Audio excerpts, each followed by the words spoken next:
them have been exhausted.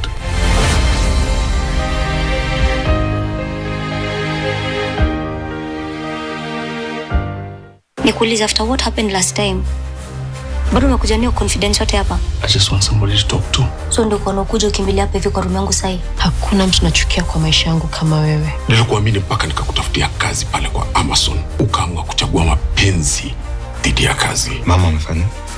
I want you to pretend to be a doctor. Just a payslip. Get a mobile loan of up to 500,000 shillings or an unsecured loan of up to 9 million shillings. Visit a Cooperative Bank branch today. Cooperative Bank. We are you.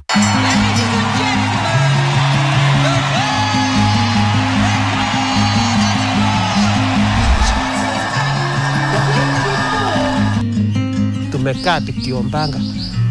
Si hata tupate World Cup.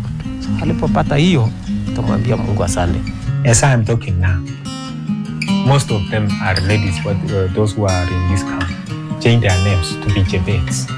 They believe that by calling yourself Beatrice or Chebet, you will conquer the world.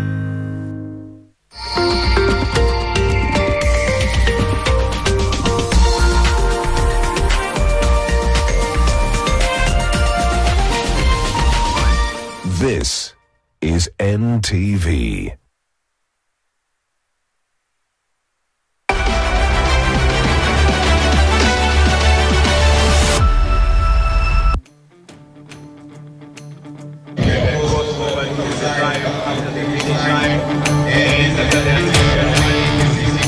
Well, hello there. Very good morning to you wherever you're watching us from. Welcome to the second edition of the Great Chepsaita cross-country race. Of course, Wakabi, you can only imagine the level of excitement because one of the interesting things we've realized is the fact that I've never been in such a place before, whereby we are smack in the middle of about 5 counties. Bernard, I'll tell you what, we spoke about this 2 weeks ago. 2 weeks ago, and we said, you know what, one of the things on my wish list to be at was at Chepsaita. And when you're here, you can understand why. Now, let's start with the fact that we are 2,100 meters above sea level. That means we are pretty high. But other than that, we are at like a meeting point of 5 counties. So whichever side you look, you see something. So whether it's Nandi, whether it's Trans Nzoia, whether it's Tororo in Uganda, Bungoma, whether it's the Great Mount Elgon. Actually, this is probably one of those days when GHC works for me. I'm like, we did see Mount Elgon in primary school back in class 4, but we are glad to be here. And Bernard, just talk about the sea of humanity that you have seen today. Just the number of people you've seen here today. I think it's incredible. The number of participants, not just spectators, but participants, it's unbelievable. If you want to know that athletics is important in this country, I think today I have seen it. Now let's hear it from the horse's mouth, and you're now joined by the competition director, Mr. Kennedy Tanui. Of course, Wakabi has had a very busy few months ever since they started preparing for the second edition of the Great Chepsaita cross-country race. Mr. Kennedy Tanui, first of all, thank you so much for joining us here on NTV. The D-Day is here. Tell us about today's event. We have seen a sea of humanity. Thank you very much, Dong. Today culminates what started honestly last year as just a pretty village cross-country, and today it's a gold label event.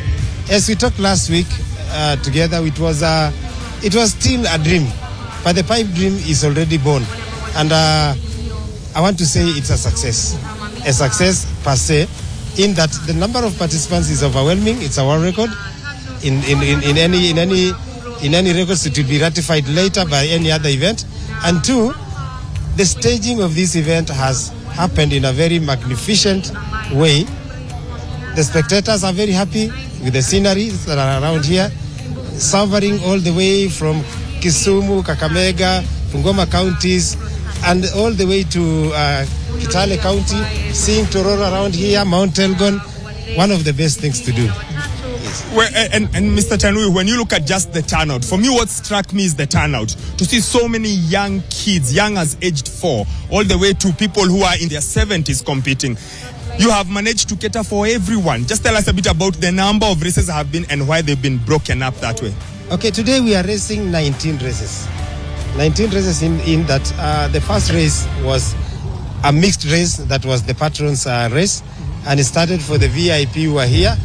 And we are cutting across all the way, the 18 of them, up to the one that has just started now, that is the age of 70 years and above. And this gives us a lot of pleasure because this is the source. We are in the village, the right village, where all the children here knows that athletics is life. And life is athletics. Tell us about the course. Of course, it looks very fascinating. We are seeing a bit of some watering points where people are able to cool off because looking at the temperatures we have here, they're almost bordering on 20-something. How is the course in general? Is there anything that's changed from last year? From last year, first of all, you can see the extent. It has extended. We extended some about 50 acres deep into the other side of the escarpment, and you can see in the escarpment also there is very natural curves, very natural obstacles that came into being. The only thing that we came up is when we saw the temperatures today might soar up, then an idea came where we saw someplace that people need to shower. And we came so quickly with an shower or cool off temperatures. Cool the temperatures only. There is nothing sinister about it because it's across country. We expect everything. We expected rain, but rain disappeared. But we made rain here. That was the only thing. I think that's the only improvement. And here where we are standing, very natural scenic viewpoint that we came up with. And I think everything is just perfect. Totally new course, unlike last year. What does holding this cross country here mean for those young kids we've seen when they get to get a taste, get an experience of not just a Kenyan cross country, but a World Athletics gold label race? What does that do to the people of Chepsaite and its environs? I'm very sure this means life to them. This means everything. It's an achievement. Just racing in your village, what you would have boarded a plane, go to Spain, go to Italy to meet the same things. And you are meeting here right in the village. I'm telling you, in the future, come here 5 years to come. The champions are born today. 5 years to come, you will be seeing them in planes and gold medals, podiums only. Sorry to take you back. Of course, the beginning of the week was the medical camp. Just give us an idea of what happened in the build-up to today's event. Wow. Monday was just another thing that happened. We never expected a turnout of 3,120 people within just a day. And we want to thank Safaricom, our partner, and all the partners who came into making the thing success. It was a very successful camp, and I think the biggest beneficiary was SHA.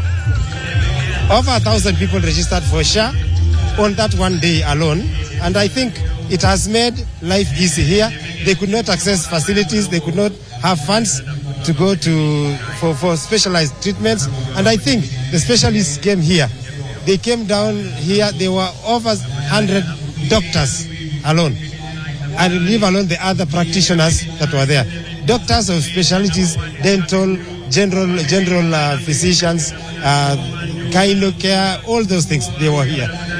What does it do to this village to have 10, 15,000 people all here together for a whole day? What does it do for this? Some would call it sleeping.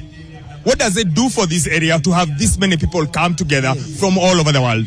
I think, first of all, the economy of this place, all these people here left their monies around here. And it's Christmas come early for the village, and they are very happy. They are very hospitable. They enjoy being with the guests around here. That is why you don't have any panic where your car is, because you are sure it is very safe. The village here is very happy. By the way, the local community owned this thing right from the start, up to and including when we had our local meetings, the local organizing committee meetings. Half of them, 50%, were the locals around here. And they learned very fast to come up to the standards that we had raised, and they are very happy. 3, all the entrepreneurs around here are here for an event. In fact, I'm telling you, for the whole of this week, everybody has just reaped something out of this event. And this is what we say, Pesa Mashinani. Thank you very much, Mr. Kennedy Tanui. Of course, he's the event director. Thank you so much for giving us a sense of what to expect. I know you have a very, very busy man. We allow you to go and continue with your duties, and all the best with the rest of the program. Thank you so much, Mr. Kennedy Tanui. Wakabi, I just want to borrow one phrase from Mr. Tanui. Yes. Christmas comes early. Yes, it does come early, because when you look at the people who are here, just the number the sheer numbers. And for me, it's the young kids, all of them dressed in the white shirt, which says you have competed. 4-year-olds, 5-year-olds, 8-year-olds. All the way to 70 plus. And I am hoping, like Tanui says, in 5 years, our world junior cross-country champion will be saying this was our first race, our second, our junior girl, our junior boy, because that's essentially what you do. You get to see something, you get to dream about it, and you get to believe it can be done. I'm thinking about my village where I come from. I don't think we are 3,000 people. So I'm imagining what it would mean if there is 15,000 people added onto the village in one day, and what that does to a child's all that dream. attention as well. Yes, a child's dream. The lady who sells her wares, we saw mangoes, water, soda, some of those ice things you used to take when you were kids, you saw them there. Just to cool off. And you're just thinking, what does this mean for everyone? And you hope that someone can get inspired, because the most important thing about sport is to inspire, is to aspire, is to give people a chance to see that, you know what, this can be done. So that's for most of the people. For the 70-year-olds, at least you get to run once or twice in your life. Maybe next year we should get into the one, I'm closer to the 51, but maybe just to feel you can compete, because where else do 50-year-olds compete in the village other than here? So, of course, we'll be crossing over to our commentary team led by our very own Steve Keter and Greg Mulemi for the start of the, of course, Wokabi was just touched on it briefly, is the over 70-year-old. We've had the women's, which is currently, I think has concluded. Then we'll be having the 70 years plus for the men kicking off, and then we have the big ones, Wokabi. The under 20 for men, the under 20 for women. We have the senior elite for men and both, and then men and women as well. Yes, Bernard. So the elderly people get to have their chance, and then we go to the business side of it. Now, normally you sit and try and break down the race and say who's favorite, who's not. I dare anyone to say who's favorite today. I dare anyone to predict the winner today, because this is Kenya. You don't just pick a winner. The race picks a winner for itself. All I can promise you is the quality, top notch. The level of competition, better than most cross countries in the world.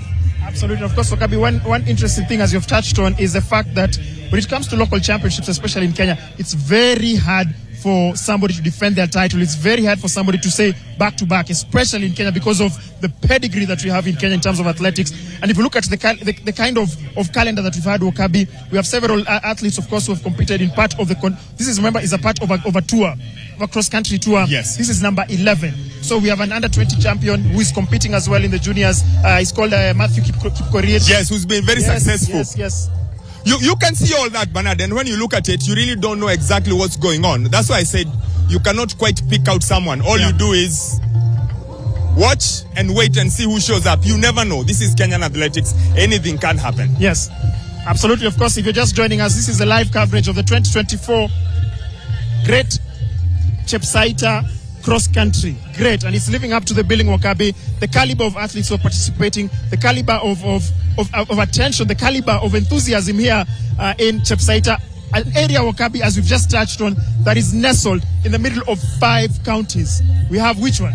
Yes, Bernard, you've got Nandi on one side, you've got Kakamega and Kisumu on the other side, you've got Bungoma, then you've got Trans Nzoia on our far left, and then right behind us is the famous Mount Elgon.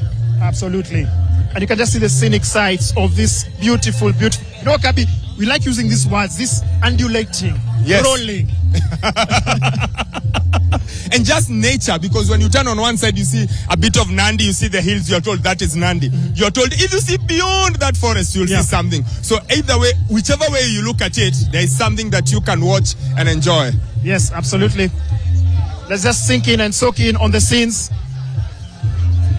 So you understand, Bernard. So basically, when you look at it, that is what you are seeing. And then, of course, just the way it's marked just makes it look like something completely special when you see at it. Because whether it's at the start or it's at the finish line, whatever you're seeing, Bernard, is exactly what you would want to see. And especially just the way it's all set up. It's very expansive.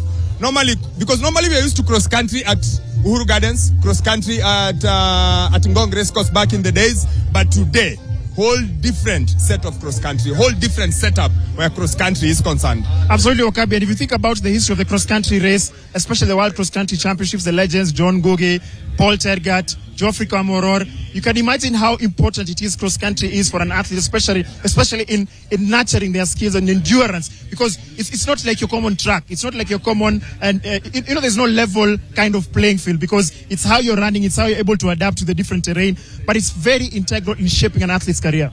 Yes, Bernard, and most athletes tend to use cross country as a build up to the season. So when you're starting, where do you start? You start with cross country, you get yourself ready, and then you get ready for the track season. Absolutely. And you now join our colleagues, Mr. Steve Keter and Gregory Mulemi, of course, just to give us a sense of how everything is going to transpire. Remember, several other races have actually concluded, and we are waiting for the big one, and that is the men's and senior elite races. We have the under 20 as well coming up shortly for both the men and women's. But for now, we have the 700 meters, if I'm not wrong, for the senior. Of course, they'll be running just 500 meters. Quite a pale amount. Actually, it is the under 20 that's starting. So I think they're running ahead of program, which is a good thing. So this is the juniors beginning, and we have Keter and Greg Mulemi. Thank you very much, Bernard and James on the other side. And welcome to the second edition of the Great Chepsaita Cross Country Run, a spectacular event that unites athletes, families and communities in the spirit of competition, hope and progress. Held in the heart of Chepsaita, UAS in Gishu County, this run not only celebrates athleticism but also raises awareness that cause and of course touches the lives of all people. And that is the core thing, education. Today's event promises excitement but determination, and of course bringing the community spirit together. Whether you are a runner, a supporter, this is more than just a race. It is a step towards empowering everyone in the community, the future, through transformative power and of course education, which is the main and the theme of the day. And of course, Chepsaita is located in the beautiful and vibrant Uasin Gishu County that borders the Nandi, Kakamega, Bungoma counties. And it is, of course, a day that we will see a lot of good things happen. Of course, history in the making.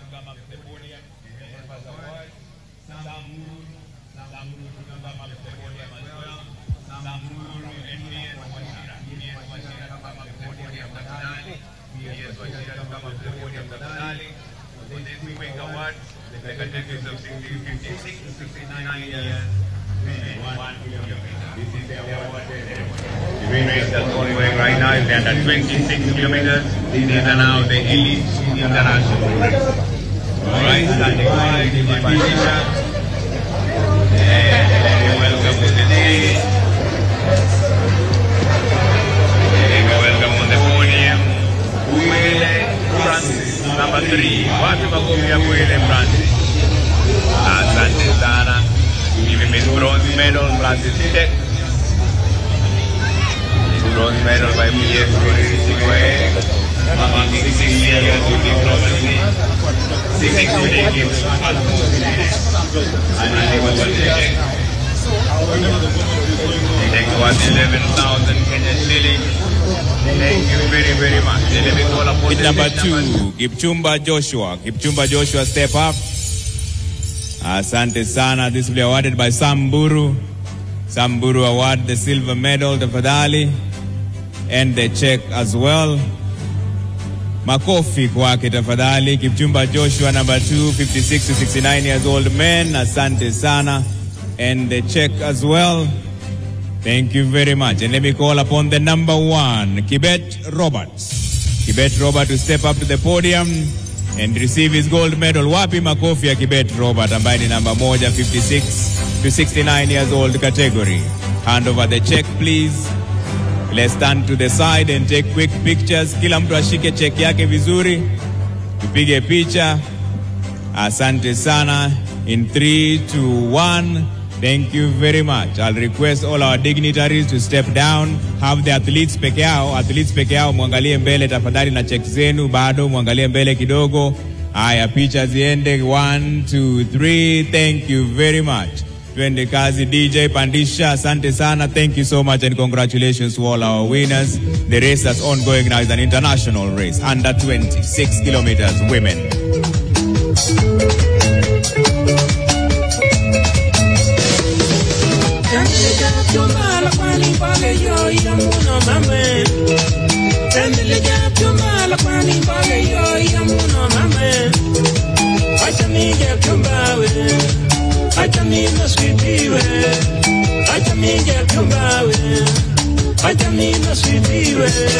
send a message, and that message cannot be actually be distributed.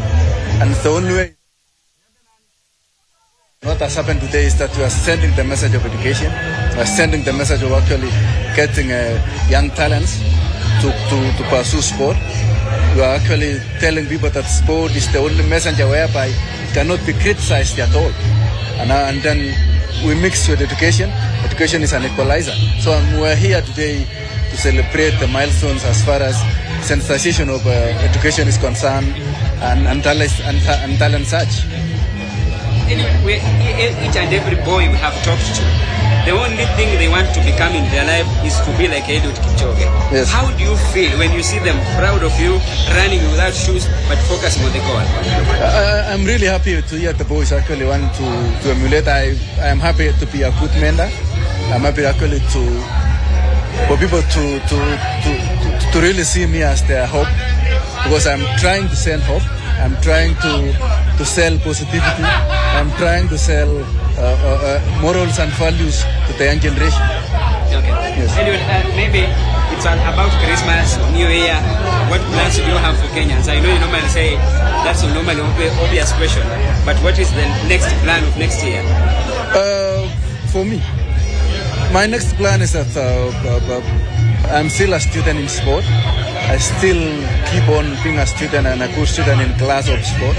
And that's what's ahead of me for the year 2025. Final question from me, Eliud. We have seen young athletes, especially ladies, being taken advantage of, especially from Shiloh, from men who are lazy, they don't want to work, taking their property, their money. At the end, they kill them. What is your word to this? This is really unfortunate scenario. I will actually urge the young ladies actually to focus well on sport, set their priorities right, get the right systems which are working, the right team which is really working in a good way. You know, they say, you know, if you sleep with dogs, you will wake up tomorrow with fleas, and if you fly with eagles, you will locally fly high. So I'm really urging them to be with the right people. Get the right mentors, get the right system, work on. Life actually is not, it's long and long and long. You can't finish life. Thank you. Thank you. That's Eliud Kipchoge.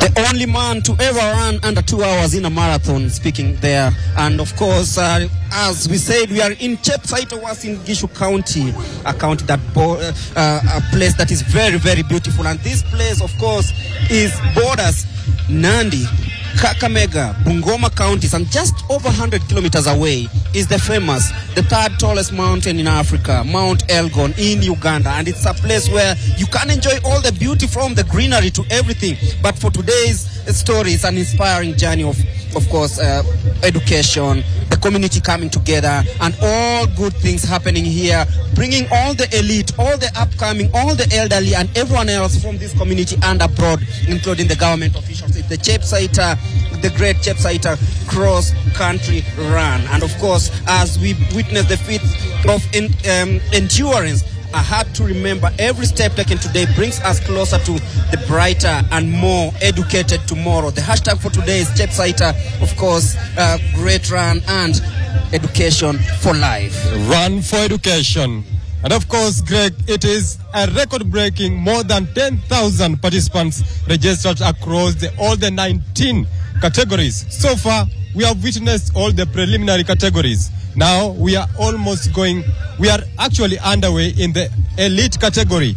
That is from the junior women under 20, that is the 6 kilometers race. And what is more amazing, Greg, is that the elite categories have registered a record over 2,000 participants. That's a huge number. Yeah, just if I have to break down for you, in the senior men category, which will come later at the tail end of the event, we have 864 participants. Senior women, 624. Those are 10 kilometers.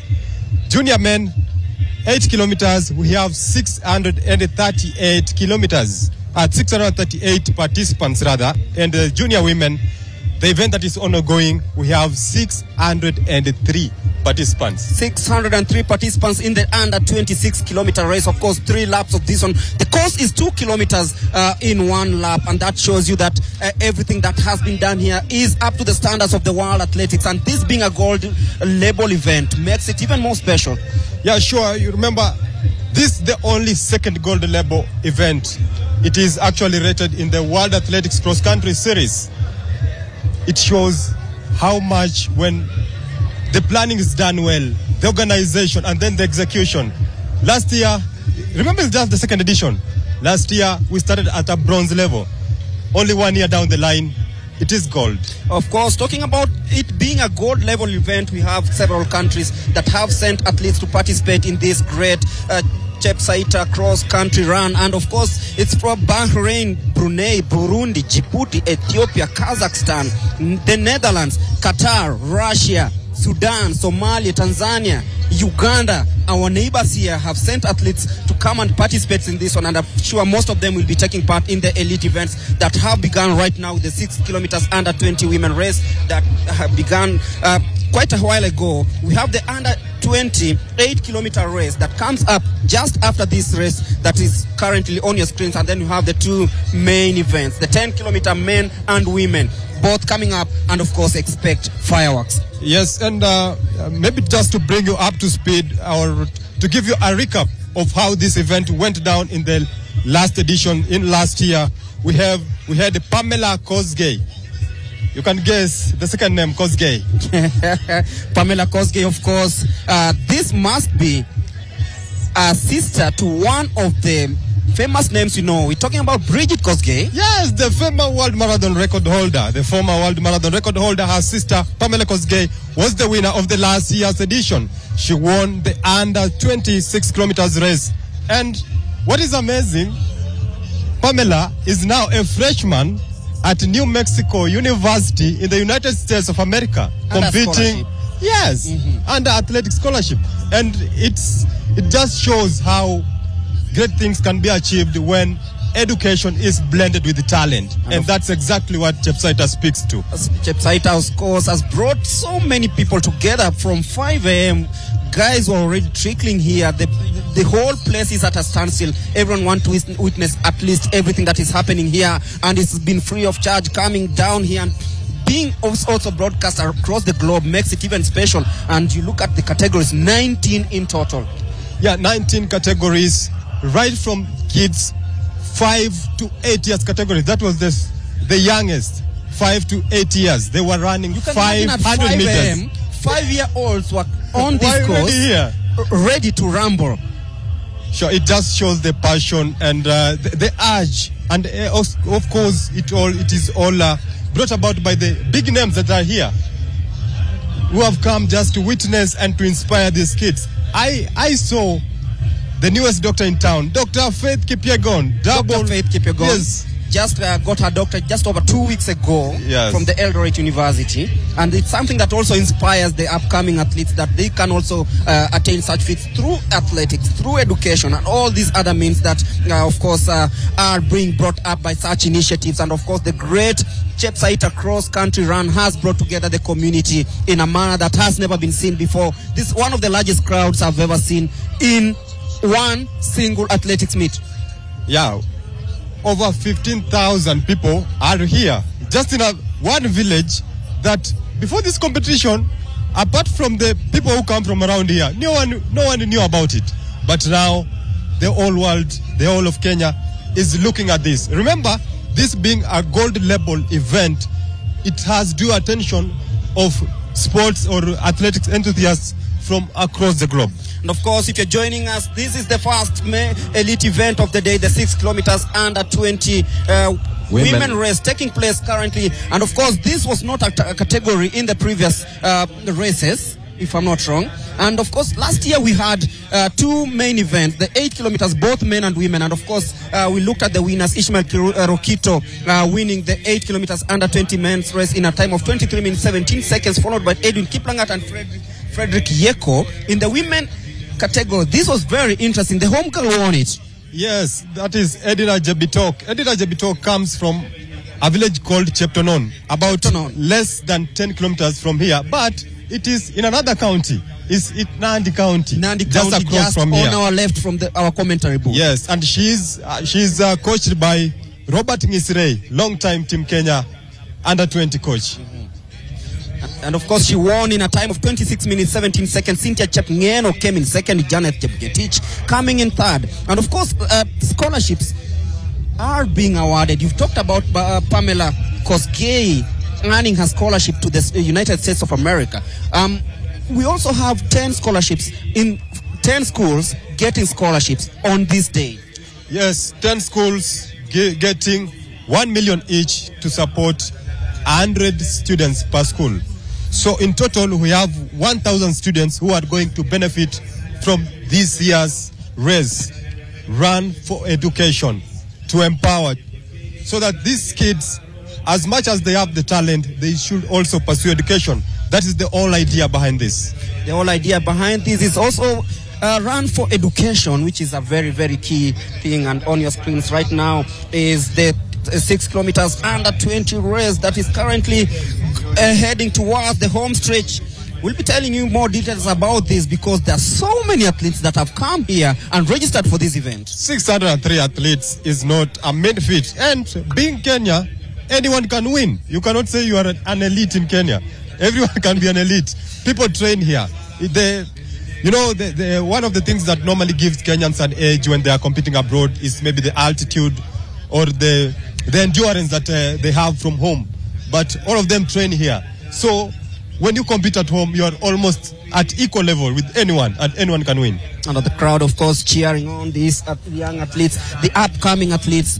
Some of them who are yearning to compete in future events. Of course, later on next year, there will be the World Athletics Championships to be held in Tokyo, Japan. And this is just one of the places where these athletes do their pre-season shape up for the season. And of course, we've seen the Athletics Kenya cross country weekend meets happening. We've been in Machakos, we've been in Bomet at the Cap Queen airstrip. We were in Iten, and of course, next weekend we'll be in Ol Kalou. But then today, this one, just sandwiches the greatness. Yes, sure. And the beauty of cross country, Greg, is that anyone can run. From athletes, from middle distance athletes, as low as 800 meters, to long distance athletes, up to marathons. You can all compete in a cross country. The essence of a cross country, the whole idea about a cross country is to build that endurance. And for any athlete who wishes to achieve more in the next track or road season, you have to compete in a cross country to build that endurance. Even if you are an 800 meters athlete, you need that endurance. You can compete in 10 kilometers. You don't have to win. Cross country doesn't have a world record. It's not about time. It's about building that stamina and endurance, of course. And one thing about this course is that how beautiful it's been set up for these athletes, whereby there are all conditions that you need to ensure that you do perfect running. And on our left, I can see there's some cooling area, quite unique. Chepsaita, as much as it was very cold in the morning, it can be hot, boiling up. Especially as time advances, especially towards the midday. And so having this shower, some kind of shower, is important to help this at least just to cool down. Especially, you see, it comes just immediately after a very stiff uphill. I can call it it's really brutal. Yeah. I can call it the heartbreak hill of Chepsaita. You can see how these young athletes, as they come through this stretch, you can see the pain is kicking in. But when they go through the shower, at least they get that they are hydrated and they'll be able to sprint or just to pick up momentum as they go downhill. And of course, it is something that these athletes are enjoying, because the course was so brutal during the last edition, whereby the athletes were saying that, I wish I didn't even register for this race. But then you look, it's been improvised in such a way that these athletes at least enjoy. After going uphill, they go through a cooling area, and then they go to a flat surface before taking the stretch towards finishing the first kilometer in this one. But of course, on your screens is the 6 kilometers under 20 race that is happening right now. The award ceremonies are also happening, and plenty of prizes, Stephen. Yes, and if I was to remind you, the winner of this category last year was Pamela Kosgei. Second place finisher was Diana Chepkemoi, and Mercy Chepkemoi finished third. And this is one of the stepping stones, especially these for the under 20 athletes, because they have just 1 or 2 years before they graduate to senior level. And most of the athletes that we see, they are superstars now. The likes of Faith Kipyegon, Eliud Kipchoge, Geoffrey Kamworor, name them. They all started by running across country. We talked about Eliud Kipchoge, the only man to ever run under 2 hours in a marathon.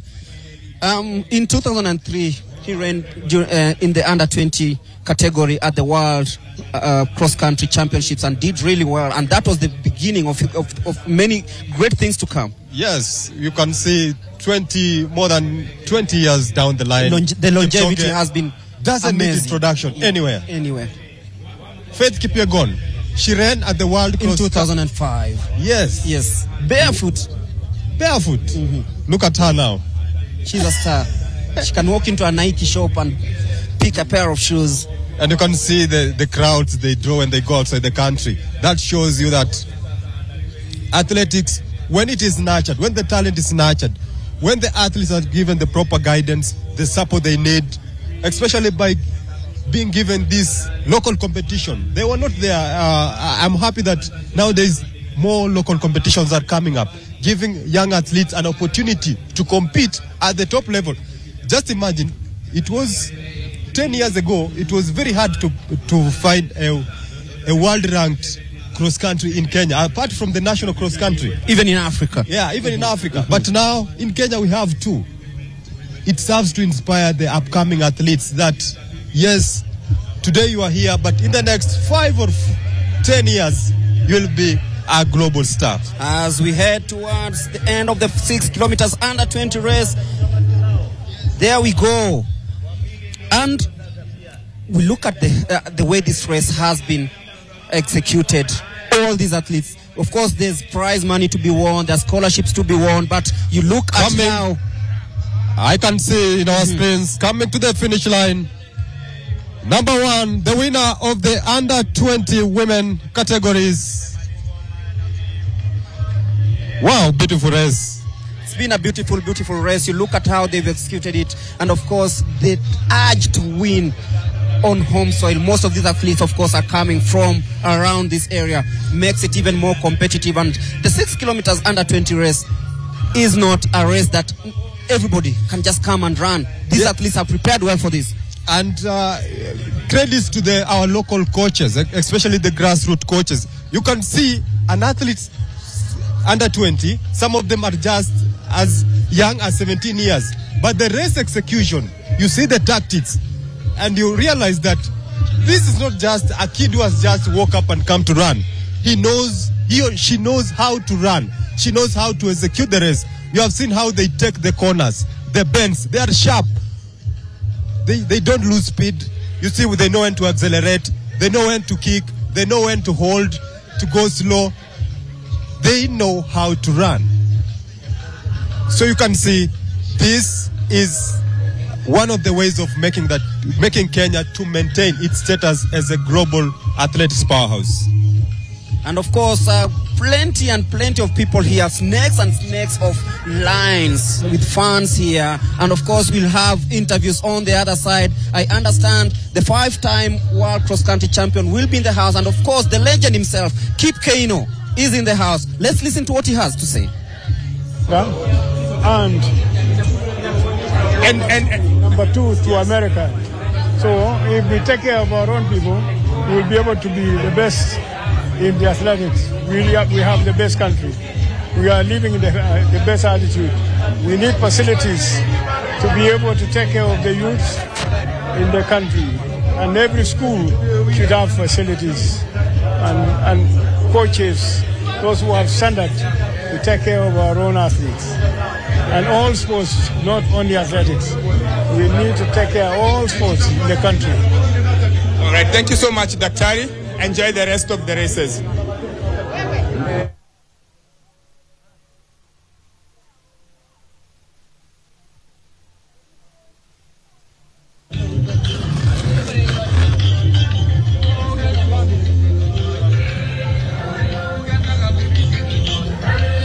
Ndio mshindi, si ndio?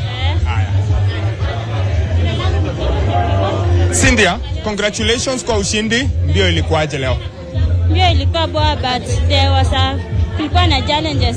Mlima na mabonde. Ilikuwa inabidi nijikase kwa mlima. Lakini hiyo milima na mabonde umeweza kuingangana nayo aje ndio ukaweza kuwa mshindi? Nilingangana mpaka nikakuwa mshindi wa leo. Na ungesema ushindi wa leo unakupa motisha upi? Inanipea ningangane tena, ningangane kwa mazoezi. Ungetaka ukiangalia mazoezi ungetaka kuendelea mpaka kiwango kipi? Kuangazia after kushinda mbio ya leo. Niende tu nirudi nyumbani niende ningangane tu na speed walk. Lengo lako ni lipi ukiangazia mbele mwaka ujao? Matumaini yako ni yapi? Lengo lako ni lipi? Lengo langu ningangane mpaka kuvunja record. Ungetaka kuvunja record gani? Ya world cross country. Ushawahi kimbilia Kenya mbeleni? Nimeshakimbia East Africa cross country division. Ulikuwa namba ngapi? I was position 9. Kwa hivyo sasa lengo ni kukimbia world cross country. Yes. Ungesema nani ambaye anakuinspire ndio kuweza kuchukua mbio na kuweza kukimbia? Ya kwanza nashukuru coach wangu Paul Keme kwa sababu ananipea advice na tena ananisaidia kwa mazoezi. Anasimamia kwa mazoezi na wenzangu tunasaidiana na yeye. Kina Sandra Felix Jobe. Sawa sawa, congratulations. Hongera, umefanya vizuri. Thank you. Na Paul.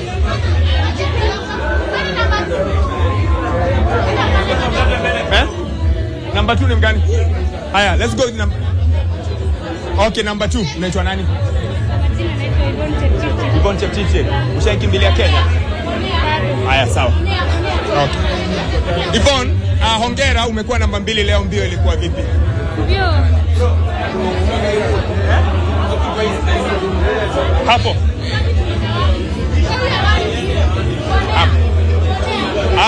Mbio imekuaje leo Yvonne? Mbio haikuwa rahisi, joto mingi, course si ile rahisi. Course ni mlima na mabonde. Nashukuru Mungu sana. Sikuwa natarajia namba, nilikuwa na target number 1. But nilifika mahali nikasikia stitch. Nikasema tu acha nivumilie, niingie nambari ya 2. Nashukuru Mungu. Yeah. Haujawahi kimbilia Kenya, haujawahi represent Kenya. Ungesema lengo lako ni lipi mwaka ujao? My target ni kurepresent Kenya. Last year sikuweza kumake, nilikuwa na challenges kidogo, but I hope this year niko na imani nitaweza kurepresent my country na naomba sana. Yeah. Kurepresent Kenya ina mean nini kwako kuweza kurepresent Kenya? Kwangu inamaanisha ni vyema kurepresent my country na nashukuru sana na hope nitarepresent. Yeah. Na pia leo kushinda, umeweza kushinda kiasi kidogo cha fedha. Pengine ungesema kitakusaidia kivipi? Hiyo itanisaidia nikipata nitaenda kwa training, nisaidie kwa training and my family. Nashukuru sana wamenisupport na nao nitaweza kufanya hivyo kwa imani yangu ni hivyo. Yeah. Pengine ungesema nani ambaye alikufanya uweze kutaka kuanza mbio ama kuweza kukimbia? Ni my family, my parents. Kwa sababu kwa shule nilikuwa na perform vizuri, nilikuwa nakimbia kwa shule. Sikuweza kuacha hiyo talent. Wakati nilikuwa shule, my parents akaniambia usiache hiyo talanta. In case unaweza kimbia vizuri ndio kuja usaidie our family kwa nyumbani. Na hiyo ni target nataka nitimize kwa mzazi wangu ambaye aliniambia don't lose hope, focus tu na your training. One day one time utaweza kuwa mshindi. Nilikuwa like Faith, kina Beatrice, na kina Eliud. Yeah. Well, Yvonne, thank you so much. Congratulations. You have done your parents proud. Asante sana. Okay, thank you so much. Hi. On. Tell me where you want to be. Haya, songa hivi kidogo mrembo. Naitwa nani hivi? Tena? Hapo. Na mimi is that okay? Mimi songe.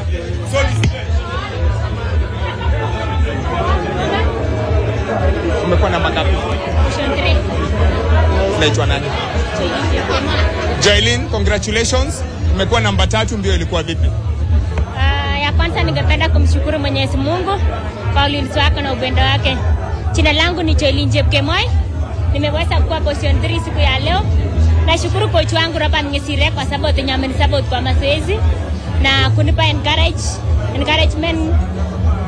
Nashukuru sana. Kwa namba 3 leo itakusaidia kipi wakati unapoendelea na mbio yako? Mimi nimekuwa na matumaini na I will make it. Baka nikuwa world champion hata mimi. Nini ambacho umeona leo ambacho kinafanya ufikirie hiyo namba 1 itamake, world champion itakuwa? Siku ya leo nimeona naweza make. To most of the time Beatrice Chebet ananiencourage. Nashukuru sana Beatrice Chebet. Kwa sababu tenyana ni support. Nashukuru sana hadi hapa ni yeye na coach wangu. Na washukuru sana. Be blessed. Umezungumza kumhusu Beatrice Chebet. Uhusiano wenyu umeanzia wapi na mbona mnaua urafiki? Beatrice Chebet ni sister yangu. Nasema ni sister yangu juu yeye ananichunga, yeye anani support mambo na school fees. Ni mtu kabisa amenishika kama mtoto wake. Nashukuru sana Beatrice Chebet. Penyako atazidi kubarikiwa na Mungu. Nashukuru sana. Na ungetaka kufanya kama yeye mbeleni?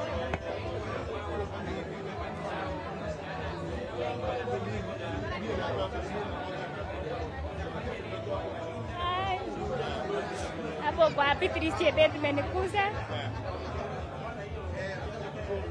Nafurahi sana. Amenisupport. Hadi hapa yeye amenisupport. Nashukuru sana na coach wangu Robert Ngesire. Nashukuru sana. Thank you so much and once again congratulations.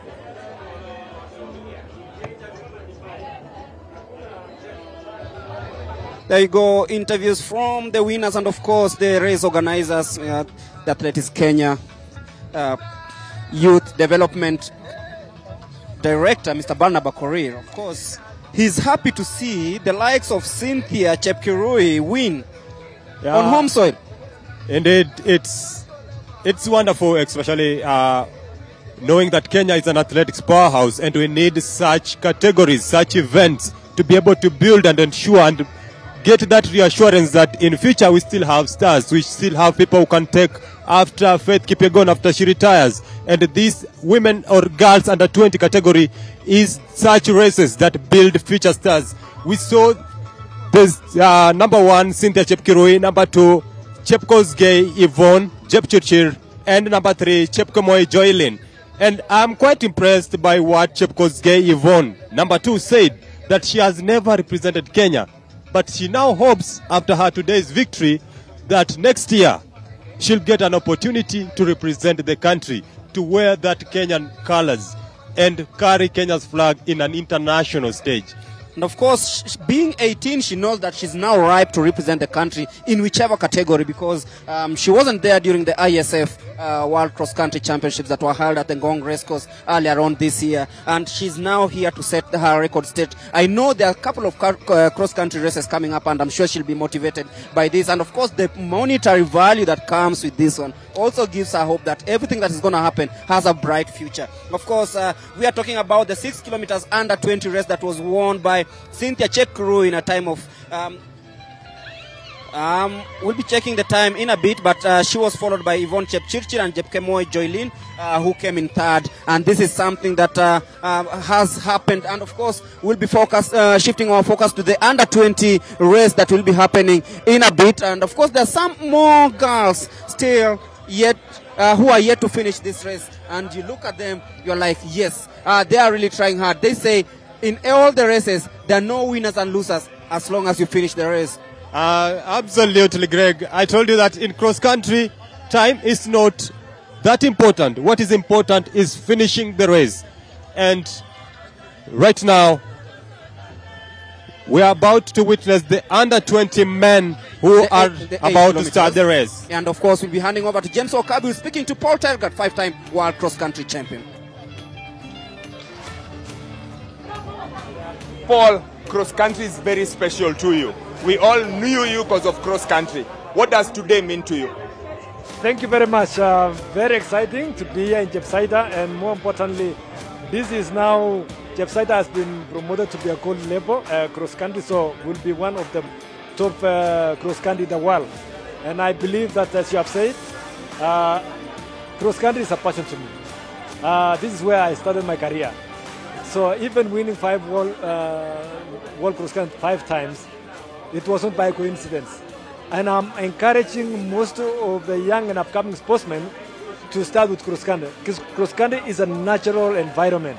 And I would really want to see most of our athletes starting also from cross country as they progress to the track, as they progress even to the road racing and to the marathons maybe eventually. Like me, I started with cross country, but eventually I retired in the marathon. Paul, let's talk about us seeing young people run, because one of the things we've always spoken about is that you never had the opportunity to run as a junior. You didn't even know such things existed. What does it then mean today when you see 5-year-olds, 6-year-olds, 10-year-olds? How does that help them in getting in love with the sport, falling in love with the sport? This is why this Chepsaita event is here, because they are trying to nurture, encourage the young athletes to be able maybe to take up sport in a positive way. So for me to be able to see 5-7 years starting now, it is memorable, because for young people, they will never forget this for the rest of their lives. So I'm happy that we should be able maybe to replicate the same across the country, so that we can have these young people learning and taking, building their passion when they're still young. Look at what we see. Their parents were also competing here today. We could see parents as old as 70 years competing here, from 40s until 70s. It is fantastic. I've never seen it personally. It's my first time. Paul, what about the turnout? Just the number of people who are out here in Chepsaita. Magical. It's incredible. I've never seen this. For the first time, I think if we continue like this, then sport is big in our country. Thank you so much, Dr. Tergat. Enjoy the senior men's race. Thank you very much. Thank you, sir. Buenos dias. Aya, nipe.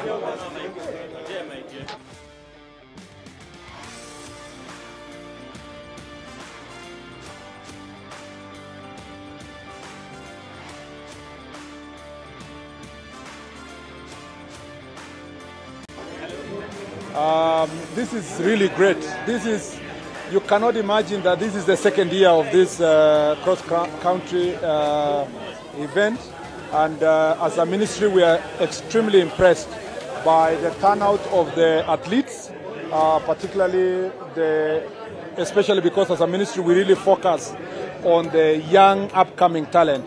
And to see the potential that is here and the sheer numbers of athletes who are running, I am extremely impressed. And we believe that the future of this sport is safe. And for the organizers, the patron of this event, this is commendable. And this is a very good example being set to be, and I'm very happy that it's being broadcasted around the country so that people realize the importance of individuals who are willing to do something beyond their call of duty and how it can impact society. And this is how we are going to be able to grow our sport. As a government, what kind of support will you give? Are you able to give this kind of events? Because really you can't do anything without the government supporting what it is that you want, what everyone wants to achieve. First, let me start by saying this event is in the AK calendar. And probably this year we are the highest sponsors as a government of Kenya. Particularly the Ministry of Sports, through the Sports Fund, we have made a significant contribution. Possibly if you see in the sponsorship table, we are on the top because of the support we have given. And we've given it because it's part of the AK calendar and it's part of the ways we are going to grow talent and to reward talent. Part of our plans within the Talanta Hela initiative is to support this kind of marathon, among others, including the Nairobi Marathon. You know that is also sponsored by AK and a good number of them. And we are working with the AK as a ministry because, as you know, we work in sports sector, we work through the federations. And this is one of those events that is sponsored by the government of Kenya. Asante waziri. Swala ambalo Wakenya wanajiuliza na nimeuliza mara kadhaa. Kuna wale ambao they are called ambassadors, especially in Yeah. And there's so many renowned athletes. Yes. Kufikia sasa hakuna mwanariadha Kenya ako na diplomat passport. Yes. Tatizo ni nini? Mbona tusiwape hizi passport ambazo zinawaruhusu kusafiri jinsi na namna wanavyotaka? Kwanza ningependa kusema tunashukuru sana kwa sababu tumeona wakimbiaji wetu ambao ni famous athletes wakiwa hapa maarufu kama Faith Kipyego and Eliud Kipchoge. Tumekuwa na many other retired athletes wenye wako hapa kama Paul Tergat ako hapa na wengine. Tunasema kwamba ni jambo nzuri sana kuhakikisha kwamba wao, kwa sababu wanatusaidia kwa mambo ya diplomasia kupitia sports. Ni kweli kwamba maoni yako ya kuhakikisha wamepewa diplomatic passport lazima itekelezwe, na tumeanza mazungumzo na Ministry of Interior kuona kwamba ile vetting process imepitishwa vizuri, na tuone ni kaliba gani ya wakimbiaji wenye wako na consistency kiasi gani, na sio wakimbiaji peke yake, ni sportsmen and women, kama ni soka, kama ni rugby, kama as long as umefikisha kiwango fulani ya umaarufu kama vile tunaona Eliud na Faith, ikuwe vetted na wapewe hiyo certificate. Kwa hivyo ni kweli kwamba tuko na mazungumzo haya, na serikali hii itakuwa ya kwanza kuhakikisha wamepewa hiyo diplomatic passport. Asante sana. Yes.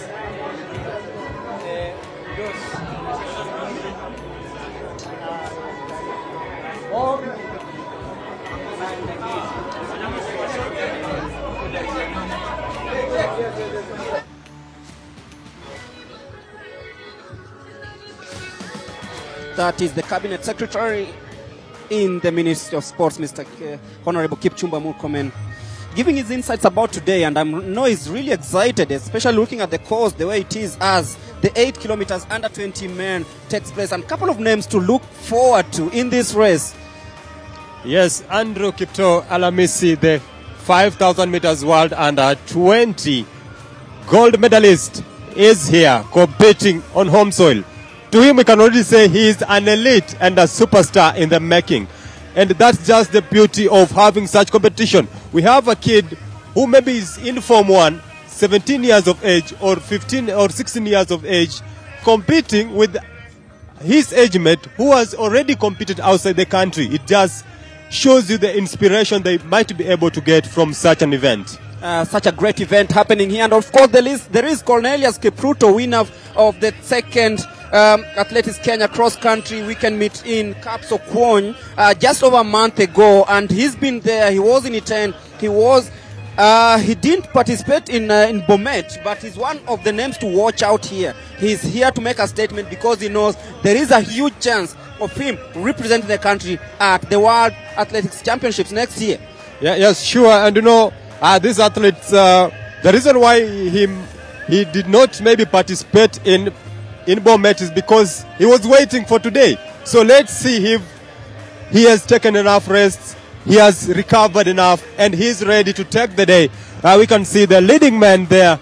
Collins Kibiwot, of course, leading there after the first lap.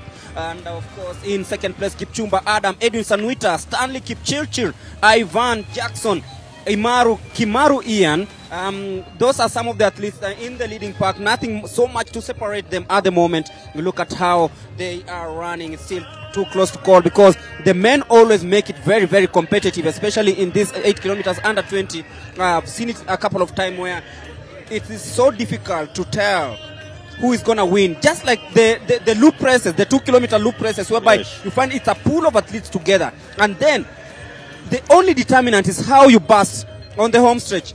Yeah, you know, especially for these boys, the likes of Cornelius Alamisi, it's not the first time they are meeting. So they are kind of familiar of how each other's run. So they normally like staying in a park. They have almost the same tactics of executing the race. But what matters is towards the home stretch. The final 2 or 100 meters is where now the kick comes in. Is how you practice your speed work. How you train for your speed work is what will matter.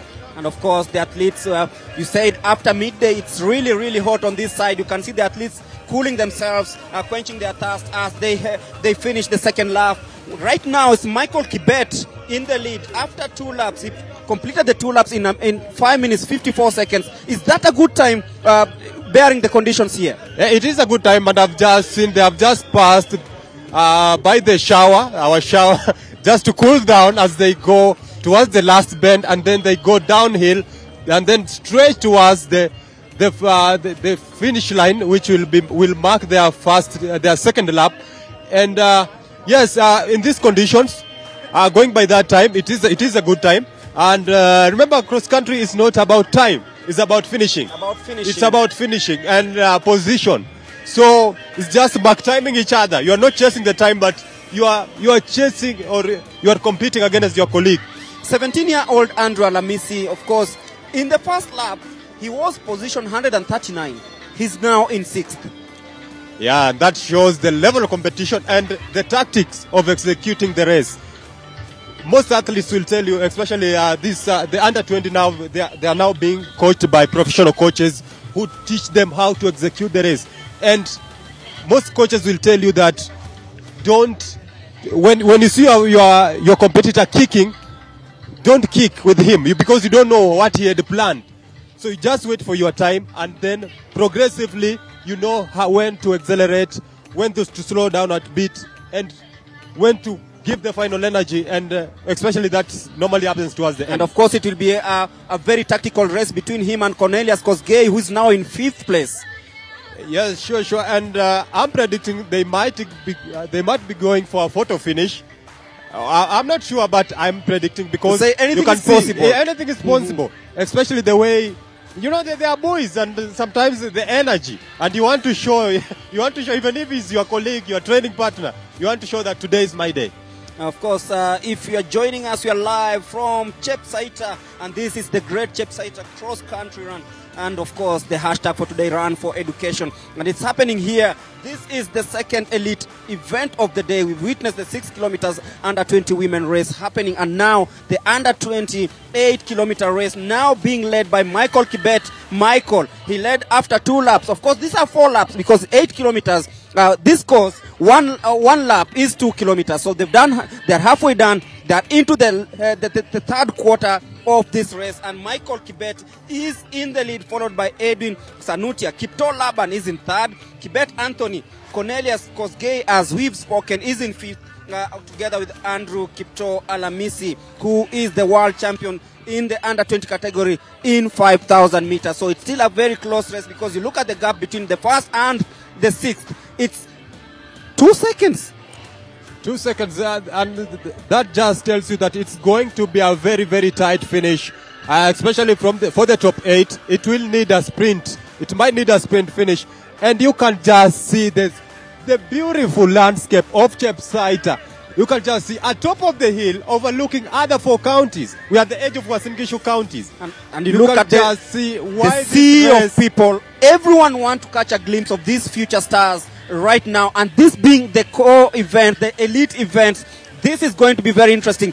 And of course, there's a tree planting exercise that will be happening thereafter. Yeah, of course, this place is already beautiful. There's the landscape itself. It's we are in a bit on top of the mountain, but the other side is a hanging valley, and when trees are planted, it's going to add to that serenity. It's going to be more attractive, good for the camera, and of course it will offer you have seen how the cross countries are organized abroad in a bit of a forest, and if that will be added to that aesthetic values, it's going to be a very attractive race. Slightly over 15,000 people standing. Nobody is seated.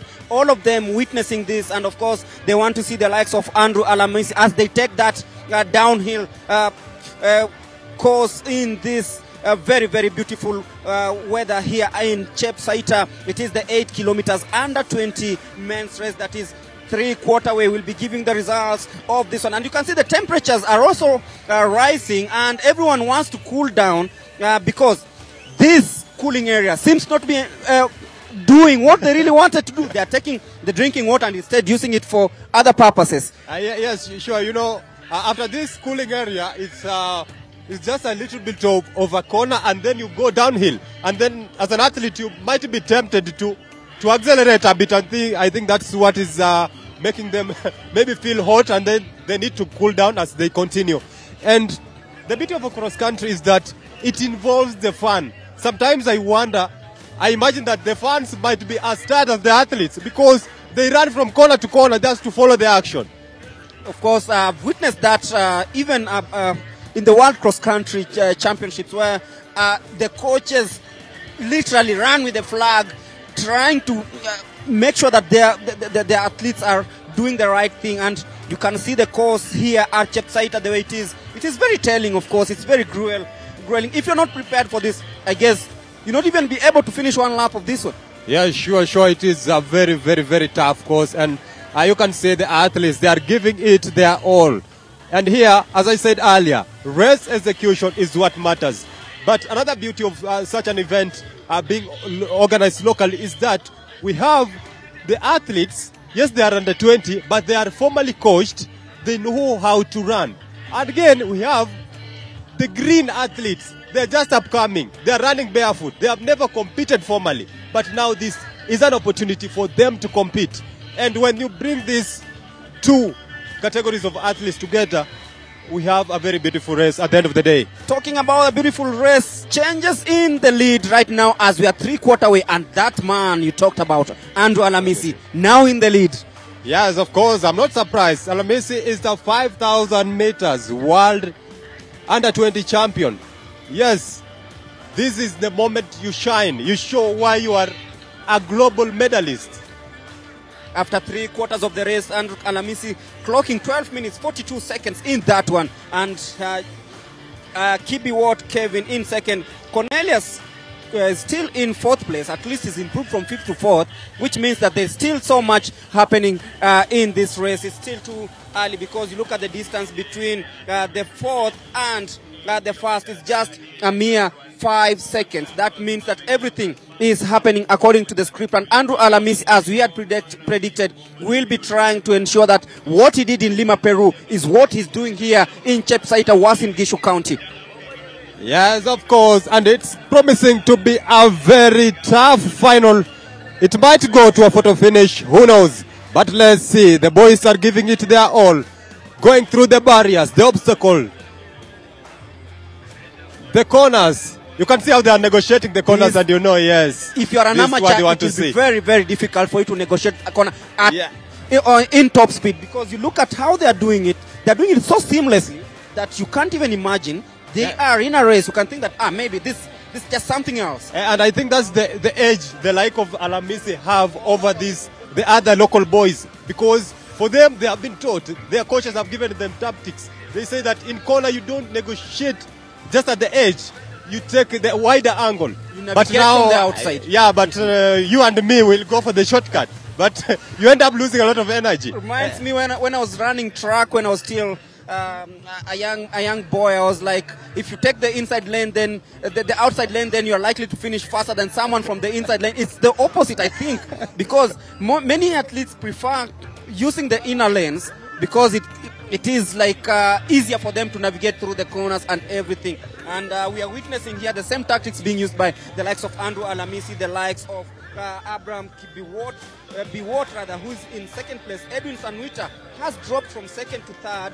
Kip Cornelius Kosgei is now in 4th. And Kwemei Ezekiel, who was 2nd, has dropped to 5th. Yes, and that just shows the level of competition here. It is a global event, and this is where top managements from across the world, they come here to scout for talents, and you have to show your A game, and that's exactly what these boys are doing. Of course, we have Andrew Alamisi leading the pack.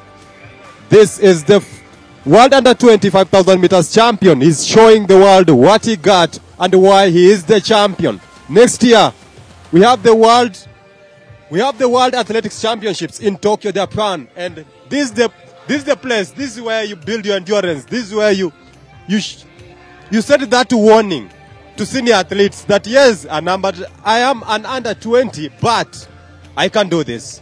Of course, and you see, when you talk to most of these athletes, they're like, I'm preparing for Tokyo. And this just tells me that everyone who will earn that ticket to Tokyo will surely finish, rather, if not on the podium, close to the podium, because we know that over the years we've been so much on the downward trend in track, but then the preparations that have been put in place now, the competition is going to be really, really great. Yes, sure, Greg. The 10,000 meters bronze or gold or silver has been evading Kenya for the longest in men. I can't remember the last time we even won. I think we have only one gold medal in our history, right? Yes, in Olympics. That is, I think, back in 1968, Naftali Temu winning it. Up to now, we haven't. But seeing the likes of Andrew Alamisi, the young boys coming up, the way they are competing, the way they are executing the races, the competition one by one, winning, then we have that hope that maybe sooner than we expect, soon we'll be able to get that podium finish, which has been evading us for the longest time.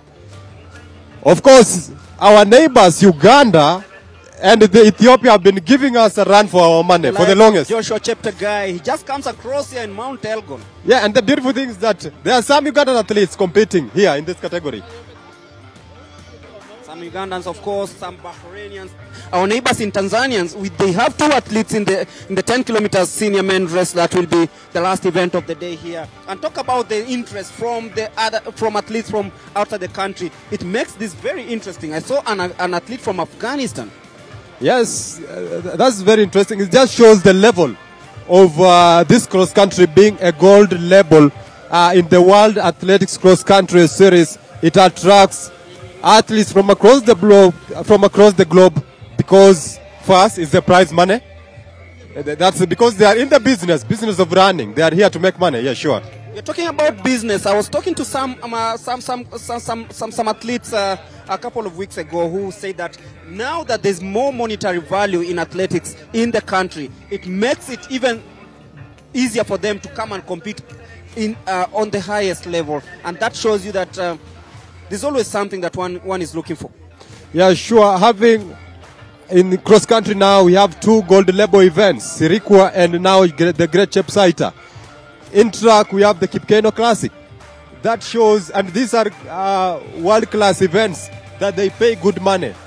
And for athletes, you don't have now to look for tickets, for visas. It saves you the hassle. You just train, travel to Nairobi, or just come here in Eldoret, drive down here to Chepsaita, you compete, earn your dollars, go back to Iten, Kapsabet, or Nyaururu, or Kericho, or wherever you're training from. Yeah, sure. And of course, Andrew Alamisi is still in the lead in this lap number 4. And we'll be waiting to see if he can hold on the lead and claim victory in this one. It is the 8 kilometers under 20 men's race, which is happening right now. And on your screens, these are athletes that are competing to try and see if they can topple Andrew Alamisi from the top position. Kevin Biwott Kiprop in second place. Edwin Sanutia, Kosgei Cornelia still in 4th place. Kwemei still in 5th. Kibiwott Anthony still in 6th place. Michael Kibet, who was leading, has fallen to 7th. It means that maybe some of the tactics that he applied haven't really worked up to this moment.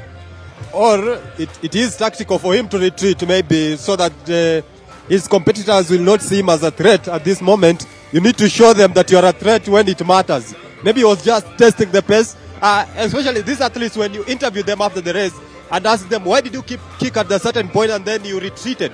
They'll tell you that I wanted just to see if anyone will react to my pace when I kick. And that's how they normally run. This is how they normally execute the race. So I think maybe he is tactically retreating just to conserve that energy for the final stretch. And you look at these athletes, they look really strong. You look at them, how they are doing this.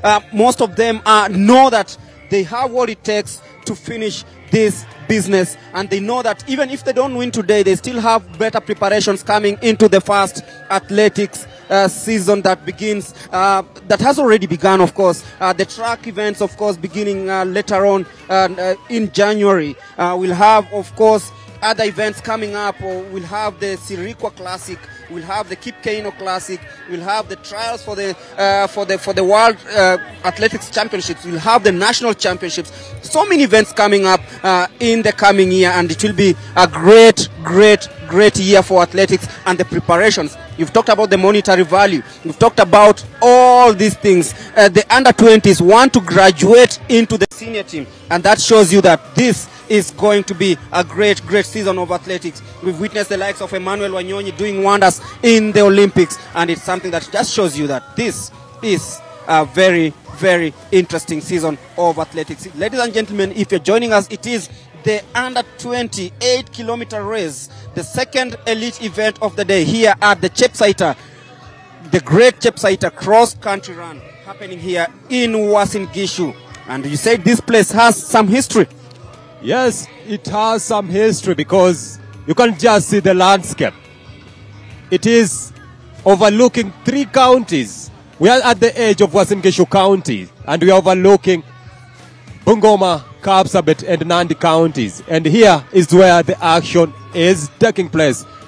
Of course, if you are joining us, the race underway is the under-20 men 8 kilometers race. On the lead is the 5,000 meters world under-20 champion Andrew Kipto Alamisi is in the lead.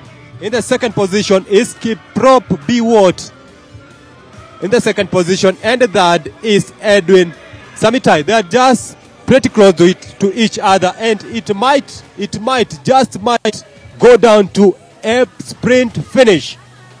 You're looking at how they are sizing up towards the home stretch of this one. They of course want to emulate what Ishmael Rokito did in 2023, that is last year, on 2nd of December, winning in a time of 23 minutes 17 seconds. Edwin Kiplagat, 23 minutes 29 seconds, came in 21 seconds, came in second place. And Frederick Yeko, it was quite a photo finish in this one. Will it be yet another day of quality finishing here at the Chepsaita Great Run? Great cross-country run here, and Andrew Alamisi, of course, is on course to winning this one. We'll be waiting to see who actually challenges him at the top, because he's currently in the lead as they head toward the home stretch. Andrew Kipto Alamisi is still leading. Now it is Kibiwot Kevin, as you say. This is gonna be tough.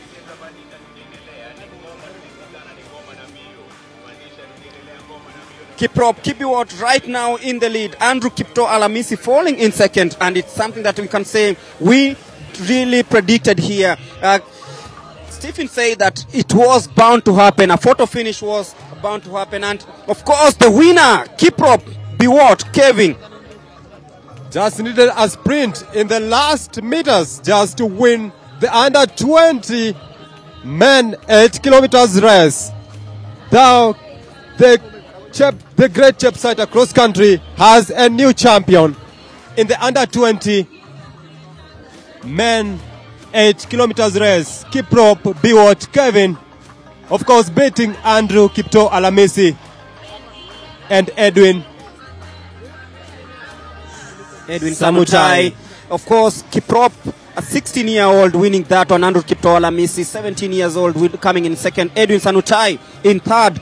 Kipkosgei Cornelius, of course, this man from the winner in Kapsokwon, claiming fourth position, and that signals the end for podium finishers in this 8 kilometers under-20 race. We still have 2 more events to go. That is the 10 kilometers, both for the men and for the women. But right now, winner of the 2024, the Great Chepsaita Run, 8 kilometers under-20 men, Kiprop Kibiwot Kevin.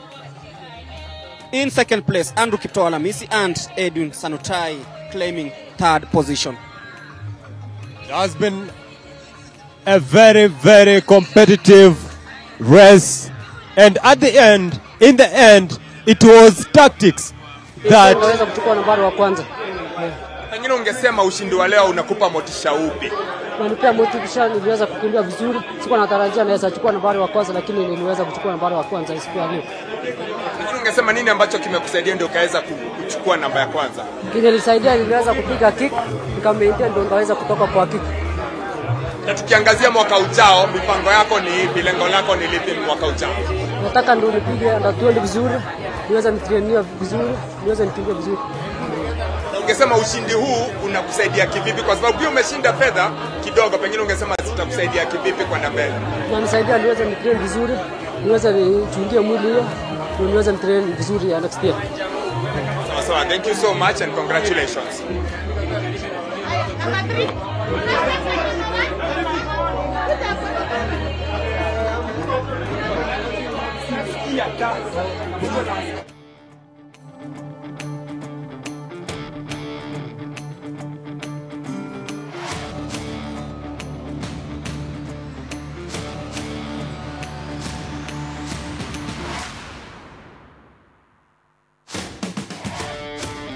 Edwin Sanutia. Kevin. Edwin. Mbio leo imekuaje? Imekuwa ngumu lakini imekasa. Ungesema kuwa namba 3 unakupa motisha upi ukiangazia mwaka ujao? Labda coaches wanachua wametokea. Na niko yana tena wananiambia bali nikosa. Yeah. So hongera sana, congratulations. That's Edwin, who was third. As far as that is concerned, see if we can speak to the guy who was second in just a little bit.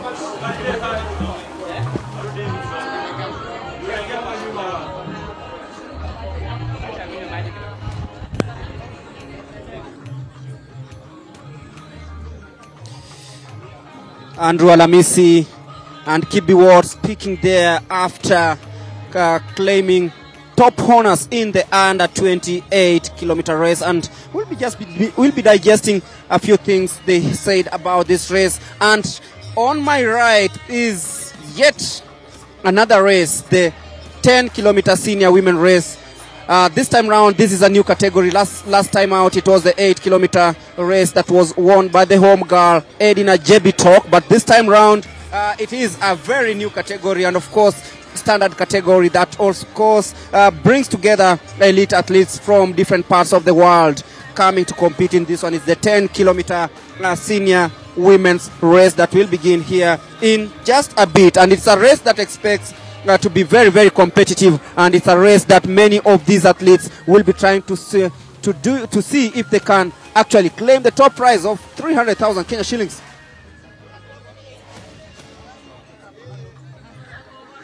But I'll be handing you over to Wakabi to talk to some of the dignitaries. They say about Kenya and champions. So we are joined by a champion, world junior champion. Alamisi, congratulations. Mbio imekuaje leo? Mbio leo imekuwa sawa kabisa. The last 1K ndio imenishinda. Hiyo tu, lakini mbio iko sawa. Mbona the last 1K imekulemea kidogo leo? Maybe niende nifanye speed endurance. Lakini all in all, kuwa namba 2 Chepsaita kwa race ya junior ni kitu cha kujivunia. Yeah. Ungesema ushindi huu utakusaidia kivipi wakati unapanga mwaka ujao? Hii ni kama speed. Nafanya speed. Na ukienda race mingi na gain experience.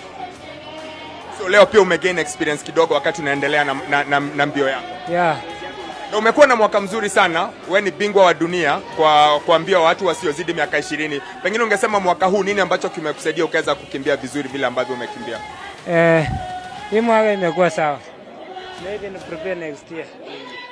Yeah, next year unajiprepare. Next year mipango yako ni ipi? Your biggest goal next year ni gani? Kukimbia junior, kukimbia senior. So hongera, and once again congratulations. That's Alamisi there, world junior champion, who's finished second today, telling you, you know what, you could be a world champion, but the level of competition is ever so high on Kenyan soil.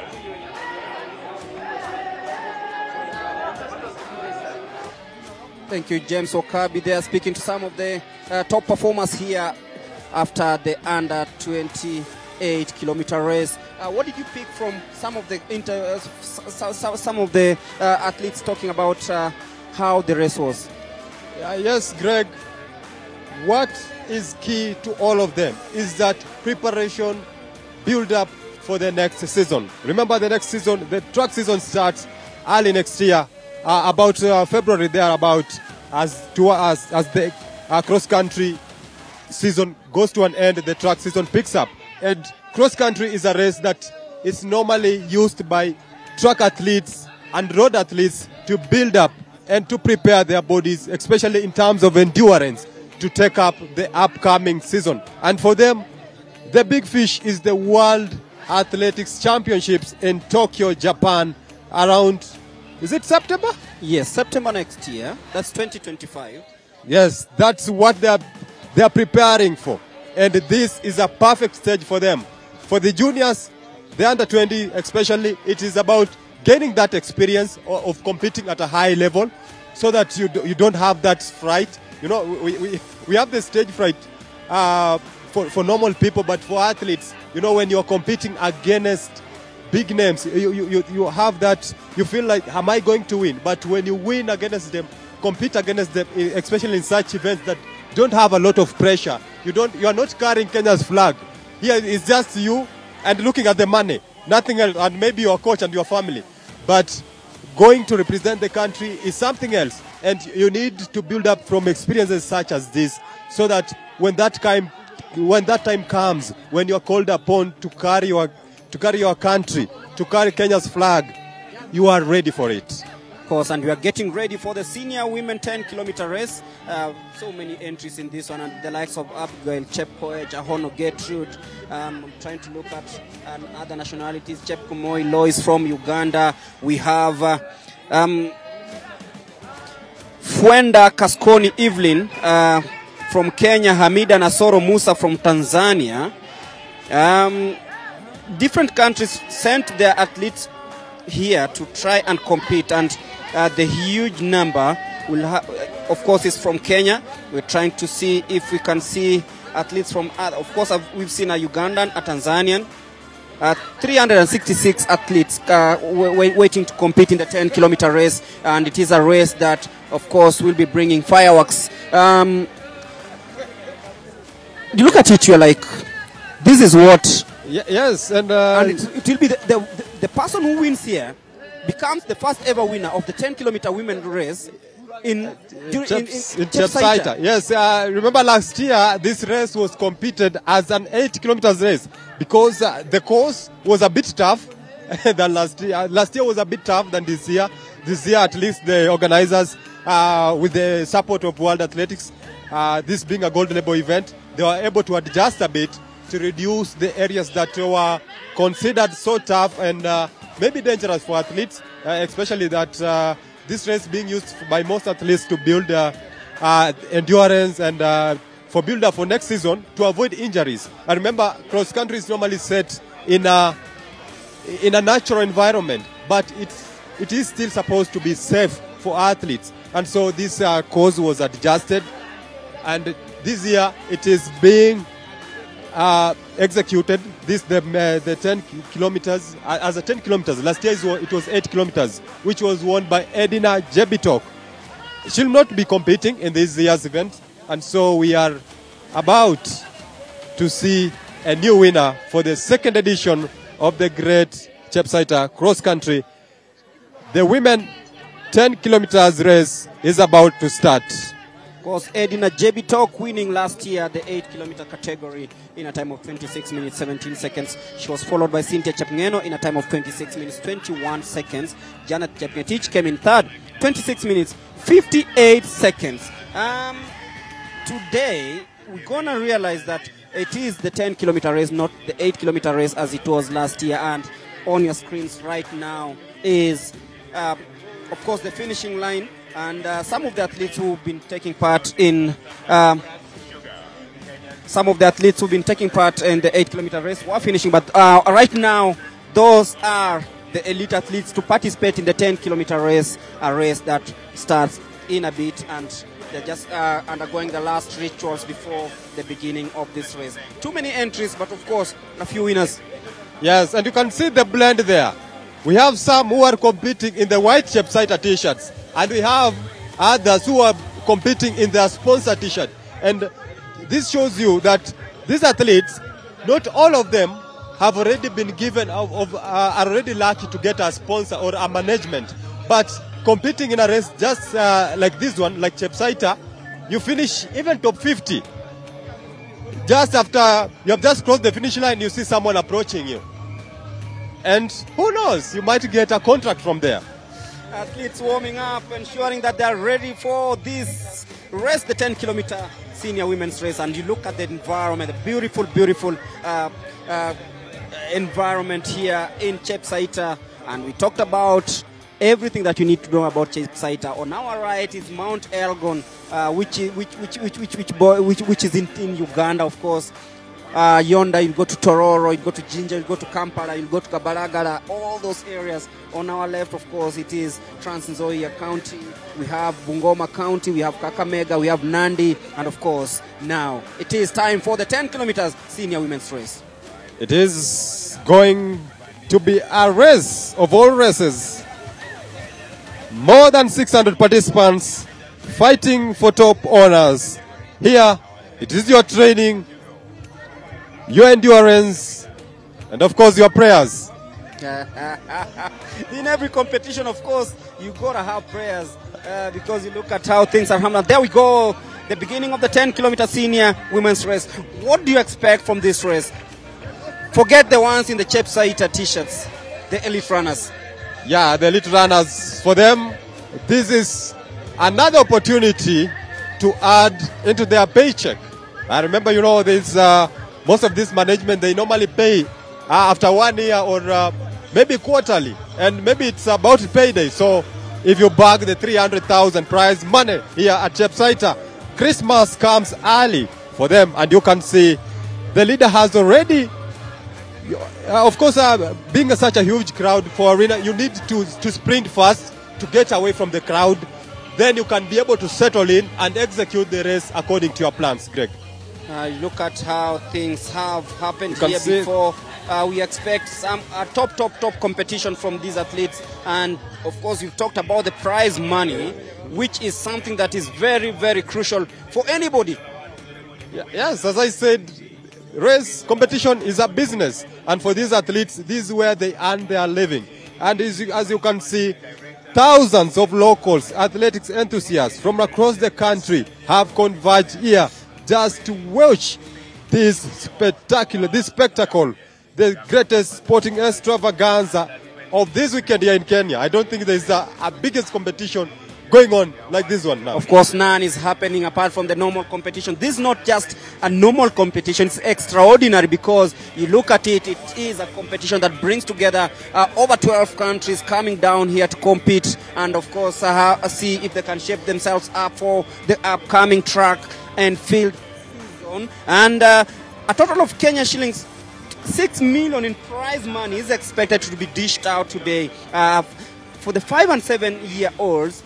Those who ran the 500 meters earlier on in the morning, the winner was pocketing 5,000 shillings. The second place was pocketing 4,000 shillings and 3,000 shillings to the second runner-up. In the 8 to 10 years category, those who ran the 1 kilometer race, 10,000 shillings was the money bagged by the winner, with the second place getting 7,000 shillings and the third winner getting 6,000 shillings. For the 11 to 13 years old, they ran 2 kilometers, 12,000 shillings for the winner, 9,000 shillings for second place, and the second runner-up, 8,000 shillings. For the 14 to 15 years, listen to this, 4 kilometers, 15,000 Kenya shillings for the winner, 10,000 for second place, and 9,000 for third place. In the under-20 elite women's race that has just happened, the first elite race of the day, 60,000 Kenya shillings for the winner, and that is what the winner walked home with. 40,000 for second place and 30,000 shillings for the third place. In the 10 kilometers elite race that is happening now, the winner is expected to take home 300,000 Kenya shillings in prize money, 200,000 shillings for second place, and of course 150,000 Kenya shillings for third place. And the elderly have not been forgotten, by the way. The 44 to 55 years, the winner was pocketing 15,000 shillings, 13,000 for second place, and 11,000 shillings for third place. Same as the 56 to 69 years, 70 and above. And the people with disabilities also will be awarded with the winner in both categories. Whether you're a winner or second or third place, you take home 10,000 Kenya shillings. So it's a day where goodies will be splashed all over. Of course, it is Christmas come early for the participants here. It's a payday of some sort for them. And just to bring you up to speed, the race underway. It is the 10 kilometers senior women, and at the lead is Sylvia Yego, followed by Chepchumba, Glorious Chepchumba at the second place, and of course Jepkoech Marion at the third place. Still, it is too early to tell who might take the lead, but you can see the women going shoulder to shoulder, stride by stride. Everyone just sitting and waiting for the perfect moment to bring out their best and be crowned the winners of the second edition of the Great Chepsaita Cross Country. And you look at how they've lined up from number 1 to number 9 are separated by a single second. That shows you that it's too early. It's not even easy to tell who's going to run away with this one, but then it will be competitive. Yes, and for the person who is planning to win knows exactly what he will do, what she will do at what point to be able to win. Remember, this being a gold label event, everyone here is an elite. Everyone here is capable of winning.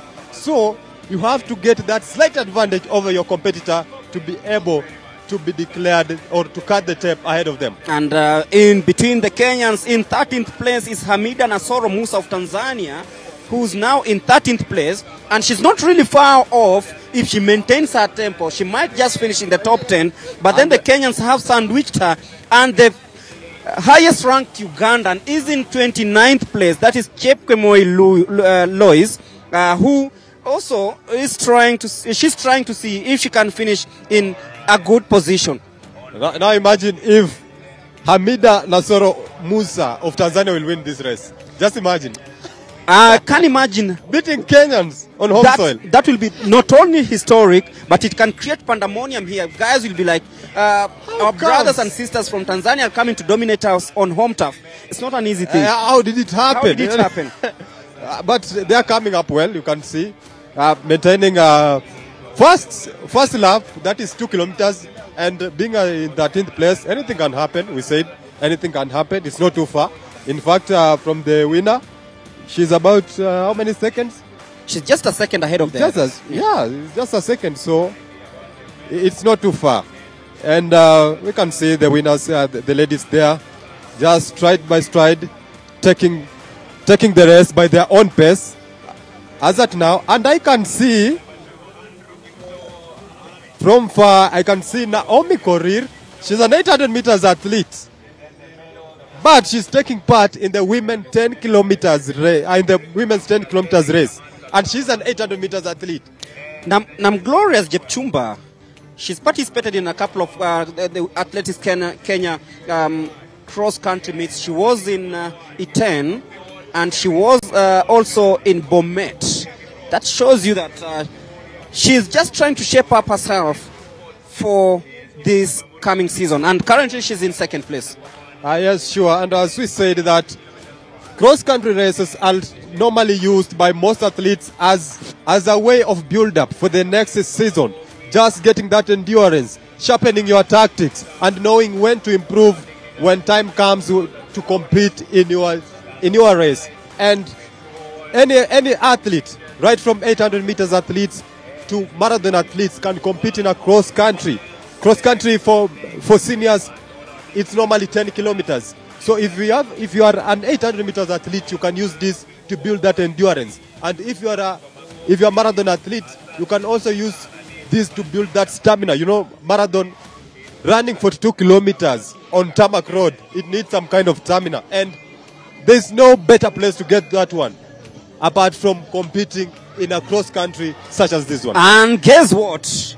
Lois Chepng'oei from 29, she's now leading.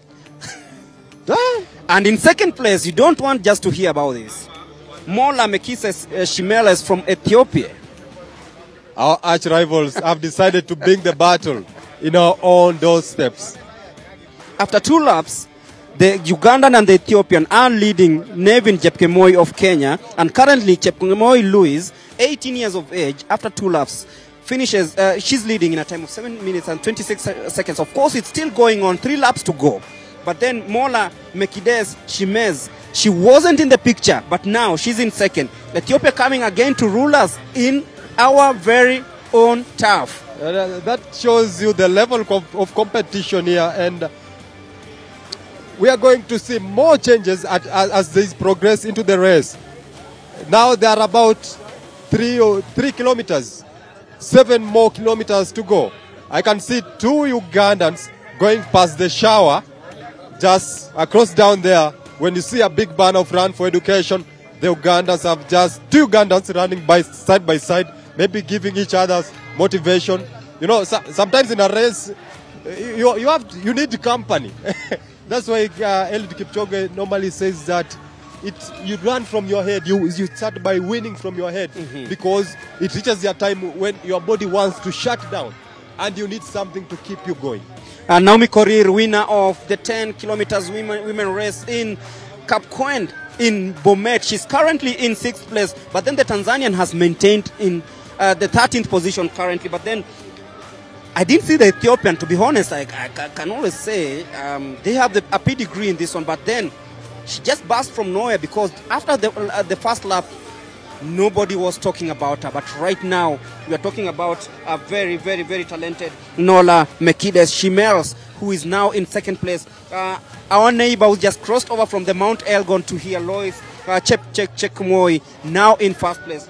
But then Naomi Korir, she's been very consistent in cross country this season. Yes, and remember, Naomi Korir is an 800 meters athlete, and she's using these competitions just for build-up, just to give herself an edge when she competes in her race comes next season.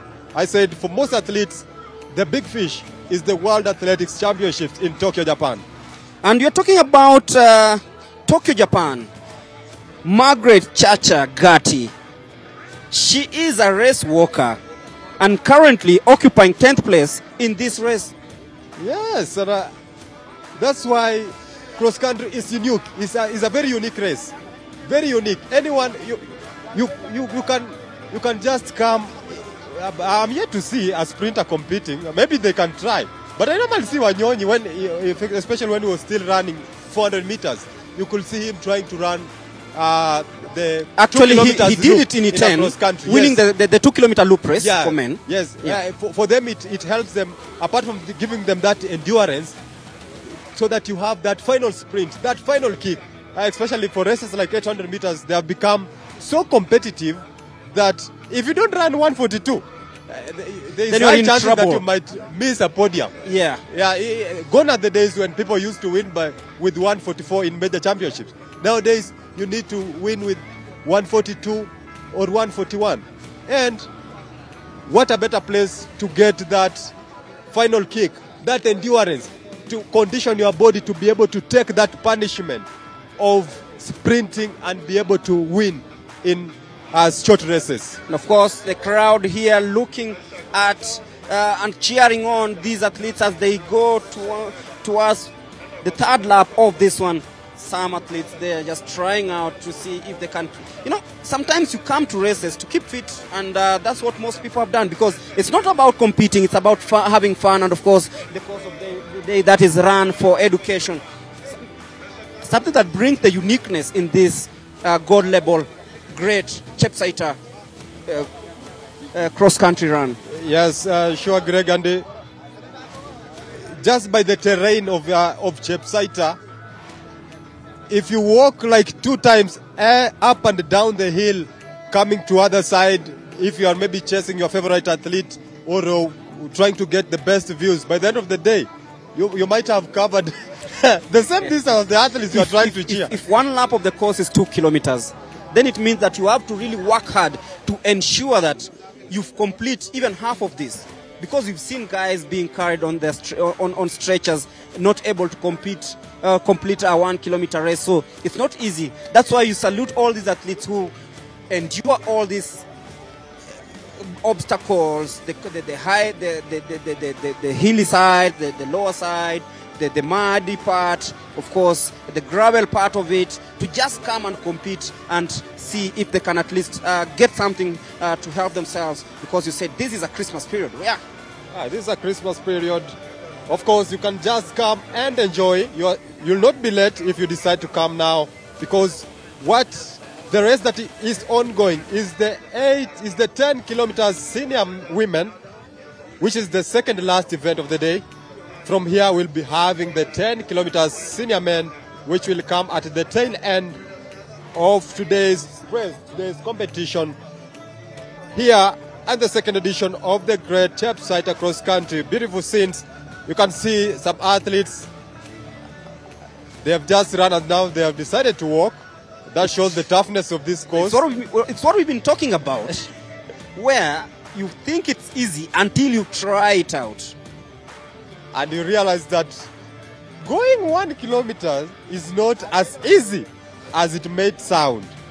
It needs training, dedication, and what is really beautiful about this race is that you see elite runners competing with villagers who registered in this category. The villagers who came in here at 5 a.m. Yes, and you can see they are running in their skirts.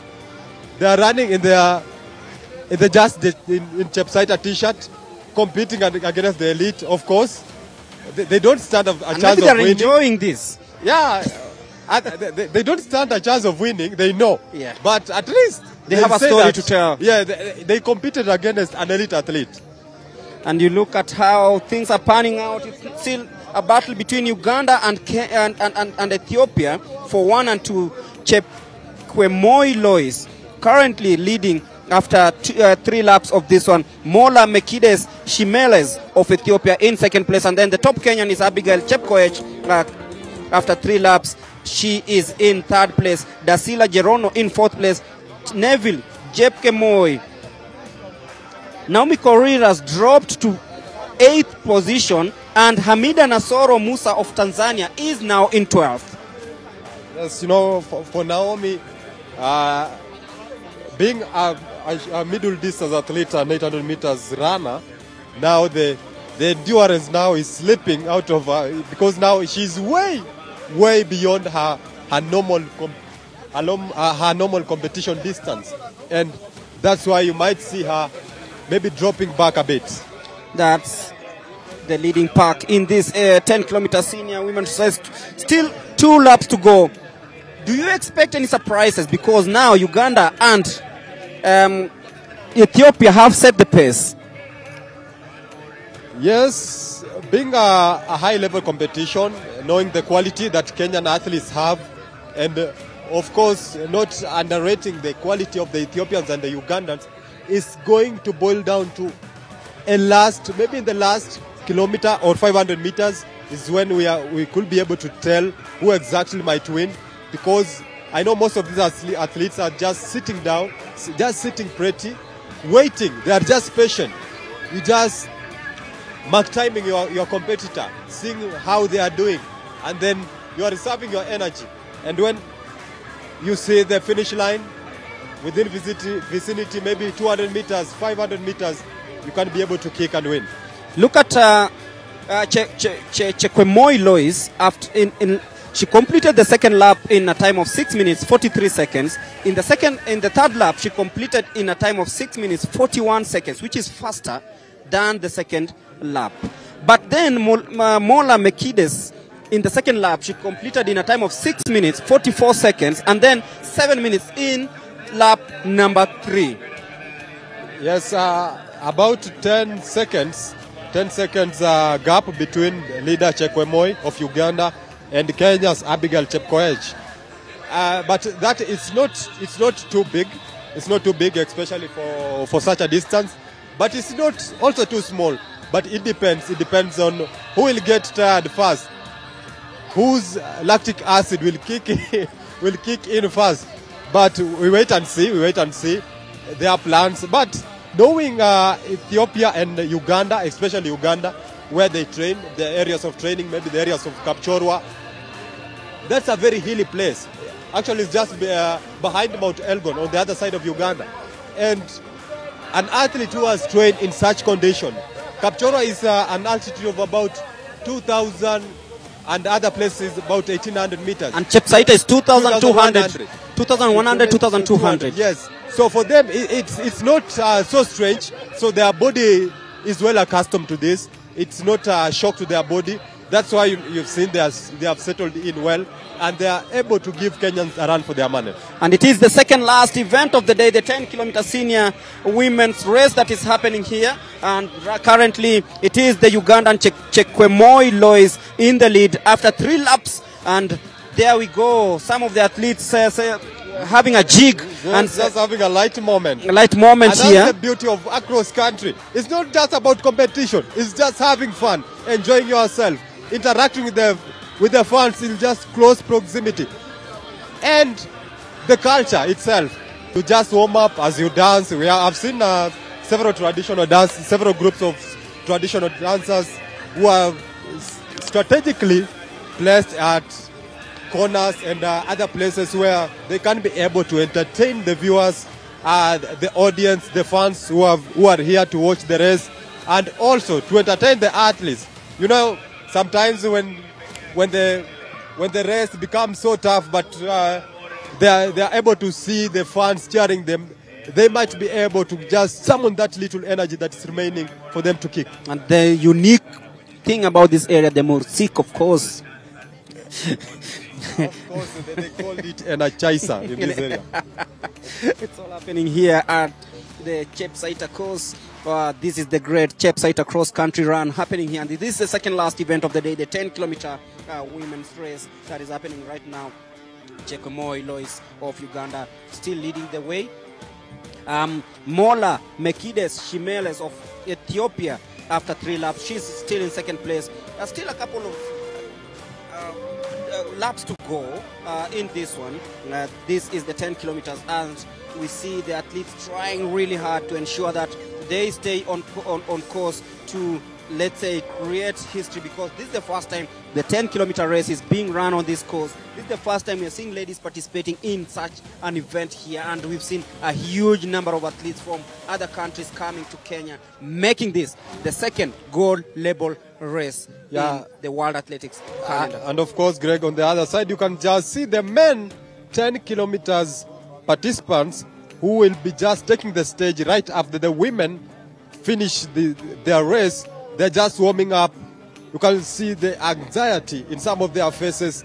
Just some of them now, this is where you say the silent prayers that, yes, I have done training, I have prepared. Now, I hope this goes well on me. Yeah, we've seen a couple of disappointments, even on the global stage, where an athlete prepares well for a race, then suddenly something just happens with his body. He can't pick it up. Sometimes you find that the athlete maybe suffers a hamstring or something. We've seen that, a false start or something like that. I'm not saying it's going to happen here, but things happen. It's normal and it's part of the competition. And talking of that, I've remembered the great himself, Eliud Kipchoge, during this year's Paris Olympics. He had prepared for it, aiming for history, but it wasn't just his day. Things just did not work according to what he had planned for, and that is part of competition. That's what sports is all about. Sometimes you prepare, but it doesn't go your way. But what matters is picking yourself up. Next competition, you do your best. And as you can see now, we have traditional dancers, entertainers, just entertaining the athletes and the guests who have arrived here to watch this spectacular event. And of course, it is the second last event of the day, the 10-kilometer race happening here at the Chepsaita grounds in Uasin Gishu. This is the great Chepsaita cross-country run. Of course, we have the 10 kilometers senior men's race that is coming up. We've shown you the images. We'll be bringing you live images from Chepsaita as the race goes by. And of course, we'll be handing you over to the studio for the news at 1.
For payday. Yeah.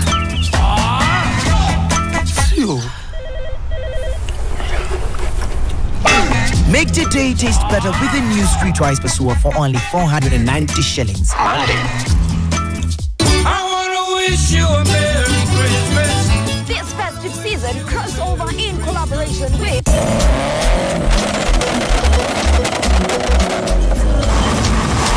comes together to bring you a Christmas to remember. And we'll be coming live from Moyo Children's Home, all the way from Thika, giving them great music from yours truly, Son of Nations, and performances by From your here. Ni tarehe 9 December, starting from 11 a.m. to 1 p.m. 8th of December, only on NTV. Joy to the world, the Lord is come. And this is Crossover. See you then.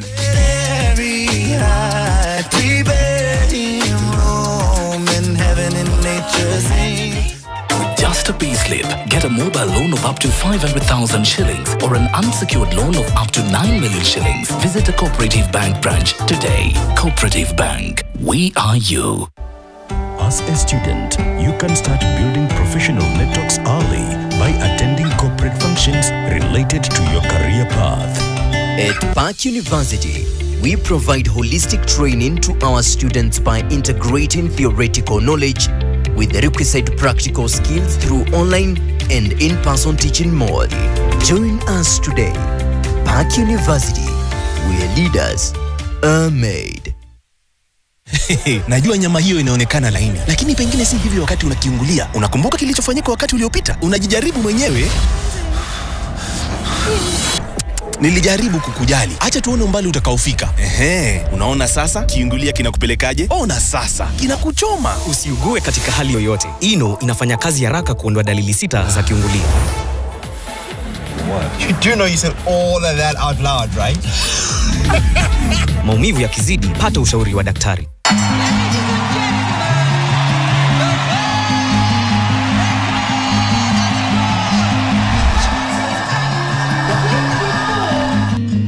Tumekaa tukiombanga.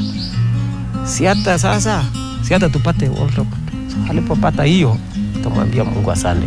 As I am talking now, most of them are ladies, but those who are in this camp change their names to be Jebets. They believe that by calling yourself Beatrice or Jebet, you will conquer the world. Uliongeza watu kwa list. Sherehe kubwa. Jua kesho unajipata tugotane buzz. Utasikia tu. Parents throw graduation party for daughter's boyfriend. Nimepata admission letter ya kujoin campo. Congratulations. I'm so proud of you. But your workplace not giving. Today is the best day. Performance. You better map. Yeah. Speaking of us, I think things are quiet. Na venue. Achuadi pin boy donge. Bana utumie ukitu usiku, sio sasa umesikia? Hapa ndio tunakuwa free.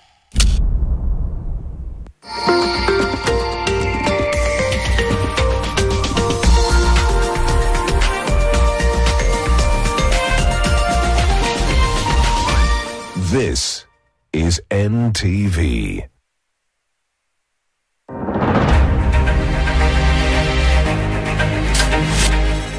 Sharia-compliant financing offers an alternative form of financing that can be utilized across the board.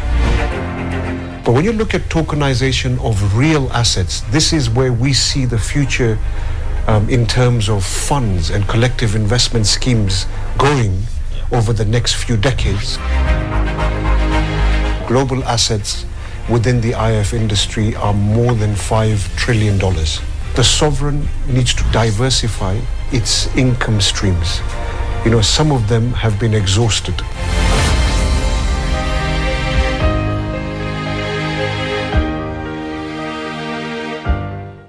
Want to know the biggest story of the week? Do not worry. The Weekly Review got you covered. For in-depth analysis of politics, business, governance, as well as social issues, the Weekly Review covers it all. For well-researched, exclusive and investigative content, read the Weekly Review every Sunday in the Sunday Nation.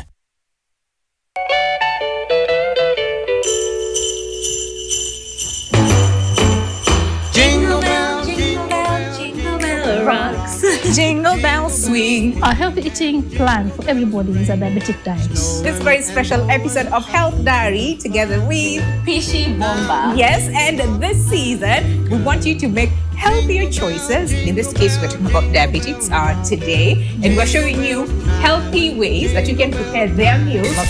So, okay. There's milk in here. There's oatmeal in it. Oats very rich in roughage. So it checks the blood sugar and it makes you full very easily. If you look at it, it's more than enough. It's enough serving. If you look at this half, quarter. That's more than enough.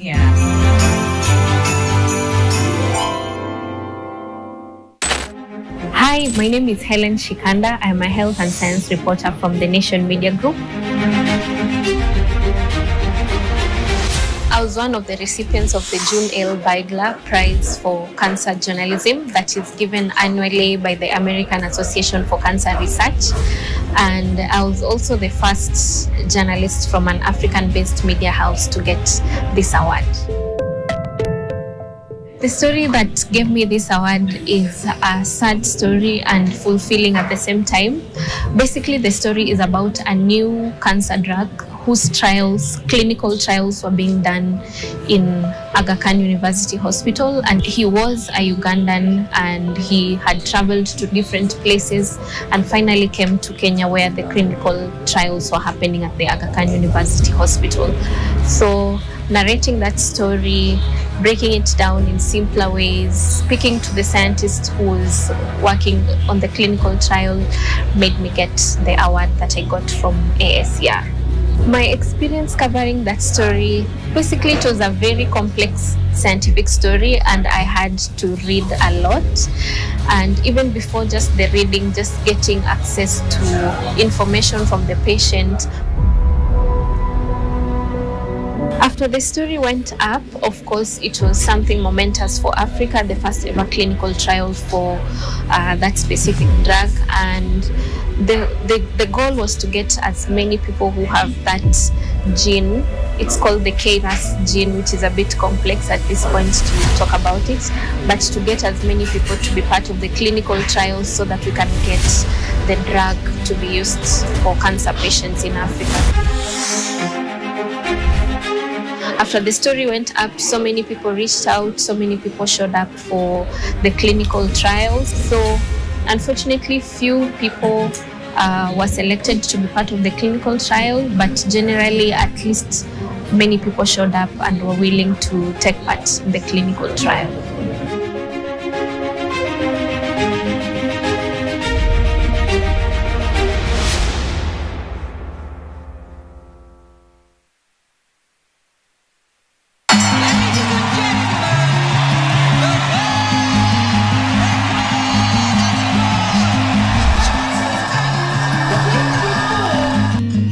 Tumekaa tukiombanga, si hata tupate world record. Alipopata hiyo, tumwambia Mungu asante. As I am talking now, most of them are ladies, but those who are in this camp change their names to be Chebets. They believe that by calling yourself Beatrice or Chebet, you will conquer the world. Why we come to church? Sababu nakuja kanisani. We come to be gifted. Tunakuja kutunukiwa vipawa. To start that which God has given us in flames. Chochote kile ambacho Mungu ametupatia hakika chochote. We come to get power. Tunakuja kupata nguvu. So that we may become great in life. Ili tukawe wakuu katika maisha. We are made from the image of God. Tutengenezwa kwa mfano wa Mwenyezi Mungu. We are not underdogs. Sisi wale. We are great. Sisi ni wakuu. Because we are carrying the great I am. Tumebeba yule mkuu. We are not failures. Sisi ni wa kushindwa. We are a success. Sisi ni wa kushinda. God has given us power. Mungu ametupa nguvu. The Holy Spirit. Roho Mtakatifu. To start the gifting of God. In our life. Ndani maisha yetu. To become great. Kuwa wakuu. To become a millionaire. To go far. In life. Maisha. I have good news for you. Njema kwako. Power will come upon you today. And by this service today, your direction will change forever in Jesus' name. Badilika kwa jina la Yesu. Amen.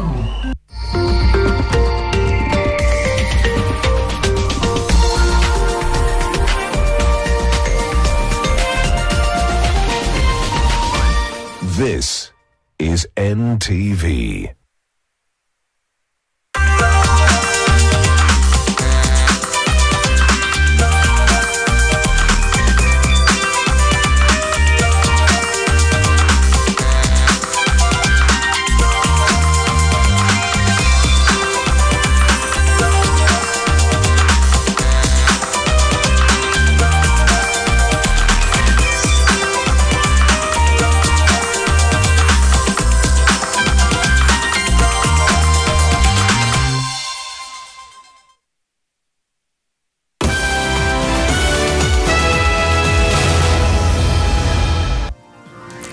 A very good afternoon to you on this NTV at 1.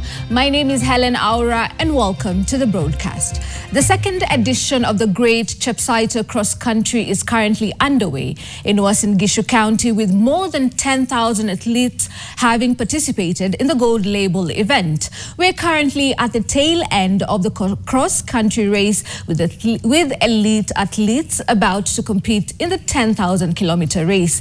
Our sports lead Bernard Ndong is currently on the other side. Bernard, can you tell us what is expected and how has the mood been on the other side?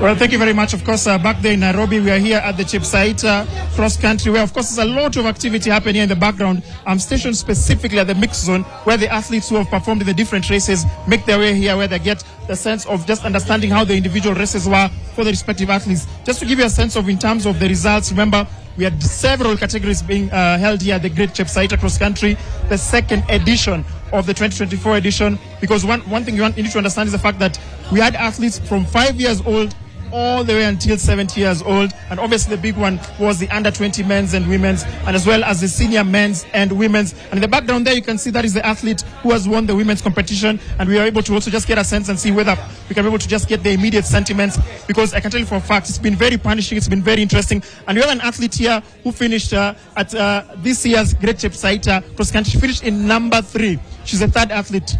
She finished, actually we understand that she's the one who won, I beg your pardon. Just been corrected. She's the winner of the 2024 edition. So her name is Lois Chekwemoi. Everything is happening live. You can just see her just trying to regather her senses, to catch her breath, because it's been a punishing race. Lois, before you finish removing your shoelaces, I know you're very, very tired. First of all, welcome. Join us here live on NTV to get your immediate sentiments about the Great Chip Site across country. First of all, tell us, is this the first time you're competing, and how was the race for you? My name is Chekwemoi Lois. Being the fact that it's my first race to compete here, I'm really happy, and I would like to thank God for His strength that He has given to me, and I want to thank also my coach, Coach Kwalia, and also my management, Newton. Today was really very tough. It was hard, but I managed to push, and to be sure I had prepared for it, and yeah. You're obviously not from Kenya, you're Ugandan, competing in Kenya. How does it feel winning in foreign territory? To win this race wasn't easy. First of all, I was fast shaking. Here is the home of champion, and I also told myself I'm also a champion and I have to make it. What's your message for Ugandans back home who have watched this victory for you? I love you, my Ugandan people, and I'm proud of you. Thank you very much, and just go and catch your breath. That is Lois Chekwemoi. Of course, she's the winner of the women's senior race, just giving us immediate sentiments. Of course, she's Ugandan. She's actually even won a silver medal in one of the championships in the past few years. So a dominant display. So just gives you a sense of how competitive it has been. Last year, it was a Kenyan who won. 2024, well, it went to Uganda, the neighbors. What is fascinating about this cross country is the fact that actually where I'm standing, it's about 700 or so meters. That is Tororo. That is Uganda. Mount Elgon is just standing there. And a Ugandan has conquered the women's senior race here at the 2024 Chip Site cross-country run. Thank you so much, Bernard. That is Bernard Ndong at the second edition of the Chip Site cross-country run in Uasin Gishu County, and a hearty congratulations to Lois. Now, on to some health matters. 2 cases of the Mpox virus have been reported in the last 24 hours in Nakuru County, taking the country's caseload to 9. This is according to the Ministry of Health, which says the active cases are 2 males and 7 females. The ministry says it has tested 44 samples, that 6 of the confirmed cases are in isolation. 49 contacts are currently being traced. Nakuru County now says it will enhance surveillance and scale up risk communication and engagement. Further, the county also says as a preventive measure, it will enhance sensitization among truck drivers along the northern corridor, as many of the cases confirmed have been among them. Chaos erupted in Malindi as Matatu drivers, allegedly incited by local politicians, staged a violent protest that left several injured and property destroyed. The demonstrations, which began as a blockage outside the Malindi municipal offices, quickly spiraled out of control, disrupting operations and traffic for hours. Jargan Nambeka has more.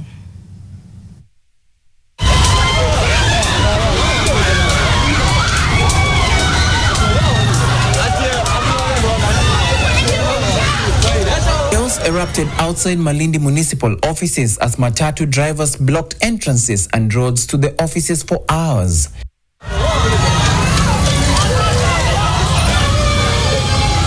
The violence, allegedly incited by politicians and executed by the Malindi Matatu Owners Association, left many injured.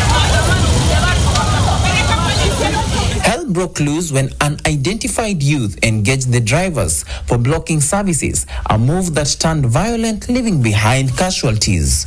Goons wamekuja kutuvunjia magari, wametupiga, nafikiri hapa inaonekana, wametupiga na bakora. Shangaa vijana wenye tunawajua wa hapa mjini wametushikia bakora, wamekuja wametupiga, wametuvunjia magari, hatukujua dhamira zao zilikuwa ni za nini. Watu ambao hawakuwa na hatia yoyote wamepigwa, wengine wako hospitalini sababu kuja kuomba nafasi ya municipal wasikizwe shida zao za kiuchumi. Kuwa ni some kind of incitement ambayo haikuwa inahusiana na mambo ya matatu. Matatu ilitumika tu kama some kind of catalyst. Authorities say youth carried political placards, raising questions on the motive of the demonstration. Meneja wa manispaa ya Malindi, bwana ambaye anaitwa Mr. Silas Ngundo, aweze kurudishwa katika ofisi ya manispaa ya Malindi, na mambo mengine ambayo walikuwa wanazungumza kuhusu wanasiasa na siasa ambayo inaendelea. Chairman aliweza kujitoa na akasema ya kwamba kile ambacho tumeona hakikuwa kinahusiana na position ama mwelekeo wa Matatu Owners Association wa Malindi. Silas Ngundo was saved by the Labor and Employment Court after a 4-year legal battle with his employer, but only the governor had the authority to appoint or redeploy senior county officials. Mohamed Abanur, injured during the chaos, accused local politician Afswa Hobeni of inciting drivers to protest for Ngundo's reinstatement. Nani alianzisha zile vita na hatua ichukuliwe kwa haraka, kwa sababu mimi pia nataka haki yangu, kwa sababu nimechafuliwa jina ya kuwa mimi nimepiga watu. He called for political tolerance, saying that Hafswa had ulterior motives for blocking the redeployment of Ngundo. Malindi Sub-County Police Commander Jos Mudavadi says officers are investigating the matter. Eugene Mbeka, NTV, Mombasa. The Ethics and Anti-Corruption Commission has defended the Controller of Budget against attacks from the Council of Governors in a response to a report which puts the county bosses on the spot over diverse financial irregularities.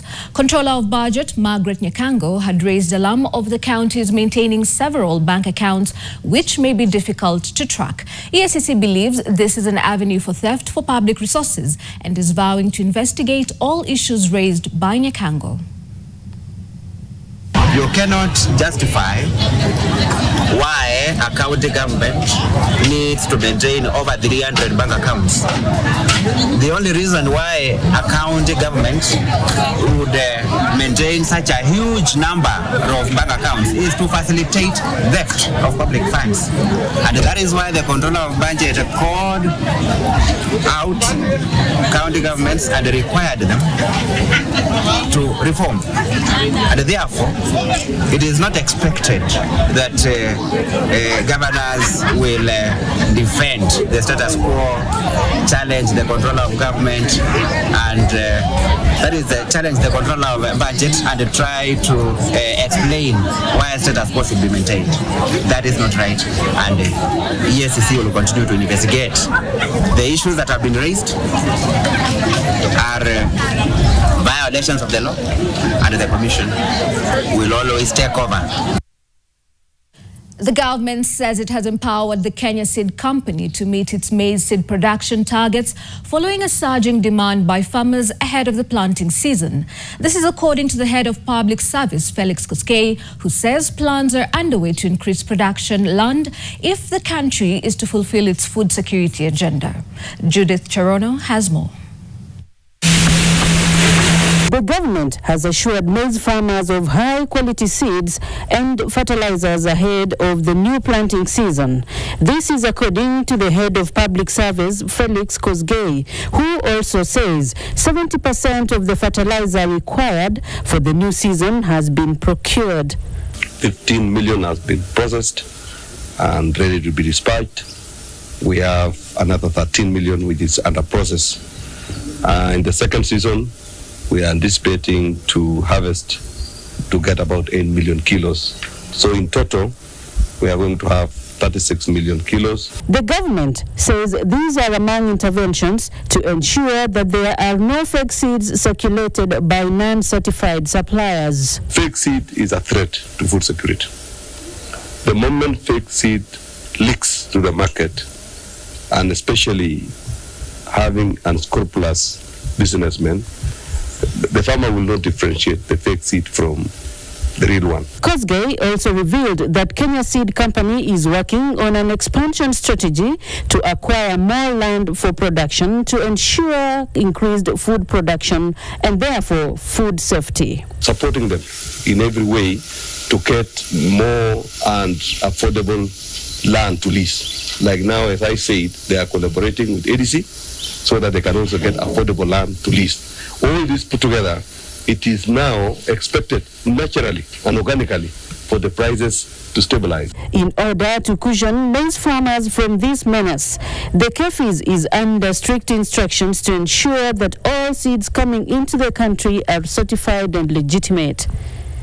Judith Cherono, Monday, NTV, Kisumu. That story by Judith Cherono takes us on a short break here on NTV at 1, but don't go too far. We have much more lined up for you.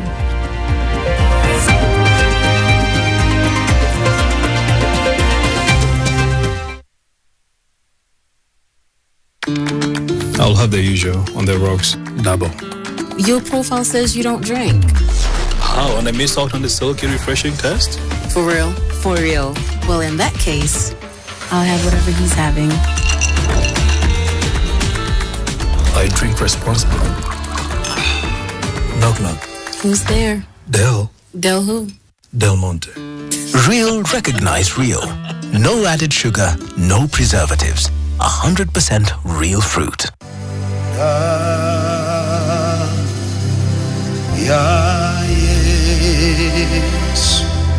Tarehe 4 on 4th hadi tarehe 15 up to 15th of December mwezi wa 12. Mungu anatupa nguvu kupitia kwa damu na mwili wa mwanawe.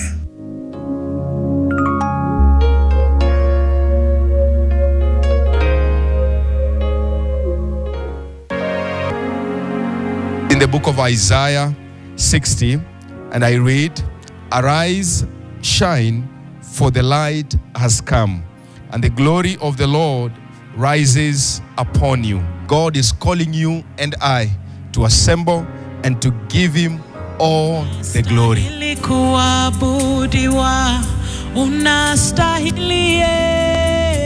When I reflect about the journey of Mary and Joseph, it's amazing what the Lord will do in us and through us when we make ourselves available to be used of him.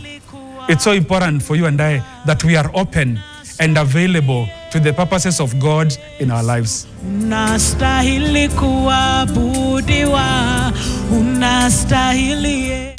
Just a payslip. Get a mobile loan of up to 500,000 shillings or an unsecured loan of up to 9 million shillings. Visit a Cooperative Bank branch today. Cooperative Bank. We are you.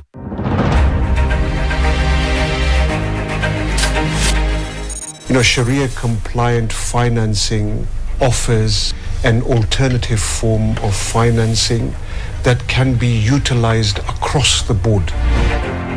But when you look at tokenization of real assets, this is where we see the future in terms of funds and collective investment schemes going over the next few decades. Global assets within the IF industry are more than $5 trillion. The sovereign needs to diversify its income streams. You know, some of them have been exhausted.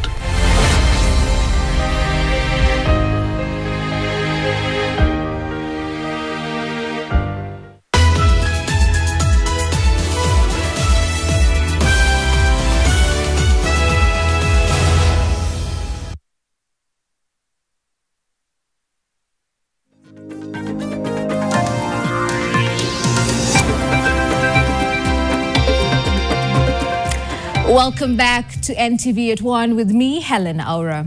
Animal rights and food safety groups in Narok are sounding the alarm over rising slaughter of donkeys for meat, especially during this festive season. Unscrupulous dealers slaughter the beasts of burden and sell it to butchers as beef, putting the lives of consumers at risk. Security agencies in the region have launched an operation to arrest the vice, as Tobias Meso now tells us. At a recent meeting, local leaders in Narok sounded the alarm on a spike in slaughter of donkeys for meat.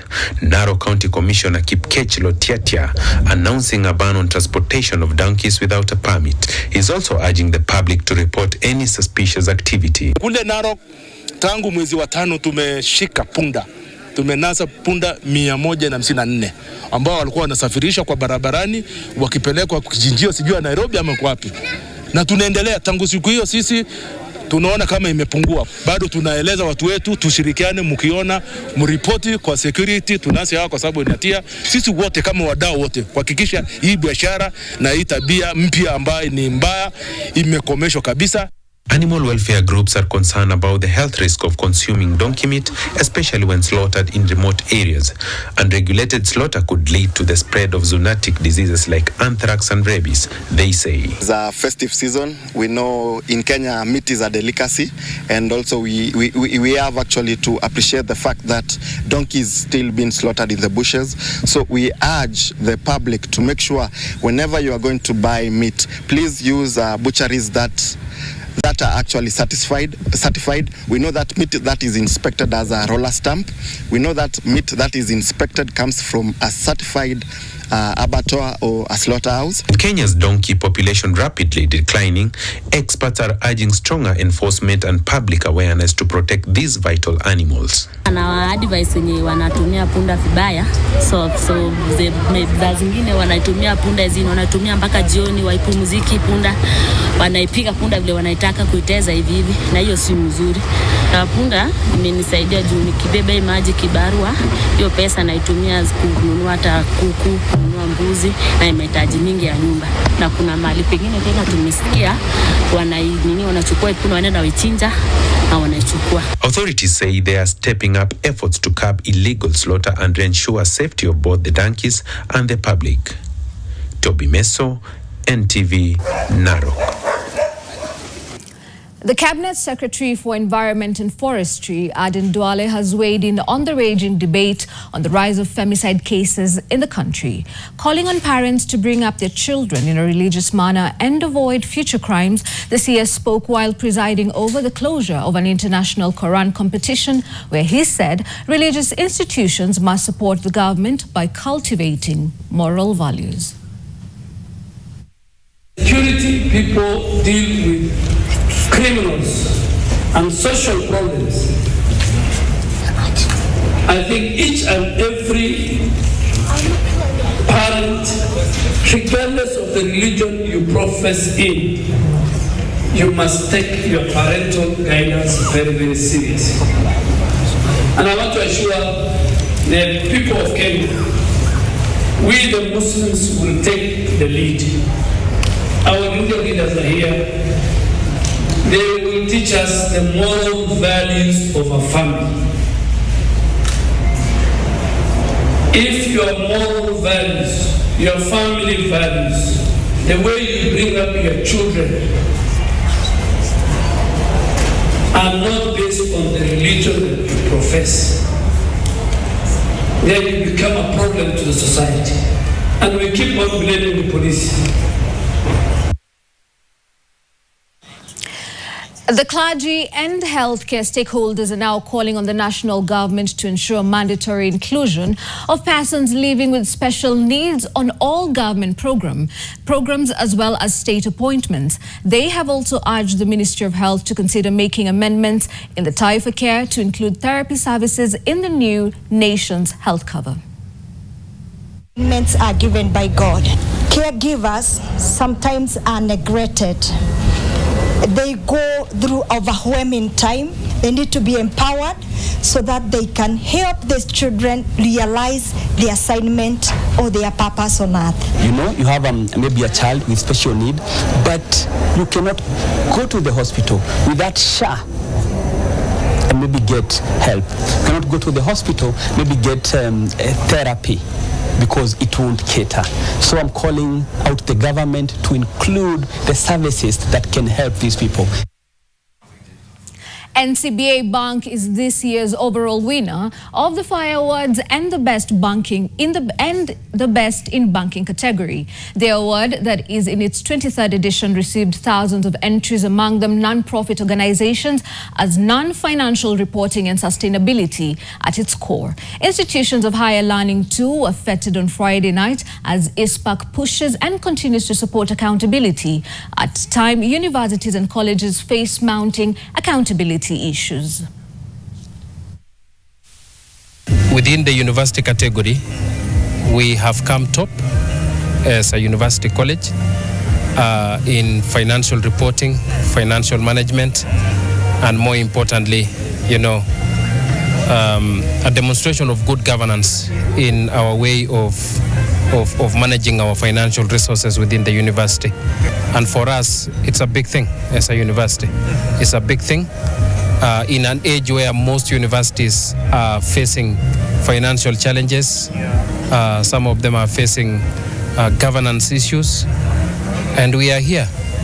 And we believe that we need to set the standards when we are still young, so that our resources are used efficiently. The standards for reporting are done very well, so that we can be able to ensure that the university remains viable and sustainable in terms of its finances.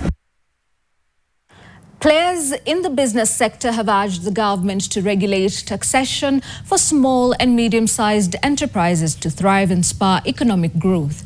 Speaking at a meeting of various business leaders, the industry stakeholders decried the harsh economic situation which has led to the closure of businesses due to imposition of taxation affecting many lives. The entrepreneurial players now have also been asked to create an enabling environment to motivate employees for the betterment of business outcomes. They were speaking during the 100 Dependable Brands Award ceremony here in Nairobi. Over 90 business enterprises were awarded for exemplary business performance. There's cash flow in the economy. We, the private sector, are able to develop concepts and even create jobs, because the government on its own can only create so much. But when they create an enabling environment, favorable taxations, sometimes even giving waivers to the business community. And for SMEs, small and medium enterprises, they sit at a very precarious position, because most of them cannot grow due to financial challenges, but also the toxic business environment. Our call to the government is to kindly see what they can do, especially with the escalating cost of doing business, taxes, so that they can support businesses, because businesses employ people. The government will be creating jobs and solving the problem of unemployment. The youths out here are more skilled, the Gen Zs out here are more skilled. 2024 graduates have been urged to use the acquired skills in learning institutions to create employment that will sustain them, as opposed to relying on employers. Speaking during the graduation ceremony of over 200 graduates at Brookhurst School here in Nairobi, the education professionals said that it is high time for every individual to find source of income by applying knowledge gained through their studies. They have also urged to advance by their enrolling and recognizing institutions if they are to compete in the job market.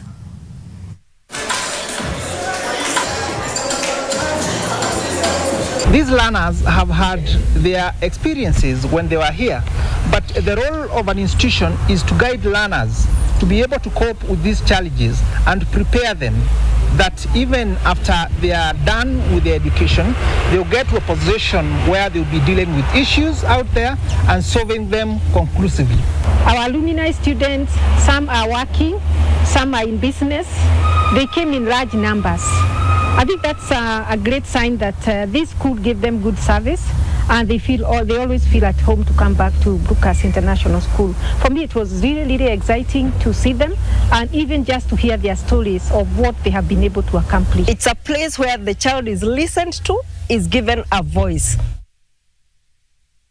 We're taking a short break here on NTV at 1, but don't go too far. My colleague Elijah Oko will be back with the sports news.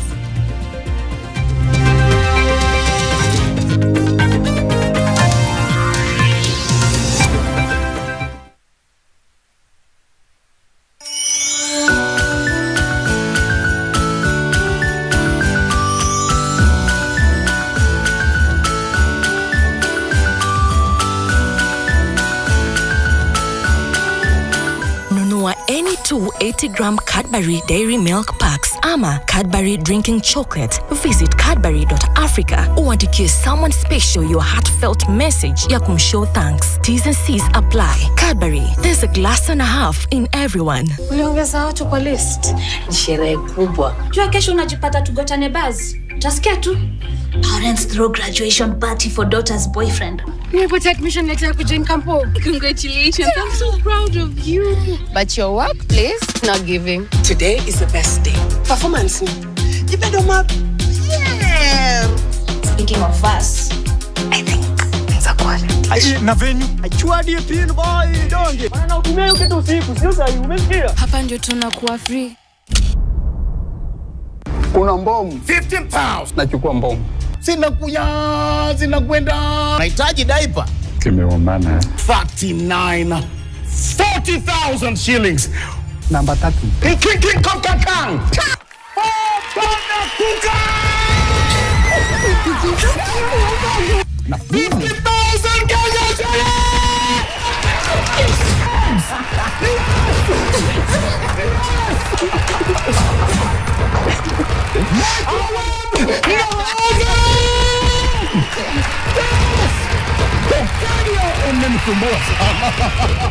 Grand mega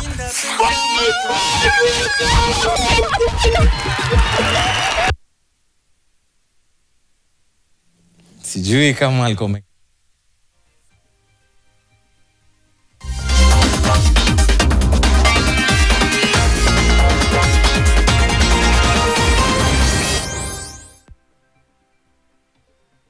Thank you very much for staying tuned. My name is Elijah Uko and welcome along to your home of sports. Well, let's start off with some football, and the long-awaited Football Kenya Federation election is currently ongoing at Kasarani Indoor Arena. The fate of Kenyan football will be decided today as 90 delegates will decide who of the 8 candidates who are vying will succeed the incumbent president Nick Mwendwa, who has served for 2 4-year terms.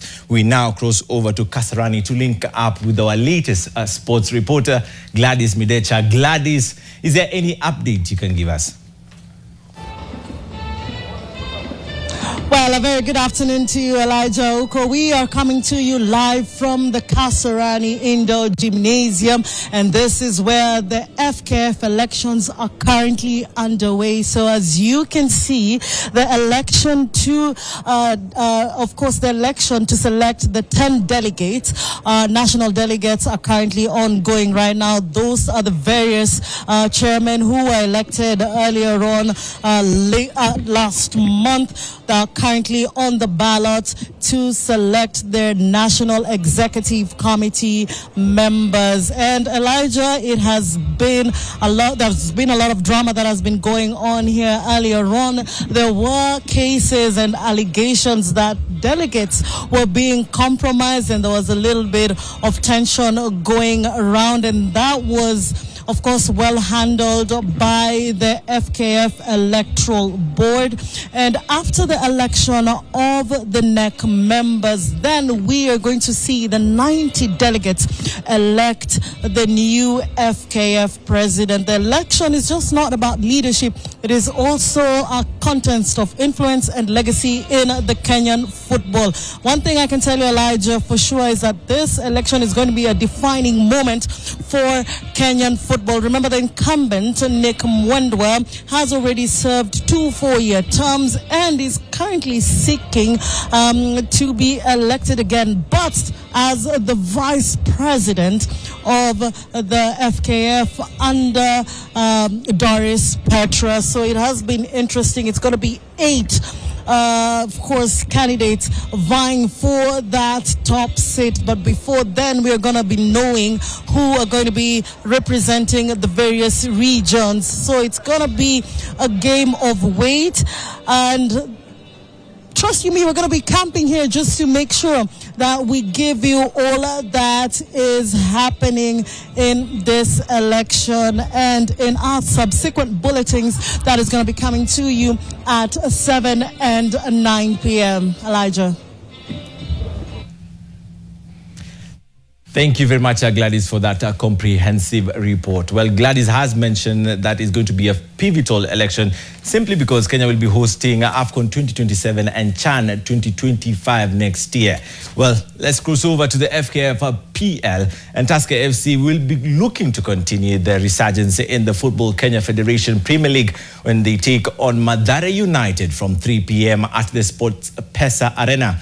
Tusker have won 3 consecutive games on the spin, taking their points tally to 18, 4 behind leaders KCB, but have a game in hand. Mathare, on the other hand, haven't won in their last 2 and will be looking to end their winless run.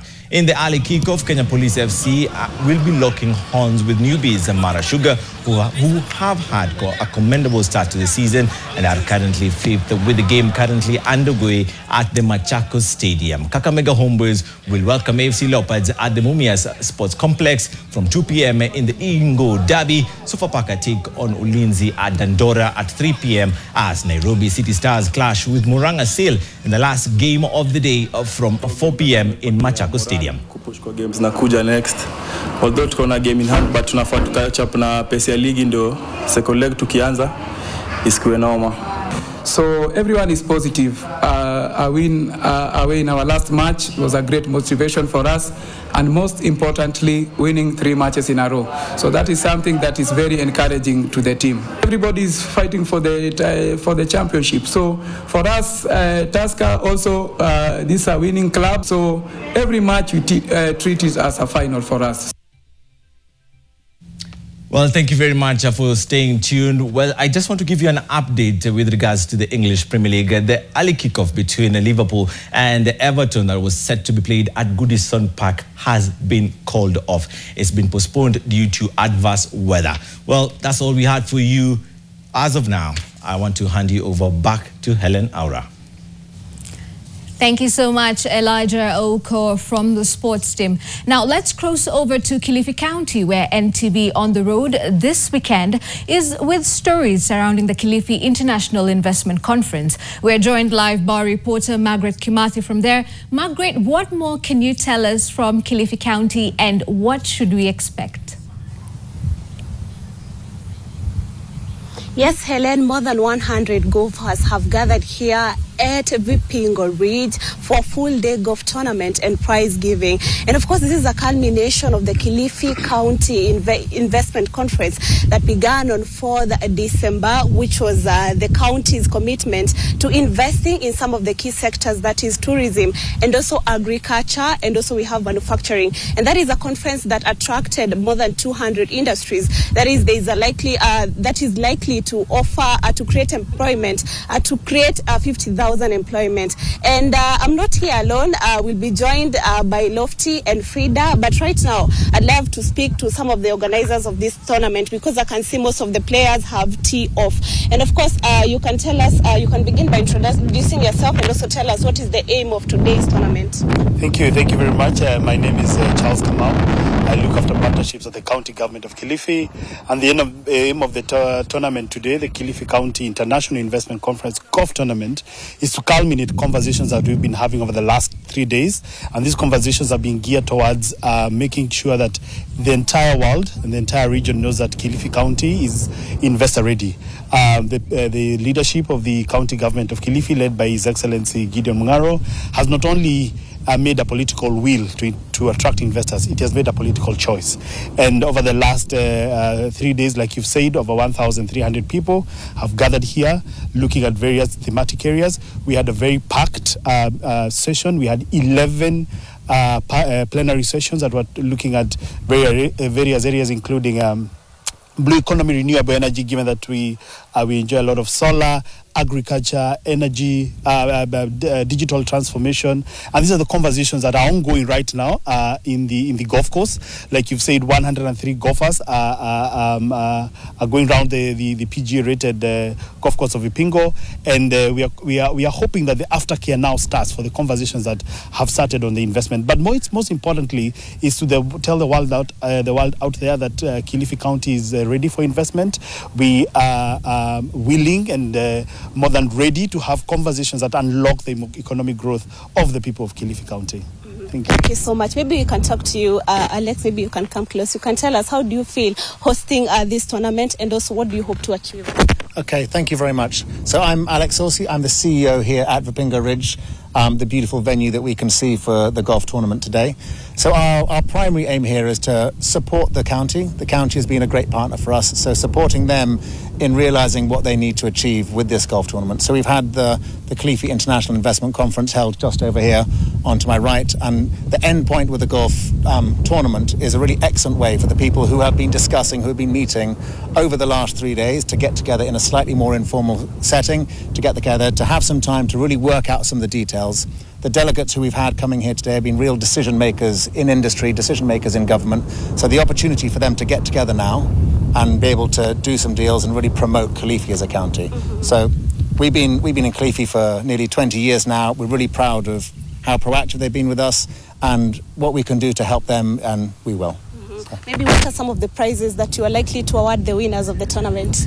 Okay, so a lot of the prizes, I think the top prizes will go into the golf paraphernalia, some clubs, some hats, some caps. I think there might be a golf bag this time. But there's a lot of, for a golfer, it's all about the golf prizes. Thank you so much. That is Alex, the CEO of the Vipingo Ridge. And of course, from here, we'll be crossing over to the duo, that is Lofty and Frida.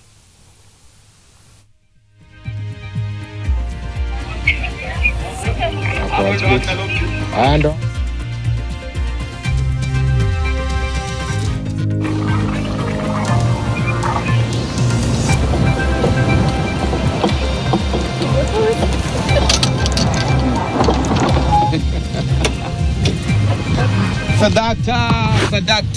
Sadakta. Wanasema tajiri haboeshi, tajiri hadaiwi, tajiri anakwao.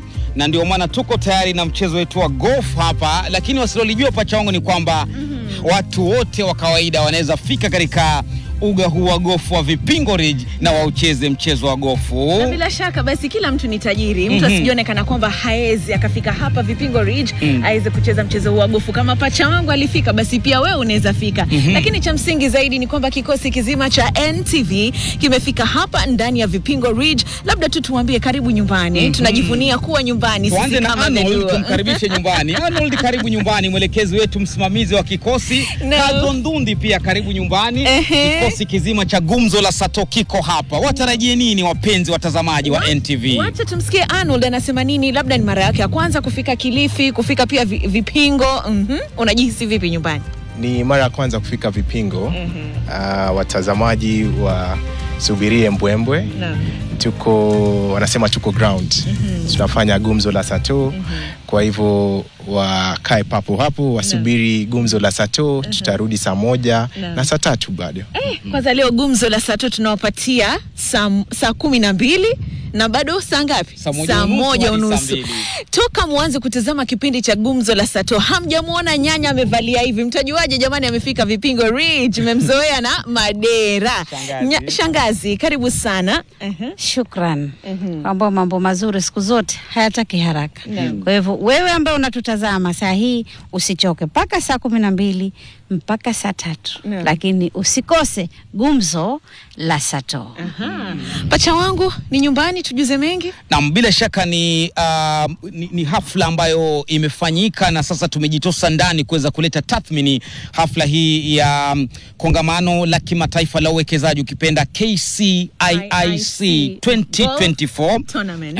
Lakini ni shindano la golf au sio alivyosema pacha wangu. Kwa hivyo leo tuna washindani 100 ambao wamejitosa katika kinyang'anyiro hichi na sisi tuko hapa kuangazia yote kutoka sasa saa 1 na saa 3 na kindumbwe kabisa kitakuwa ni kuanzia mwendo wa saa 11 ambapo gavana wa kaunti hii Gideon Maitha Mung'aro atakuwa ni mwenye kuja kufunga kongamano zima na zaidi kutangaza washindi wa gofu wapatiwe zawadi zao. Zawadi ni kemkem kutoka hapa tu Vipingo Ridge. Na mimi na pacha wangu pia tunaingia katika kinyang'anyiro, tutakuwa tunajua tunapata nini. Lakini kubwa zaidi, jiunge nasi mwendo wa saa 1 tukuletee matangazo mubashara kutoka hapa na kikosi kizima cha NTV. Kevin Mtai yuko nyanjani, tuko na mwelekezi wetu hapa Agatha pamoja na wengine wengi wapiga picha. Shamason yuko upande ule mwingine pamoja na dereva wetu, captain wetu Tony Daddy kukuletea kila kitu kinachojiri mahali hapa. Salimia jamani, na mwana akipiga tu hai kwa mbali. Kwa haraka upesi tu. Tony Daddy, tukaribishe ndani ya Kilifi, ndani ya Pwani. Asante sana, mimi ni mwenyeji hapa. Na hapa kama ingekuwa ni ile kikwetu tungesema ni chonyi kwenyewe hapa ndani ya golf. Karibu sana chonyi. Uchonyi nini? Ugali, uchonyi ugali. Bila shaka tutatamatishia hapo, maana najua pia kuna mengine ya kumalizia kule Nairobi na dada yetu nani? Dada yetu Helen Aura. Lakini siku zote tunasema ni mtu na pacha wake. Usiende mbali, endelea kutazama NTV.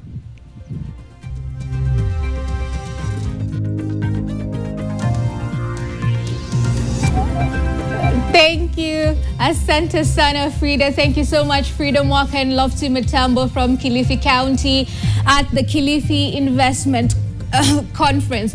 Elijah, Frida na Lofty wanasema kila time ni kila mtu na pacha wake. What are some of your expectations from Kilifi? Do you play golf as a matter of fact?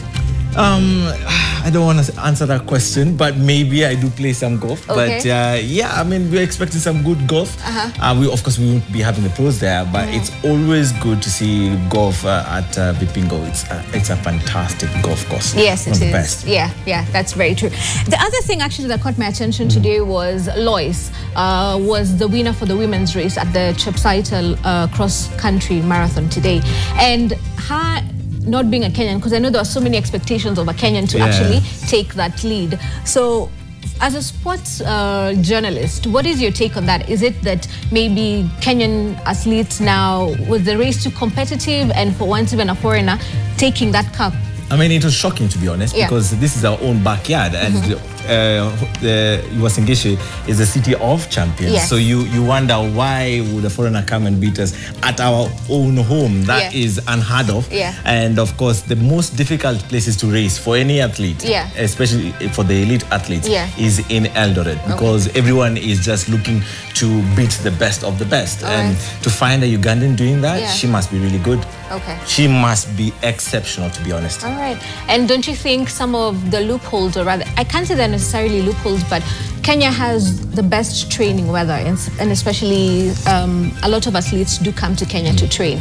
So do you think that's one of the things also maybe that has steered or pushed forward some of the international athletes who come to train to Kenya then go train elsewhere as well? Yeah, for sure. It's about the altitude. The altitude in Uasin Gishu is really favorable for athletes, especially the North Rift. So they do come here, they do train, and of course they go back and give us a run for our money when it comes to the world competitions. But we just didn't expect a neighbor to do that at our own home. It was quite unexpected. But congratulations to her. Congratulations to Lois. Well, let's hope to see you in Kilifi County, where our team is also there catching the Kilifi International Investment Conference, and as well as just catching some good time and banter while playing golf. My name is Helen Aura. My name is Elijah Uko. And looking forward to see you tomorrow on Sunday. Do enjoy the rest of your afternoon. Bye-bye for now.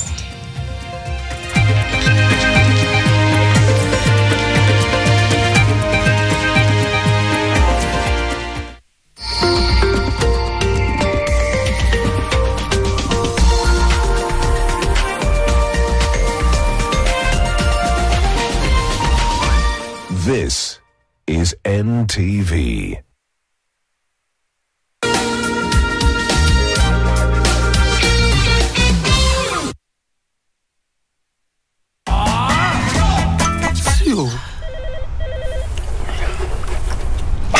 Make the day taste better with a new Streetwise Pasua for only 490 shillings.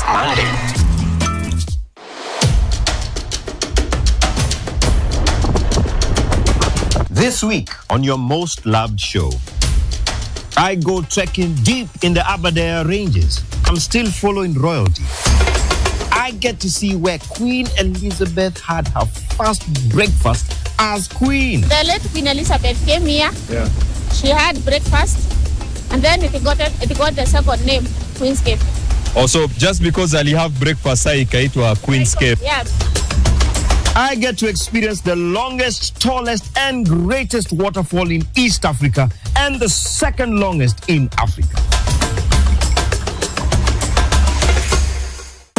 Just a payslip. Get a mobile loan of up to 500,000 shillings or an unsecured loan of up to 9 million shillings. Visit a Cooperative Bank branch today. Cooperative Bank. We are you.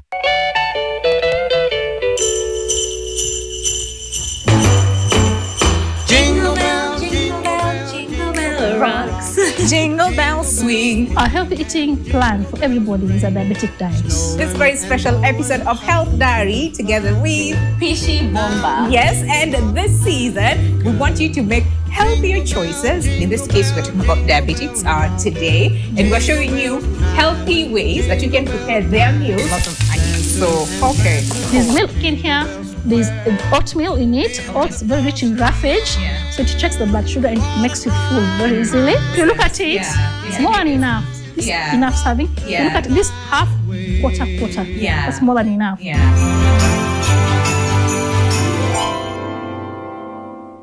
Want to know the biggest story of the week? Do not worry. The Weekly Review got you covered. For in-depth analysis of politics, business, governance, as well as social issues, the Weekly Review covers it all. For well-researched, exclusive and investigative content, read the Weekly Review every Sunday in the Sunday Nation.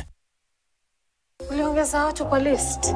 Ni sherehe kubwa. Jua kesho unajipata tugotane buzz. Utasikia tu. Parents throw graduation party for daughter's boyfriend. Nimepata admission letter to join campo. Congratulations. I'm so proud of you. But your workplace not giving. Today is the best day. Performance. You better map. Yeah. Speaking of us, I think things are quality. Na venue. Achuadi pin boy donge. Wana utumia kitu usiku, sio sahi, umesikia? Hapa ndio tunakuwa free.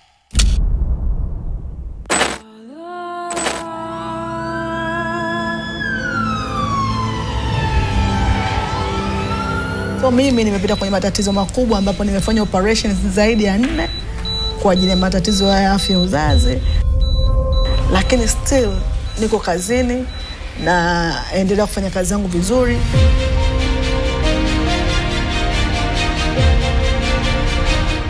Naitwa Zora Malisa, ni managing editor wa Online Mwananchi Communications Limited. Mimi ni miongoni mwa waandishi walioshinda tuzo ya EJAT, simulizi aliyochoma sindano 38 tumboni akisaka mtoto kwa miaka 13, ambayo ndio nilifanya nishinde tuzo ya EJAT kama mshindi wa kwanza, lakini pia nimeshinda tuzo ya EJAT kwenye upande wa masuala ya afya ya uzazi kama mshindi wa pili kwenye story inasema safari ngumu ya kutafuta mtoto kwa upandikizaji. Ukiangalia hizi story zote mbili ni story ambazo kwanza zinamlenga muhusika mwenyewe. Mimi ndo muhusika nilofanya hizi story na ndo story ambazo zinanilenga mimi mwenyewe. Kwa nimeandika kitu ambacho nakiishi, nimeandika kitu ambacho na experience, nimeandika kitu ambacho nafahamu maumivu yake ya kutafuta mtoto, nafahamu namna ambavyo jamii inamuona mwanamke ambaye ameingia kwenye ndoa, amekaa tu mwaka bila kupata mtoto. Kupata ile tuzo ilikuwa kwangu ni furaha zaidi kwa sababu tu na wafanya wanawake wengine waone kwamba wanatakiwa waendelee kuishi, yani maisha yake ni muhimu zaidi. Kwa hataki kujiumiza sana kwa sababu ya kukosa mtoto, haitaki kutumia hadi yake ya mwisho sana kwa sababu ya kukosa mtoto. Kwa kwangu ilikuwa furaha kubwa kwa sababu tu ya kuona tunaanza kupata mabadiliko kwenye jamii yetu. Tunaanza kuzungumzia issue ya mwanamke kukosa mtoto na namna gani nyingine ya kutafuta nafasi nyingine mpya, fursa ya kuweza kumsaidia mwanamke aweze kupata mtoto.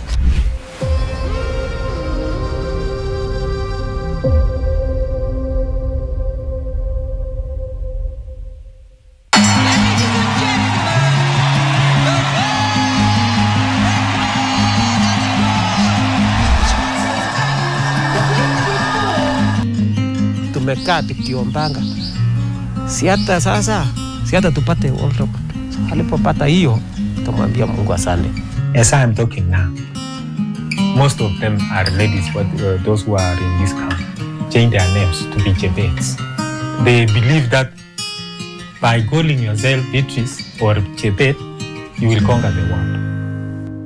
Uliongeza watu kwa list.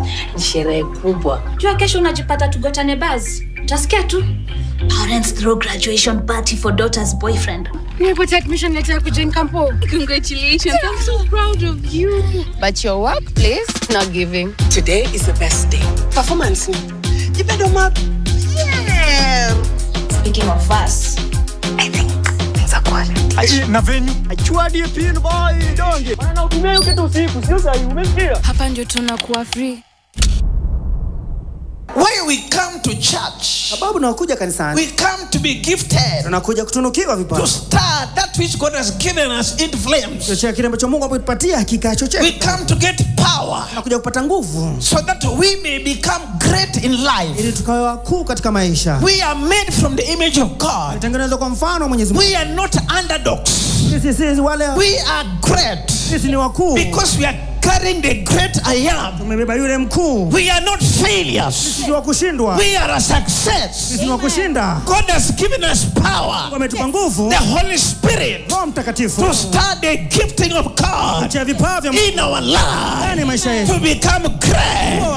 To become a millionaire. To go far. In life. I have good news for you. Power will come upon you today.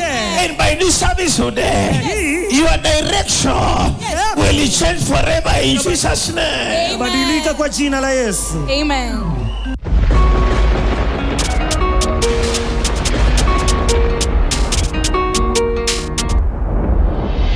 My name is Mariam Bishar. Most bankable host Brian Esteli. And we bring you the Morning Fix. Shimano is in the building as promised. Yes. Every day is a different discussion on something you care about. And we want to hear from you. That's why we want to hear your say. So we've got star-studded guests, the people you want to hear from, the people you want to connect with, and all the celebrities will be in studio. We'd like you to pick up that phone and have a chat with them. Without that project, I would not have done anything else that I've done before because it was kind of like... Then, yeah, when I was coming to Kenya now on my route of, you know, wanting to like make music. But Friday, guys. Friday is where we have all the fun. There is mad fun with Aseli, DJ E, good vibes, great conversation, artists from all over the continent and more. So keep it 96.3 Nation FM.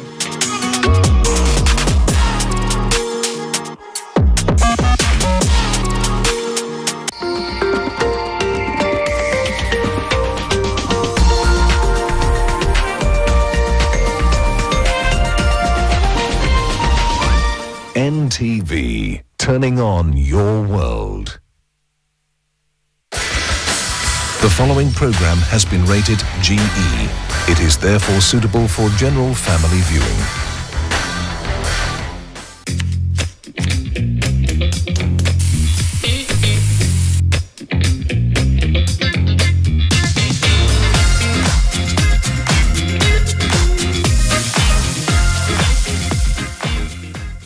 Welcome to Pishi Bomba. My name is Claire Karatu. Now, when you see an array of ingredients like this, you know we're up to a delicious meal.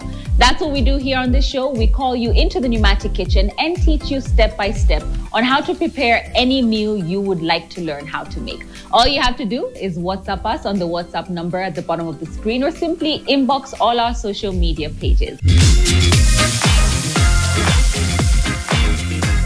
Now, before we get into our ingredients and what we're making, please let's welcome our guest, Maureen. Welcome to the show. Thank you. Hi, how are you? I'm fine. Good to see you again.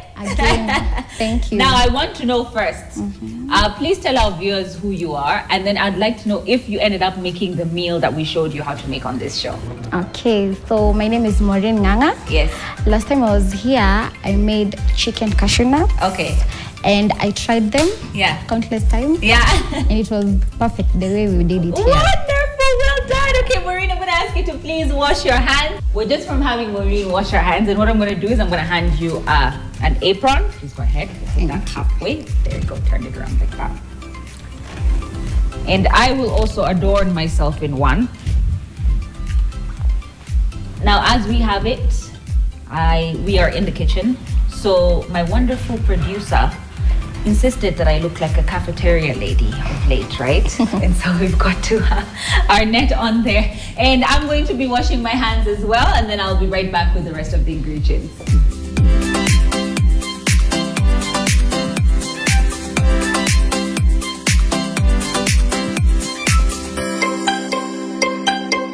Okay, now what we have in front of us, Maureen, is we have some carrots, some butter, garlic, crushed garlic. We've got salt, black pepper, and dried parsley, okay?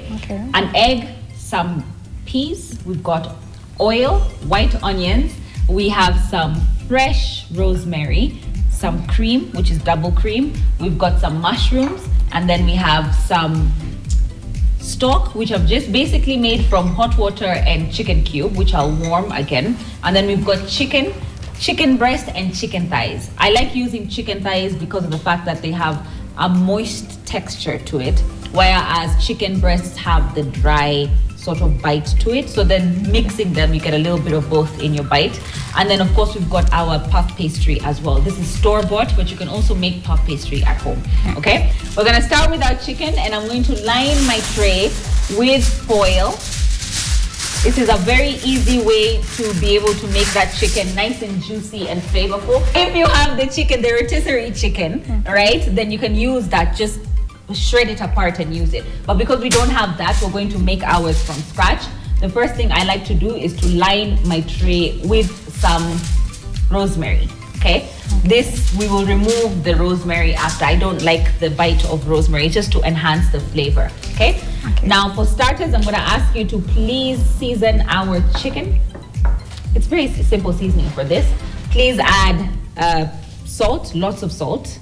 Don't be shy, go in there with that. Don't be shy, don't be shy. It's a lot of chicken, let me tell you. It's a lot of chicken, so you want to make sure you get just a good amount of salt into your chicken. We're going to rub that through, so don't worry about it, right? Okay. Perfect. And then what we're gonna add is we're gonna add some black pepper. I can sprinkle this for you, just so that you don't have to use your hands. And then what we're gonna add is our parsley. Perfect, you can give that a rub. Now, you can add some garlic powder, but I think I'll just add some whole garlic. Please go ahead. Are you okay with giving that a rub? Okay. You okay with it? Yeah. Okay. Making sure that we have all that chicken marinated in that salt, in that pepper, in that garlic. It's just going to be absolutely delicious. Now, we're just going to make sure that all that is just well incorporated in there. Perfect. Gotta wait for you to finish rubbing the chicken. Just make sure all of it gets that. Yeah, perfect. Yay! Perfect, perfect, perfect. Thank you. Thank you. You're the best. Thank you very much. And go ahead and wash your hands just to be on the safe side.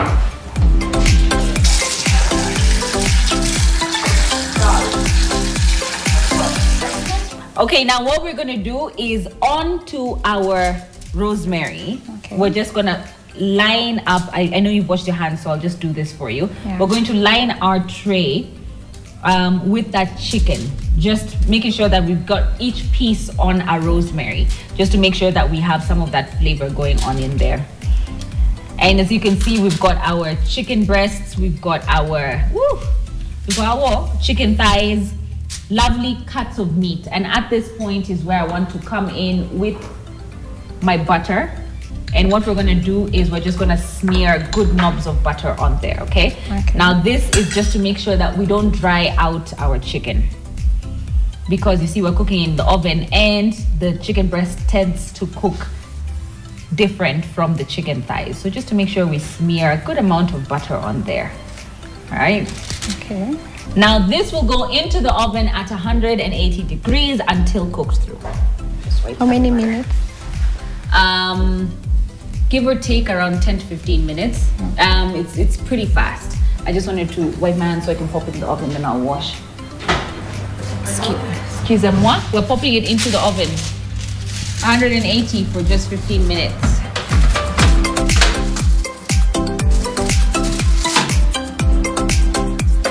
Now, what we're going to do is we're going to prepare our base, which is going to be sort of like the sauce for our chicken. And I'm going to ask you to please come this side because it's going to be mostly you who's doing it, okay? Me? Why are you panicking? You're going to be just all right. You're going to be just all right. Now, the first thing we're going to start with is we're going to start with our oil. All right, now the first thing I'm going to ask you to do is please add your onions straight into that. Thank you. All of them? Yes, just all of them. Just add all of them in there. Thank you. And give that a lovely mix. Now we're going to wait for those to become slightly translucent, and then we'll begin to add the rest of the condiments. We're going to move this to the bigger fire pit just so that we can cook it a lot faster because I like the high heat, okay? Please go ahead.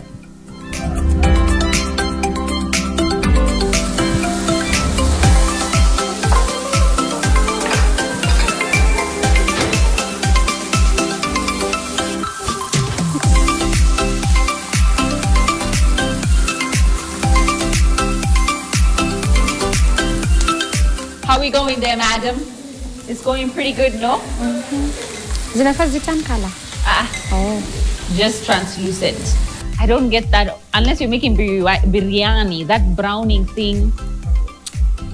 I don't know about it. Add a garlic. Wakisema brown your garlic, I'm like, no. If you brown your garlic, some burn and it tastes bitter. You're supposed to just lightly release the aromas. All right, now at this point is where we want to add in our veggies and our garlic. So what we're gonna do is I'm going to add just a nice heaped teaspoon of garlic for you.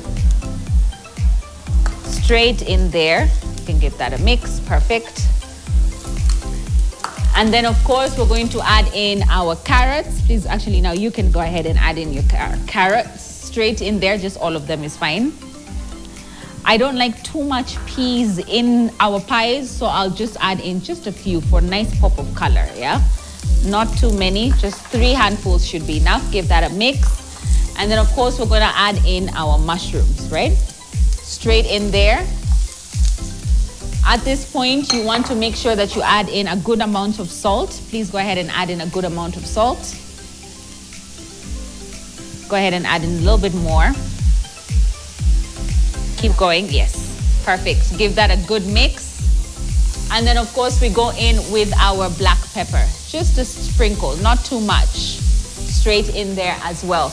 Now we're gonna give that a mix until it is completely cooked through. And then we're going to incorporate the rest of our ingredients.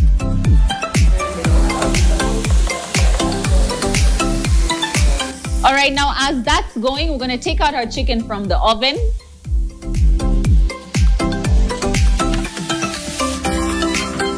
Smells amazing. And basically what we want to do is we're going to collect that rendered fat into a bowl, and then we're going to shred our chicken.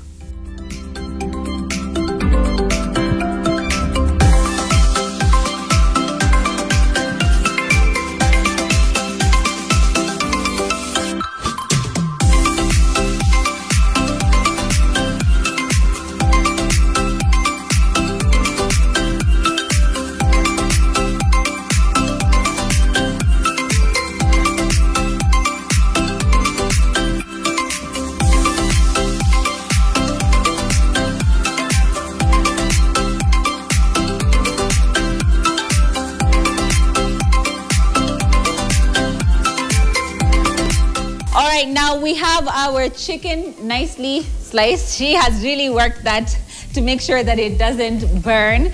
All right, so what we're going to do now is we're going to create a roux by simply incorporating some butter. Now, this is the rendered fat that I included that I drained from the chicken that we cooked, yeah? It has a lot of flavor, so that's what we're gonna add in here. We're gonna increase the heat slightly. And then we're gonna add a nice knob of butter in there as well. I know it looks like a lot, but don't worry, that's for our roux. And basically what you want to do now is I'm gonna ask you to use the mwiko, please. Thank you. Is create a roux by simply adding in some flour, and then we're gonna incorporate our chicken stock straight into there as well. All right, now I'm gonna add 2 tablespoons of flour, just straight in there. Please go ahead and give that a mix. You want to cook the flour down so that you don't have the taste of flour when you're eating your chicken pie, right? You want to cook it down completely. I'm just gonna adjust a little bit more. Just a little bit. Okay, go. Make sure that you cook it for about a minute, not more, just to make sure that that flour flavor, it's okay if you see it sticking to the bottom, that's fine. We're going to deglaze the pan after we add in our chicken stock and when we add in our cream, okay? So continue giving that a mix. I'm sorry, I'm giving you a lot of work today. Let me tell you, it's a workout. Just gonna make sure that that cooks that oil, that flour perfectly. And at this point is when we want to add in our chicken. Now, the reason you add in your chicken first before you add in your liquid is so that you can determine the quantity of liquid you want to add into this roux, right? Give that a mix, please. Make sure you got that well incorporated.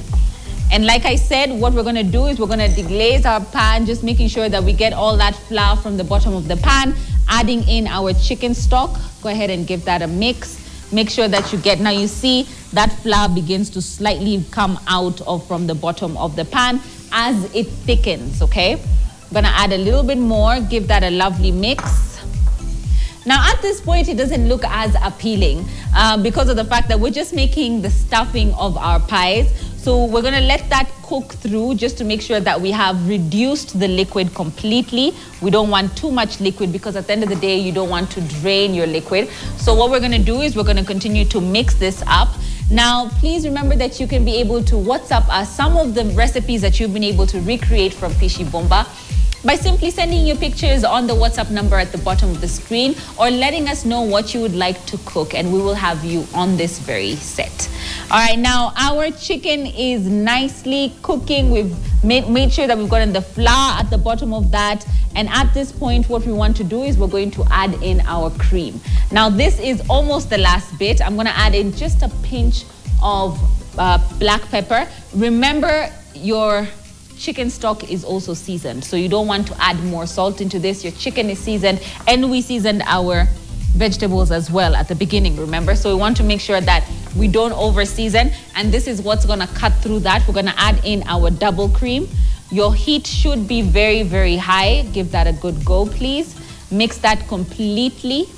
And what we're gonna do is we're gonna put that on high, let it simmer, let it thicken, and that's basically going to be our filling for our pie. It's going to dry a lot more even in the oven as we bake our pies. So far, so good? Yeah. Yeah? What is your best pie? Chicken pie. Chicken pie. Oh, so we nailed it with this. Yeah. Okay, so I cannot wait for you to try this. What we're gonna do is we're gonna go on a short break and we'll be right back. Don't go anywhere.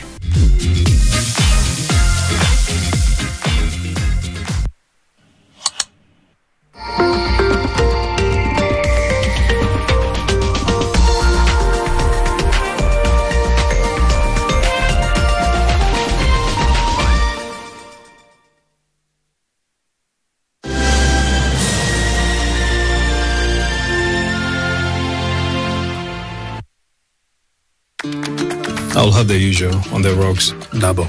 I'll have whatever he's having. Real recognize real. No added sugar, no preservatives. 100% real fruit. Skia.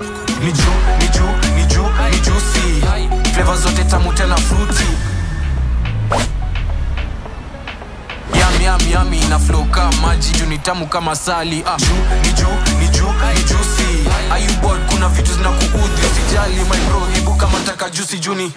Why we come to church? Sababu nakuja kanisani. We come to be gifted. Tunakuja kutunukiwa vipawa. To start that which God has given us in flames. Chochea kile ambacho Mungu ametupatia hakika chochea. We come to get power. Tunakuja kupata nguvu. So that we may become great in life. Ili tukawe wakuu katika maisha. We are made from the image of God. Tumetengenezwa kwa mfano wa Mwenyezi Mungu. We are not underdogs.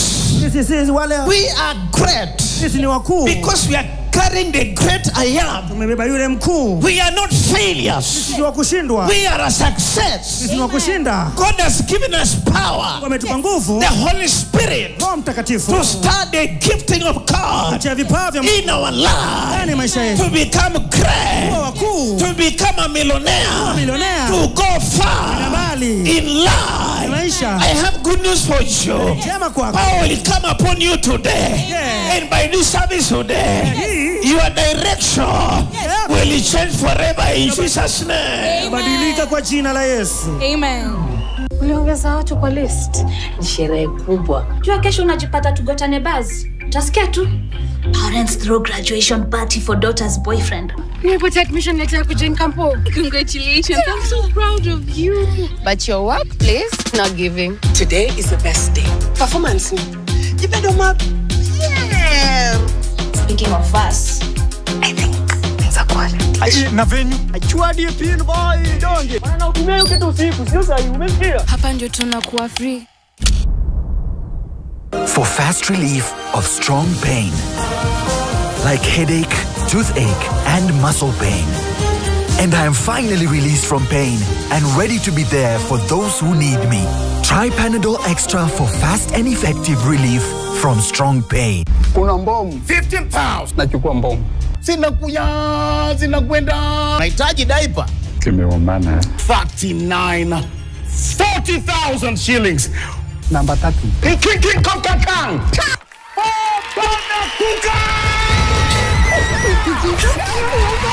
Na 50,000 Kenya shillings.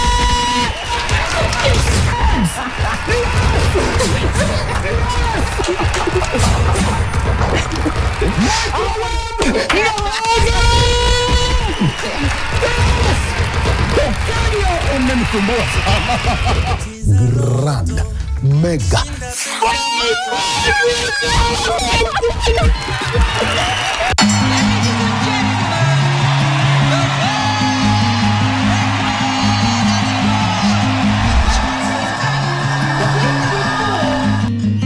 Tumekaa tukiombanga, si hata tupate world record. Alipopata hiyo, tumwambia Mungu asante. As I am talking now, most of them are ladies, but those who are in this camp change their names to be Jebets. They believe that by calling yourself Beatrice or Jebet, you will conquer the world.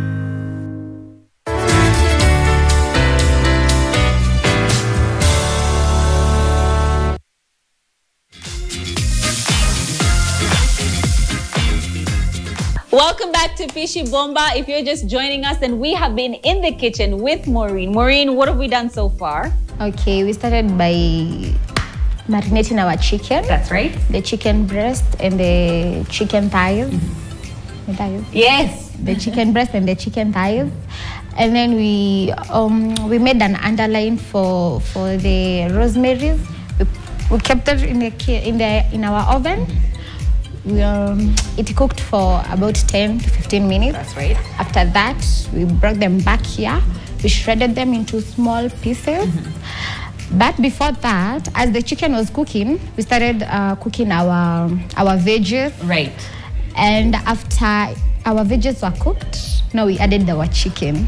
We added our chicken, our cooking cream. And what else did we add? We did some flying butter. We made and a the roux. stock. Yes, and the stock. Well done, Maureen. And of course, you can be able to catch up on every single episode that's on ntvkenya.co.ke if you'd like the exact step-by-step and the measurements as well.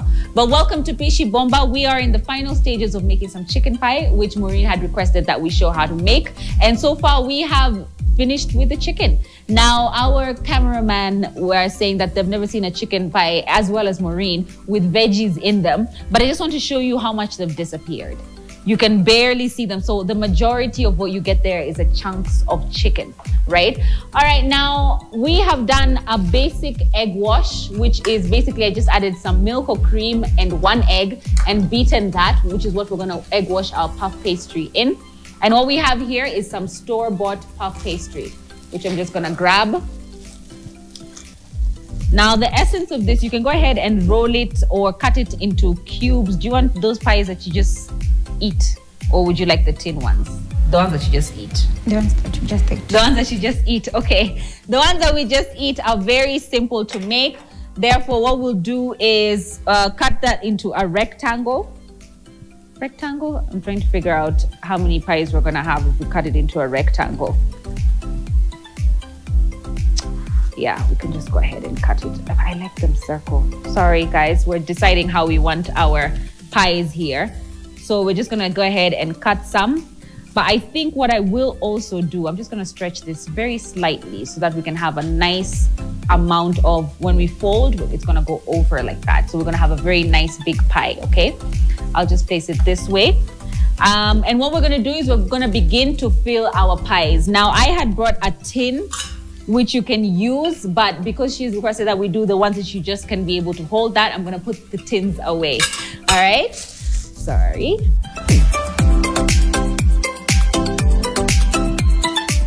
Now, because we'll be making them a different way and not using the tin, what we'll do is we will use a tray and we'll get some parchment paper, give that a lovely tear, and just place that right on top so that we can be able to bake them easier and they don't stick onto the pan. So we'll be able to just get them out of our tray easier, okay? Now, I've given yours a little bit of a stretch, so I'll just give mine a little bit of a stretch as well, just to make sure we have good enough space for our filling. And this is just the easy part. What we want to do is we want to place this right here so that we can be able to scoop some. And what we're gonna do is we are going to fill our pies, leaving some space. You want to make sure you don't get too much of that liquid because we're not using a tin now. If you're using a tin, you can get more of that liquid. And then we just wanna place at the bottom corner of our pies, okay? Place at the bottom corner, just straight there. Go ahead and get enough chicken. You want that good stuffed chicken, isn't it? And then that's it, we're gonna close it. So please go ahead and do the same thing. At the bottom? At the bottom, yeah. But leave some space on the corners, on both corners. You can see I've left some space at the bottom and I've left some space on the sides as well. Because that's what's going to help you seal it, okay? Let me get a brush. Now, with our brush, what we're gonna do is we're gonna brush some of this egg wash right on the side. Just like that, that's perfect. Go ahead and do an egg wash, sorry. And then what you want to do, Maureen, is you want to cover your pie just like that. Very simple, very easy. If it's a bit small, you can just go ahead and stretch out your pie dough. That's just perfect. Actually, I'm going to make my sort of dents with a fork. Once you've sealed it, just dent your pie with your fork just to make sure that you seal your pie crust. Perfect. I like the fact that you're pinching it down. That's perfect sealing. And then we're gonna go ahead and just place this right on our tray. Just straight on there like that. Now these are big pies, right? Very big pies. Go ahead and do your dents. Now we're gonna continue with the rest of our pies, and the last thing that we want to do is do an egg wash straight on that pie crust. Just straight on there. Make sure you get that egg because this is what gives it the perfect golden brown hue that you want in your pie. So just give that a final egg wash and that's it. They're gonna go straight into the oven. Looking good, looking good. Go ahead and just place that on there. They're quite big. Would you like some help? Is it coming apart? It's okay, it's good. There you go. Please do a nice, lovely egg wash. I'll move this for us. There you go. And what we're gonna do is we're gonna place this into the oven 180 degrees. Make sure that the pie cooks through, that's the pie crust cooks through because our chicken is pretty much done. And that's it, you can enjoy our pies. So what we're gonna do is we're gonna make the rest and we're gonna bake and we're gonna be right back with the tasting.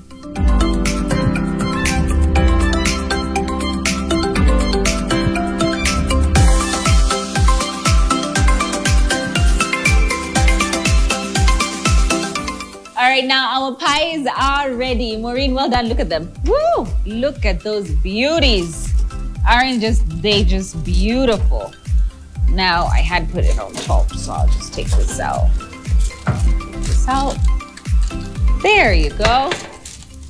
I'm just gonna put the other ones in and then we'll get to trying out these pies, okay?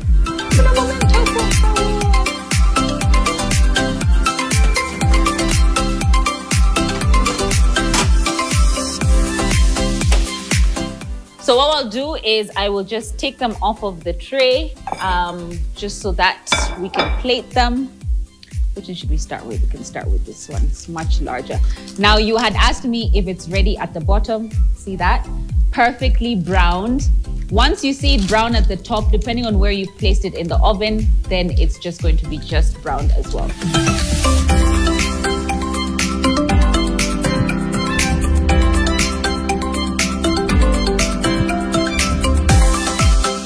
All right. Now is the time for you to taste. Please be careful. They're straight out of the oven, so they're still quite hot. As you can see, you have your flaky, you've got your perfect filling inside, and we know we put a lot, so we know we're getting some nyama in there. Please go ahead and enjoy. Thank you. You're welcome. And they're soft. Yes, I'm telling you, straight out of the oven. Oh gosh, it's so flaky. Why is it so flaky? Goodness. You got some chicken there, barely. Yes, slightly. Just get a little bit more of that chicken, God. I feel like cutting it for you now. I want you to get the chicken, because now you're just going to eat mukate. Sorry, I can cut another dip. Yeah, cut another piece. Why not? Yes, there. And then go now corner-wise. Perfect. See? That's a good bite. Then you can now scoop it. Okay, well. That's okay. Then you can scoop even just the chicken. You can scoop it like that. Yes, perfect. Please make sure you blow, don't burn yourself. Oh my God. It's quite hot. Make sure you get the pie crust as well. Sorry guys, we're really trying to get a little piece of everything, as you can see here. This pie is very flaky. It's fresh out of the oven and it's quite hot. So I just want to make sure that she enjoys that chicken filling. Still quite hot. You okay? Are you sure? Okay. Happiness? You get a hint of the rosemary? Everything. Everything. Even the crust itself. Yes. Yeah. So we're making this as well? Just making sure it's as good as the cashew nut one? Yeah. And I can see the ingredients are not hard to find. Exactly. Yeah. And are the veggies as, you know, pronounced as you'd think they're not, right? Yeah, it's mostly the chicken. They're not visible. They've disappeared in there. Exactly. All right. Thank you so much, Maureen, for joining us and for asking us to make this chicken pie. Yeah. I hope you've enjoyed it. I know that Maureen is a trainer in training. Yes, please tell us a little bit about that. Okay, yeah, I'm a trainer. All right. At Kenya School of Tibet. Okay. At my second module. Oh, fantastic. Well, all the best with that. I cannot wait for you to train some of the things that I've trained as well. Yeah, I will. All right.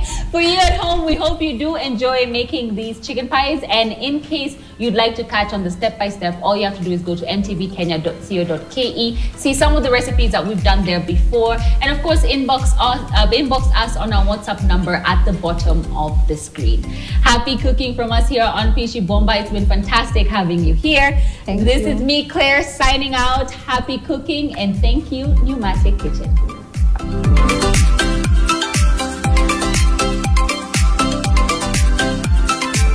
Add in a good amount of salt.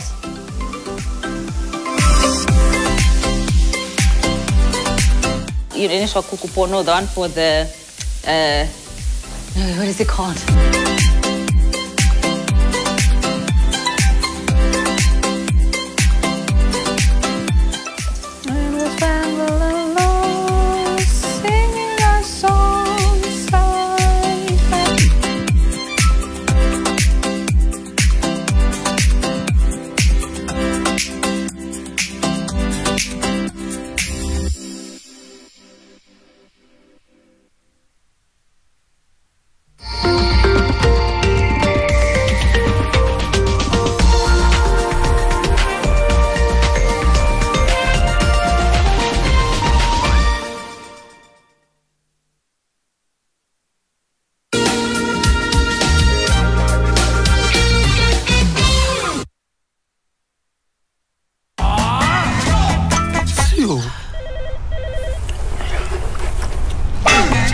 your day taste better with a new street rice pasua for only 490 shillings. Nikuuliza, after what happened last time, bado umekuja niyo confidence yote hapa? I just want somebody to talk to. So ndio kwa unakuja ukimbilia hapa hivi kwa room yangu sahi? Hakuna mtu nachukia kwa maisha yangu kama wewe. Nilikuamini mpaka nikakutafutia kazi pale kwa Amazon. Ukaamua kuchagua mapenzi dhidi ya kazi. Mama amefanya. I want you to pretend to be a doctor. Just a payslip. Get a mobile loan of up to 500,000 shillings or an unsecured loan of up to 9 million shillings. Visit a Cooperative Bank branch today. Cooperative Bank. We are you.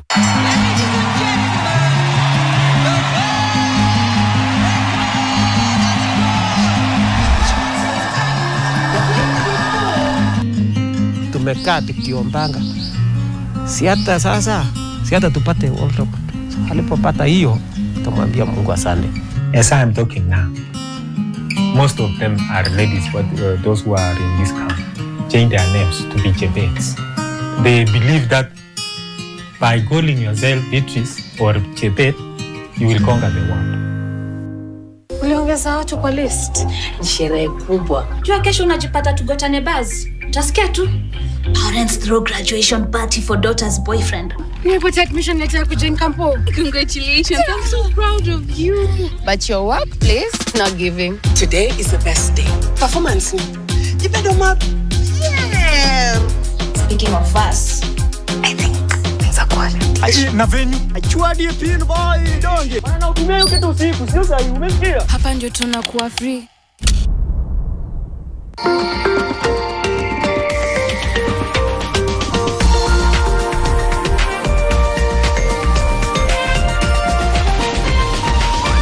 NTV, turning on your world. The following program has been rated PG. It may contain scenes unsuitable for children under the age of 10.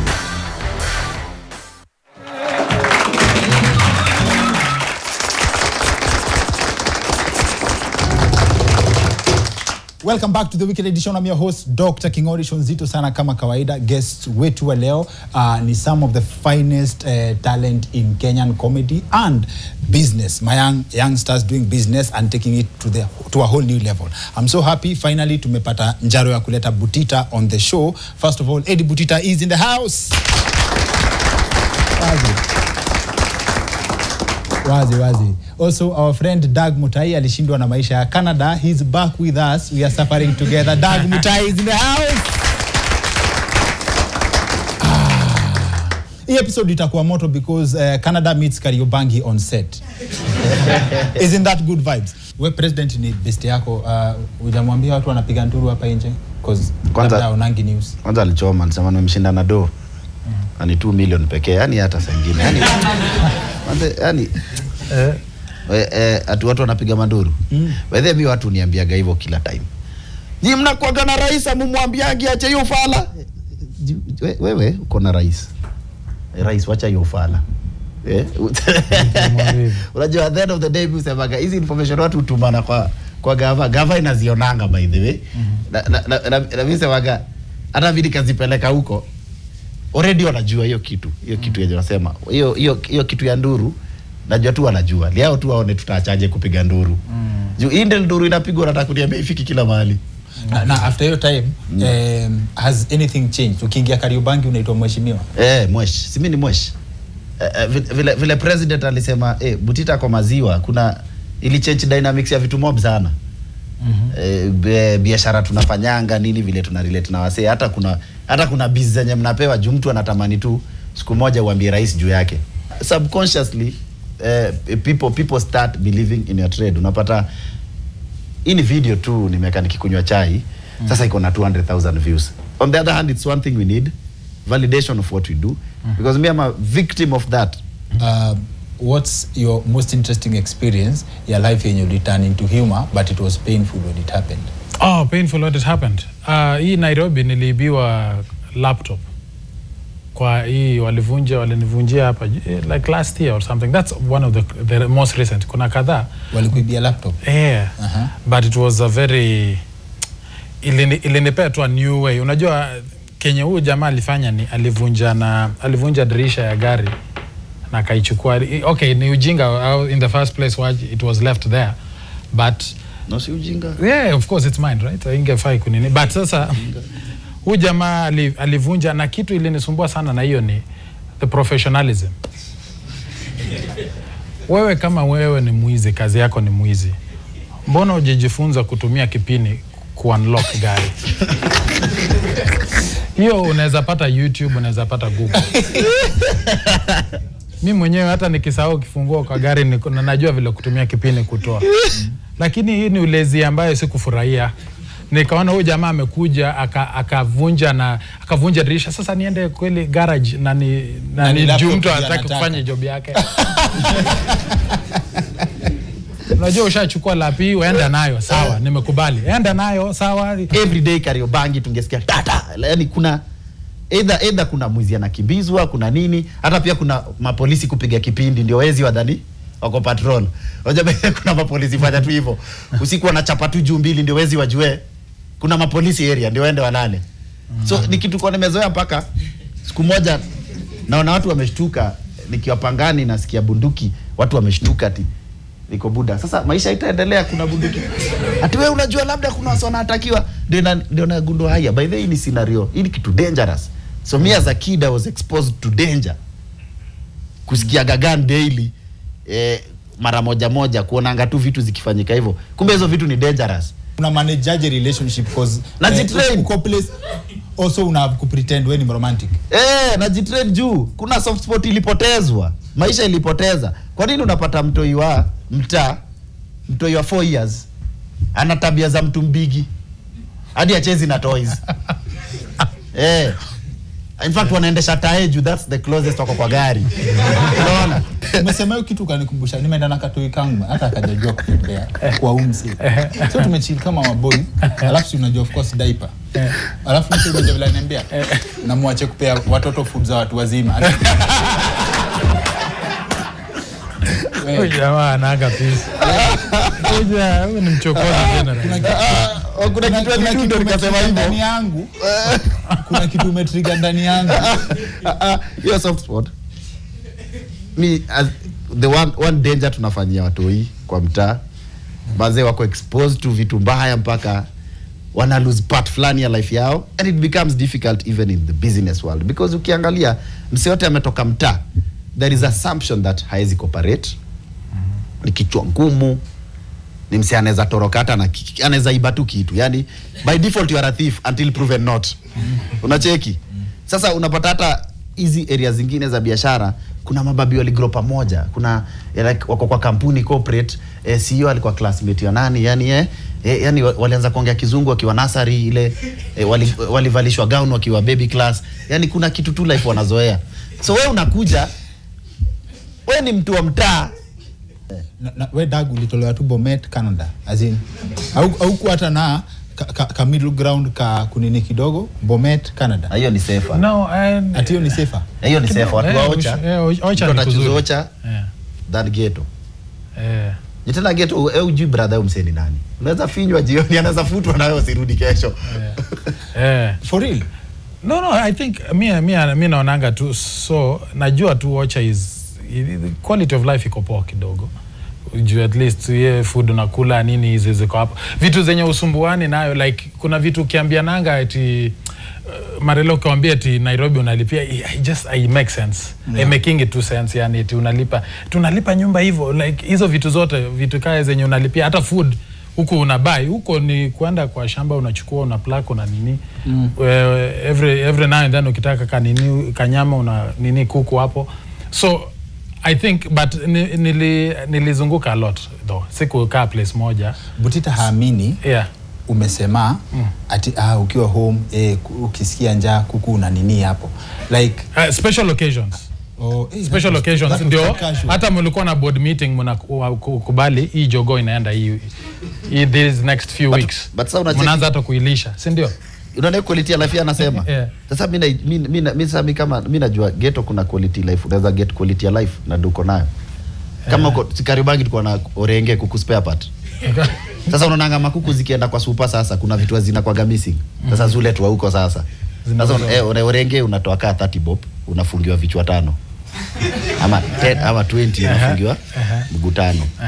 Sasa ukicheza hesabu yako poa na 95 unaweza toka na kuku 3. Nikiwa na 30k geto hata nafanya ombewe naweza ingia kwa hiyo hata Illuminati hiyo hata naweza anza maandamano revolution. Unapata msee anapata salo ya 6k ama 10, ako na mtoi shule, job yake iko karibu iko inda, ako na wife na ana survive bro. Na yeye kula nyama maraka 6. Ni vile ajui zinatoka wapi. Is this ati anapata 6k? I think could this be why Azimio walikuwa na promise 6k? Jua najua hii ni a whole ecosystem. Cheki. What's the average ile ya gava saloni? 7 average. Ile wanasemanga ile wamesema pana ile wamesemanga Wakenya wasilipo chini hapa 14k. Saidi 14. Minimum wage. Minimum ni 14. Sasa ukiangalia inda wase wengi wanapiga job za inaitwa vibarua. Kibarua ni ile tuko hivi wengi kwa gate, alafu wanataka wase 3. So kuna msee ufungwa hivi anasema 3 alafu anafunga.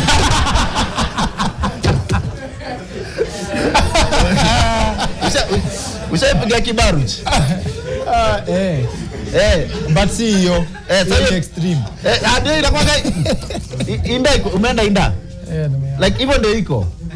Inda unapata kampuni ya wase so 2 ni wase 10 wako management. 190 ni wase wa mkono wote. So hiyo kibaruch unapata hizo majob. Averagely ni hapo. Hiyo 14k na nini. So kuna majority wana earn hiyo kama do. That's why unacheki sasa hii kitu kiongezwa tu 3 bob. Dinduru. Unajua kuna wase by the way feel hizi vitu kama mafuta kuongeza na kobole. Hakuna mse aiski. Lakini kuna mse hiyo kobole ikichezwa tu mahali kwa mafuta kila kitu iongezwa na 3 bob hivi. Imeharibu budget. Imeharibu. Na kuna mtoi chuo na si mmoja. Jugeto hawezi kuwa na mtoi mmoja. Sasa hiyo ndio recreational activity. So kupata watoto ni entertainment. Hiyo ni entertainment. So ana watu 3 na hiyo do na manage. Hiyo anga inafika mwezi inaanza mpaka mwisho juu kuna siku hata treki. Kuna siku zenye yeye utembe, kuna siku yeye panda gari ka siku ya salo, siku ya gani. Kuna siku zenye psychologically anajua gani kurauka 6 job niko 8. Na ana manage hiyo do. So anaweza survive na do kiasi ku get life. Ni vile tu hawezi kuwa na Bugatti but anaweza travel bado. Anaweza enda wote. Sasa huu ni msee, sasa huu ni msee akiambiwa 3 hivi anaingianga daily. Sasa kuna watu master wa hiyo. Akisema 3 ataka alikuwa nyuma yao ingia. Na kesho ataenda kampuni nyingine ya unga, tena atoke hapo ende ya chuma. Yaani unapata mpaka wake experience ya msee haieleweki. Amekuwa siku 2 ya chuma ameenda wapi huku. Sasa inakwambia ukishift hivi in terms of using money and surviving. Unapata huyu wa ghetto ndio kiasi anakuja hapa juu. That's why unasikia saika trigger kadogo kana umiza sana sio hapa than wa huku. So hiyo kitu umefanya hivi ndio bottom up.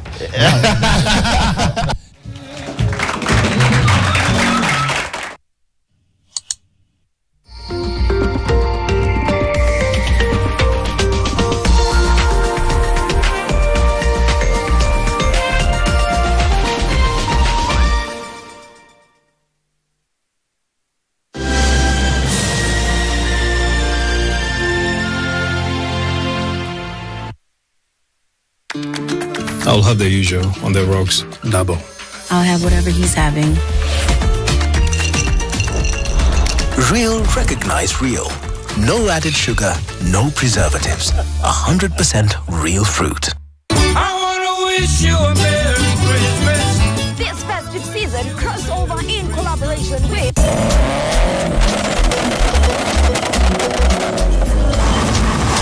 comes together to bring you a Christmas to remember. And we'll be coming live from Moyo Children's Home all the way from Thika, giving them great music from yours truly, Son of Nations, and performances by From your here. Ni tarehe 9 December, starting from 11 a.m. to 1 p.m. 8th of December, only on NTV. Joy to the world, the Lord is come. And this is Crossover. See you then. tide. We buried in Rome and heaven and nature sing. Just a pay slip. Get a mobile loan of up to 500,000 shillings or an unsecured loan of up to 9 million shillings. Visit a Cooperative Bank branch today. Cooperative Bank. We are you.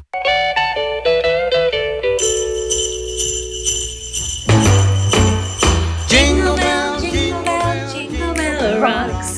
Jingle bell swing. Our healthy eating plan for everybody is a diabetic diet. This very special episode of Health Diary together with Pishi Bomba. Yes, and this season we want you to make healthier choices. In this case, we're talking about diabetics today, and we're showing you healthy ways that you can prepare their meals. Lots of onions. So, okay. There's milk in here. There's oatmeal in it. Oats very rich in roughage. Yeah. So it checks the blood sugar and it makes you full very easily. If you look at it, it's more than enough. This enough serving. You look at this half, quarter. Yeah. That's more than enough. Yeah.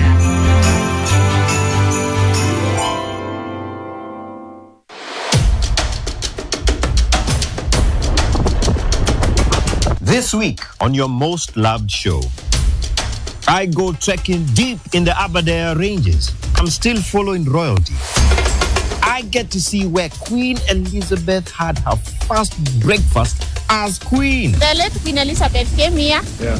She had breakfast, and then it got the second name, Queenscape. Also, just because Ali have breakfast, I ikaitwa Queenscape. Yeah. I get to experience the longest, tallest, and greatest waterfall in East Africa and the second longest in Africa. Just a pay slip. Get a mobile loan of up to 500,000 shillings or an unsecured loan of up to 9 million shillings. Visit a Cooperative Bank branch today. Cooperative Bank. We are you. Uliongeza watu kwa list. Ni sherehe kubwa. Jua kesho unajipata tugotane buzz. Utasikia tu. Parents throw graduation party for daughter's boyfriend. Nimepata admission letter ya kujoin campo. Congratulations. I'm so proud of you. But your workplace not giving. Today is the best day.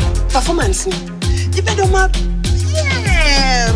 Speaking of us, I think things are quiet. Na venue. Achuadi pin boy donge. Bana utumie hiyo kitu usiku, sio sahi, umesikia? Hapa ndio tunakuwa free.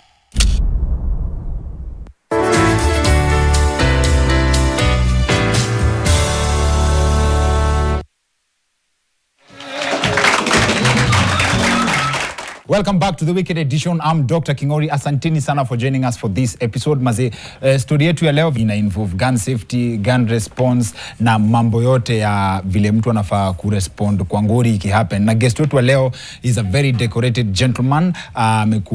In fact, he is the only safety officer instructor in Kenya as far as mambo ya bunduki na weapons is concerned. The only keyword, the only. Na amekuwa chief of staffs.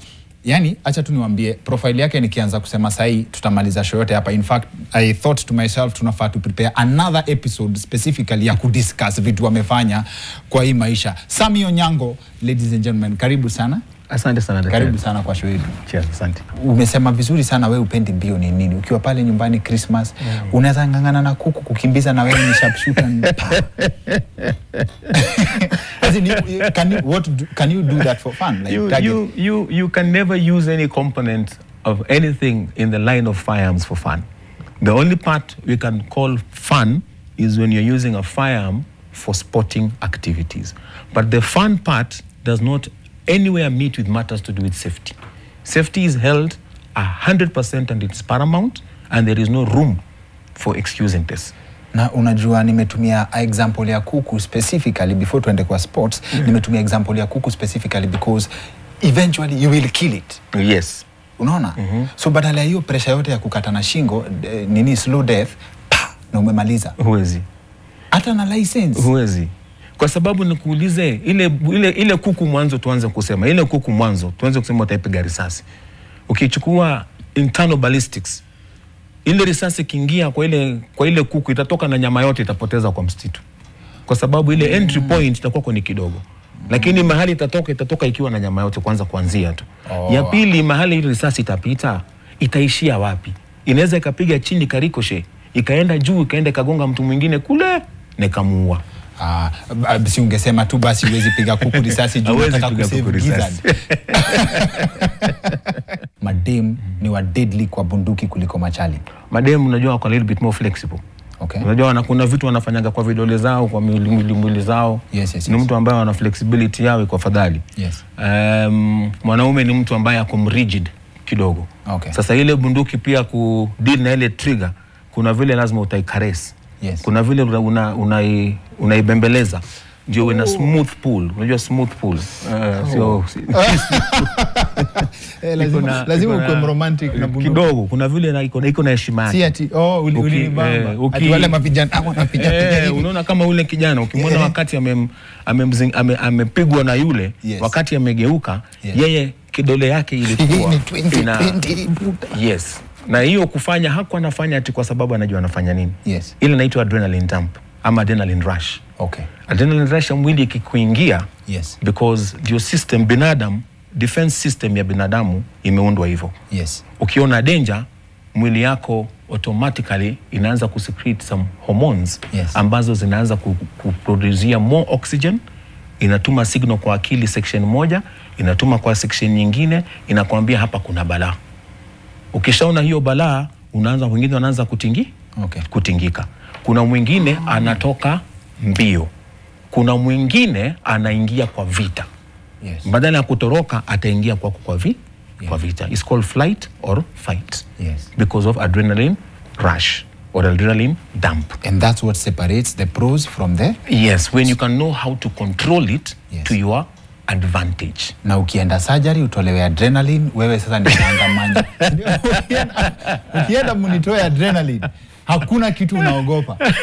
So mimi ni adrenaline na kuangalia adrenaline unahitaji. So wengine wanakimbia kwenda kufanya bungee jumping, wengine wanakimbia kwenda kufanya sijui nini, wengine wanaponya kwenye cage, anaingia kule chini kwa mashak, anatafuta adrenaline. Lakini yake it's a sort of a high. When you get to it, it gives you extra strength. It makes your vision, even the light becomes more, okay, and the activities that you can do are incredible. Okay. It can either save you. Unaona mtu akienda kugongwa na gari, yes, umetembea uone gari, mbona unaruka mara moja? Okay. Lakini ukiambiwa ifanye normally, huwezi. That is a body defense system that actually works in every human being. Okay. Yes. Sawa. Na ukitrain watu, kuna training ya this is for the trained firearm users. Yes. Ukitrain mtu kutumia bunduki, unaweza train mtu pia kunyang'anya mtu bunduki.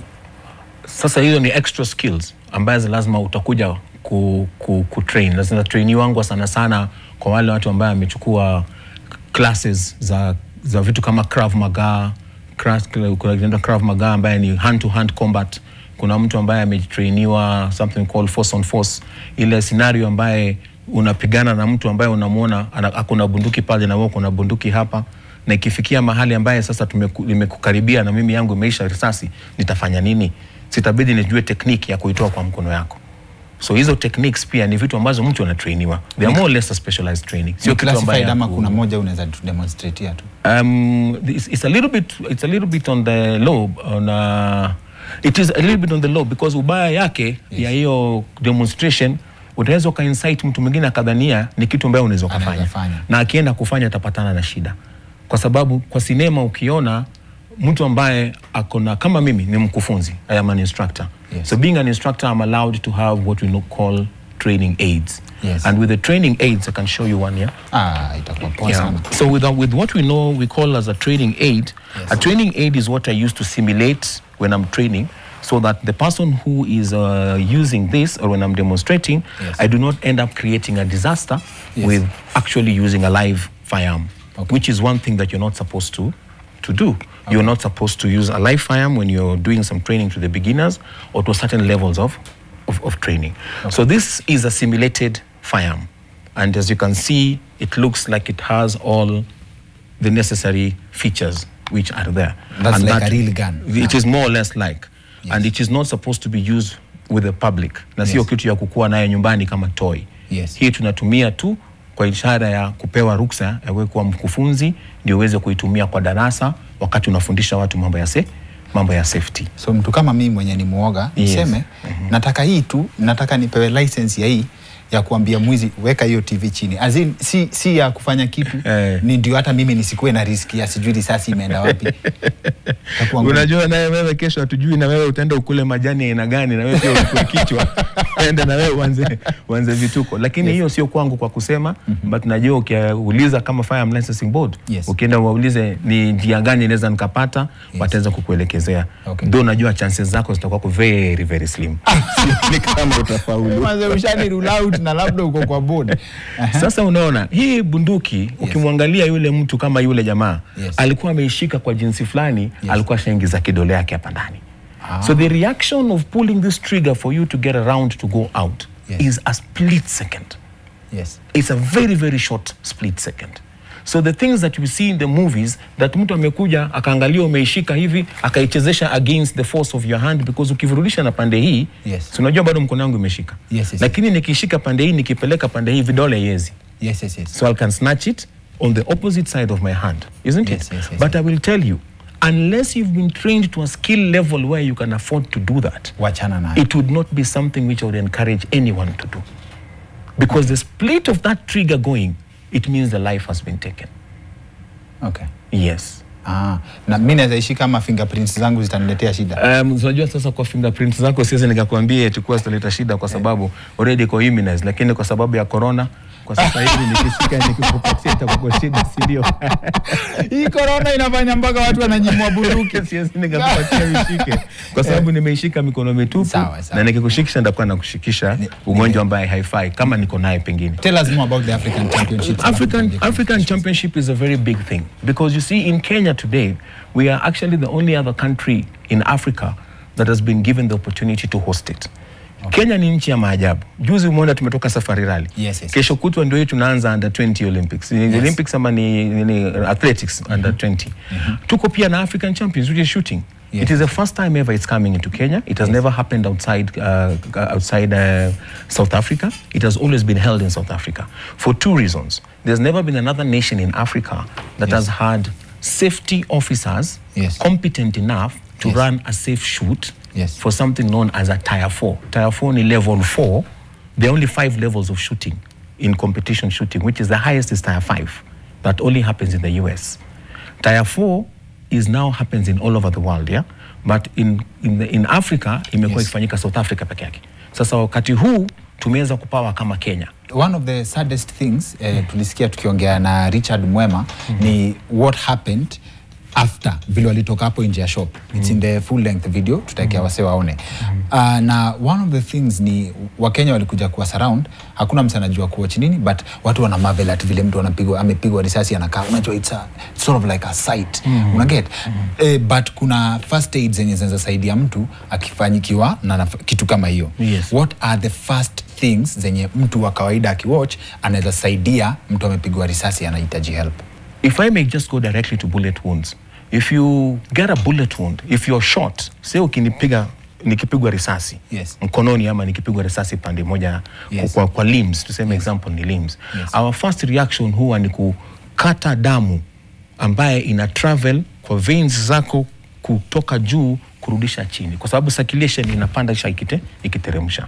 Sasa nikate supply ya damu ya hiyo mahali ambaye imegongwa. Unafunga. Kuna kitu inaitwa tourniquet. Nikusumbue kidogo tu ndakuonyesha hapa kidogo. Na haya ni vitu ambaye mimi natembea nazo kwa gari kwa kila siku. Si ati nina pia zinapatikana dukani. Sasa useme nimefungua nikageuza mali yangu kwa soko. Yes. Sasa kazima nimefungua kasoko hapa kwako. Sasa hii inaitwa tourniquet. Hii ni tourniquet. Hiyo ni tourniquet. Tourniquet ni kit ambaye inatumika ukiwa umepigwa risasi. Unaideploy kwa haraka, unaitoa. Ukianza kuitoa hii, unaweza kuitumia hii strap level yake kufunga kujisaidia. So nikiifungua hivyo, kama nimepigwa risasi sema ni hapa. Nitafunga beyond kwa ile joint ambaye hiko, kwa sababu hapo kwa joint pia kuna zile nerves, zile nerves zinapitisha nini? Zile veins zinapitisha damu. Sasa hii lazima niikaze, na niikaze kabisa. Na ndaikaza bila kuweka kwenye ile mfupa, niikaze, niingize ni twist kwa sababu hiyo nikishaifunga na nimefunga kabisa, unaona sasa mishipa zinaanza kuonekana. Hiyo ni kumaanisha nimekata supply ya damu. Supply ya damu. Sasa nikizidi kuinspect ile mwili niangalie, nikipata kuna zingine za tumbo, pia hapo unaweza ukatumia, unaweka pressure ndio ile damu isitoke nje. Kama inazidi kuooze, itabidi utafute njia, uipekue na ufanye kitu inaitwa stuffing. Uchukue nguo ama ile kitambara ambaye sana sana tunatembea nazo. Nikubalia nifungue hii kwa sababu unajua hiyo nilikuwa nimekata supply ya damu kwa mkono. Pole. Na inaweza kaleta mambo mbaya. So it's a recommendation kila mtu Kariobangi anunue hiyo. Wale ambao wako na bunduki. Bunduki. Wale wako na bunduki. Si watu wenye wanaishi mahali watu wanapiga bunduki. Hapana, kwa sababu bado hii naweza nikatumia mshipi, naweza nikatumia tie, kama hiyo tie yako naweza nikaitoa bado nika operate the same thing, but you just stop the blood from flowing in that direction. It's actually medically saa zingine wanasemaga is not recommended, lakini inaweza kutumika kusaidia wakati kuna emergency. Na kama ni chest imepigwa, utapata ile, unapata mtu anaanza kupumua na anaanza kukata ile, kwa sababu hewa imeanza kuingia pale kwa hiyo kifua. Lazima uitafute ni wapi ile shimo iko, alafu unaiziba hewa ya nje iache kuingia ndani. Jamaa ordinary akitaka bunduki, what is the procedure from step 1? Procedure ya kwanza, na ningependa kuambia watu wote wakae wakijua, it is prescribed in the constitution. Procedure ya kwanza ni lazima utembelee police station yako. Kwenye OCS. Ukiingia kwenye ofisi ya OCS, umwambie I want to be a licensed firearm holder, atakupatia mwelekezo. There is no any other procedure. Very, yani wewe ni mse good vibes sana. Asante na all the best kwa competition ya African Championships. Thank you. Lakini wewe utacompete. Wewe si ushakuwa master? Hata kama mimi ni master match director, bado nitaomba tu niweze unajua ile kitu ni kama jotaki, ni addictive. Ukiishika utaweza kujua. Na mimi lazima na represent Triple Tap. My company is known as Triple Tap Range Limited. Ingia kwenye Facebook unatupata as Triple Tap Limited. Ukija kule utaweza kushikana na sisi tukakusaidia kutrain. So we are sponsoring it. I've also sponsored some safety officers. I've sponsored disciplined forces officers. Ambaye tuko na hao more than 100 have joined us for this competition. So I'd like Kenyans who have got licensed firearm holders to please register for the African Championship. If they want to know how to register, let them just Google Ngao Kenya or the Google Triple Tap and we will be able to guide them. Sawa.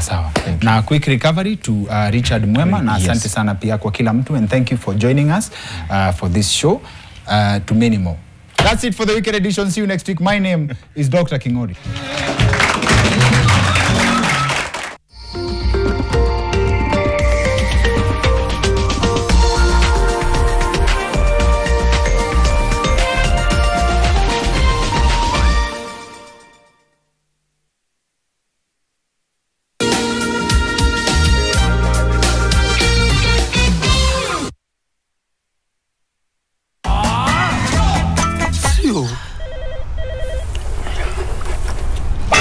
Make today taste better with a new Street Rice Pasua for only 490 shillings. Uliongeza watu kwa list. Ni sherehe kubwa. Jua kesho unajipata tugotane buzz. Utasikia tu. Parents throw graduation party for daughter's boyfriend. Nimepata admission letter to join campo. Congratulations. I'm so proud of you. But your workplace not giving. Today is the best day. Performance. You better map. Yeah.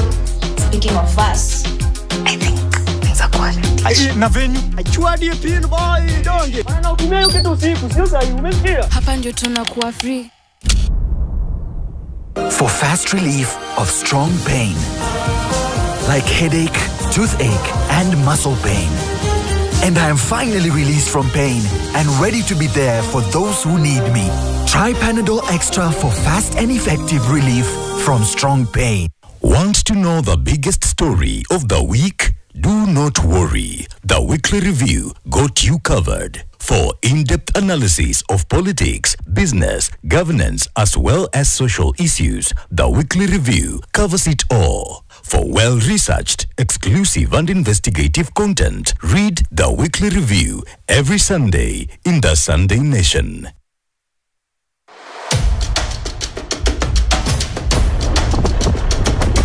This week on your most loved show, I go trekking deep in the Aberdare ranges. I'm still following royalty. I get to see where Queen Elizabeth had her first breakfast as queen. The late Queen Elizabeth came here. Yeah. She had breakfast. And then it got the second name, Queenscape. Also, just because I have breakfast, I ikaitwa Queenscape. Yeah. I get to experience the longest, tallest, and greatest waterfall in East Africa and the second longest in Africa. Just a payslip. Get a mobile loan of up to 500,000 shillings or an unsecured loan of up to 9 million shillings. Visit a Cooperative Bank branch today. Cooperative Bank. We are you.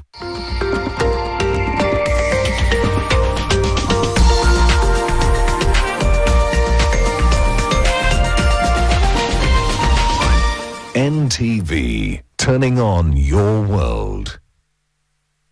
The following program has been rated GE. It is therefore suitable for general family viewing. This week on Twende, we are visiting a unique forest near Nairobi.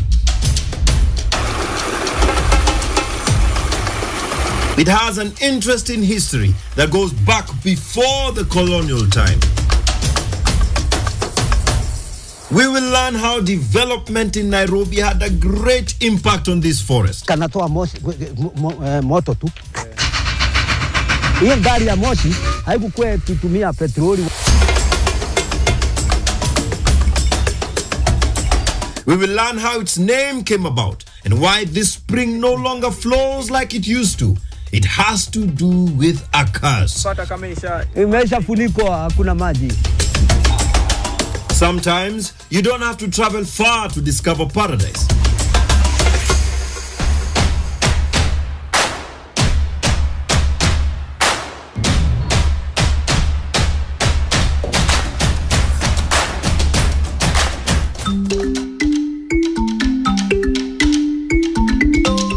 So fuel prices are at an all-time high, and traveling to exciting places on the open road now seems like a preserve of the rich.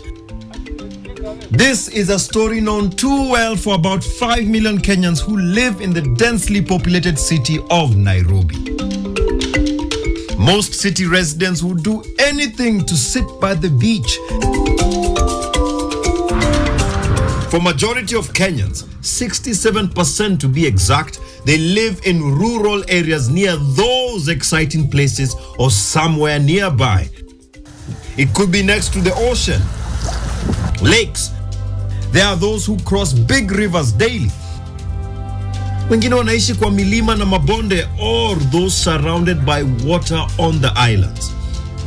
They never have to travel to enjoy nature. Iko hapo tu.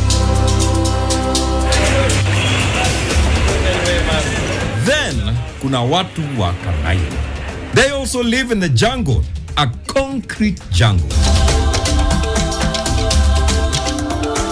Hapa mito ni chafu. Mambo ni mengi, miti ni michache. Na vile watu wa huku wanajionanga wako mbele. So today on Twende, we shall be showing you places you can visit that are not very far. Hata sio lazima utumie gari, ukipenda hata unaweza kutembea. If there is one thing that we find exciting, it is forests.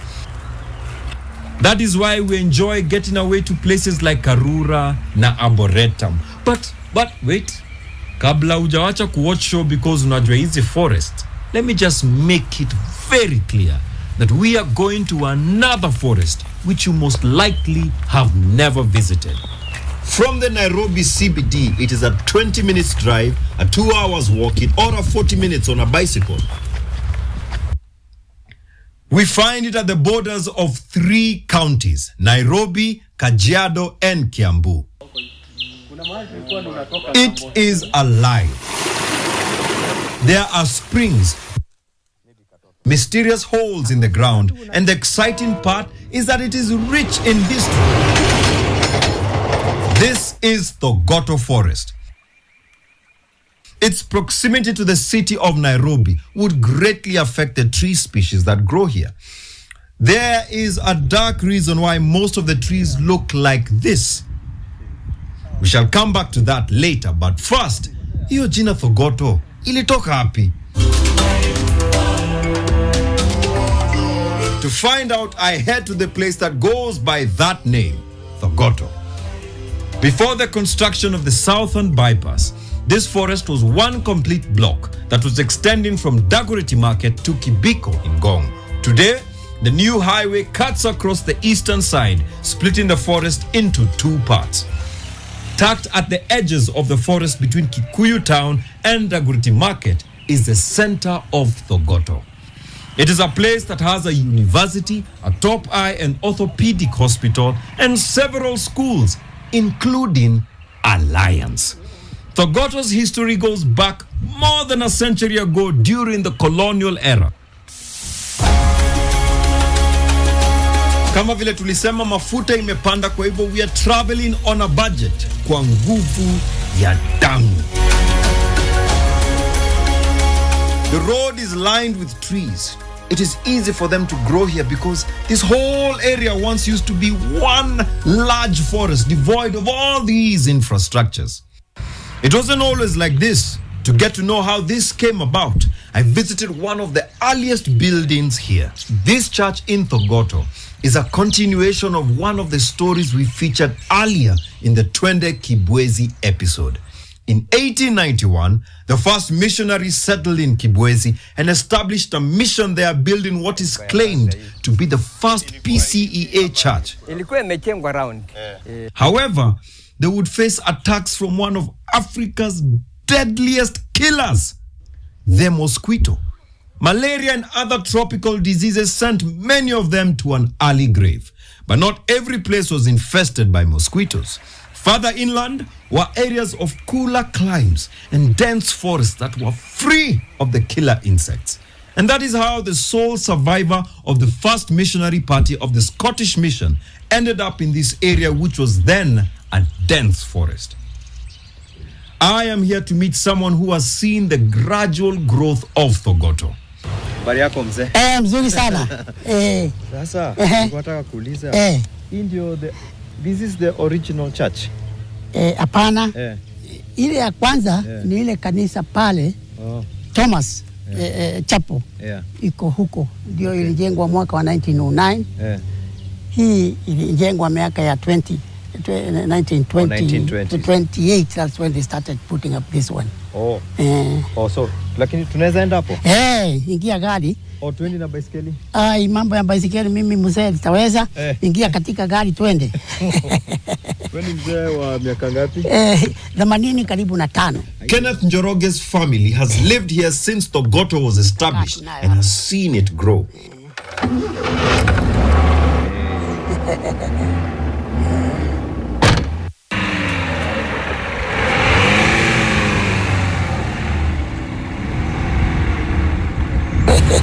So, when did you get this car?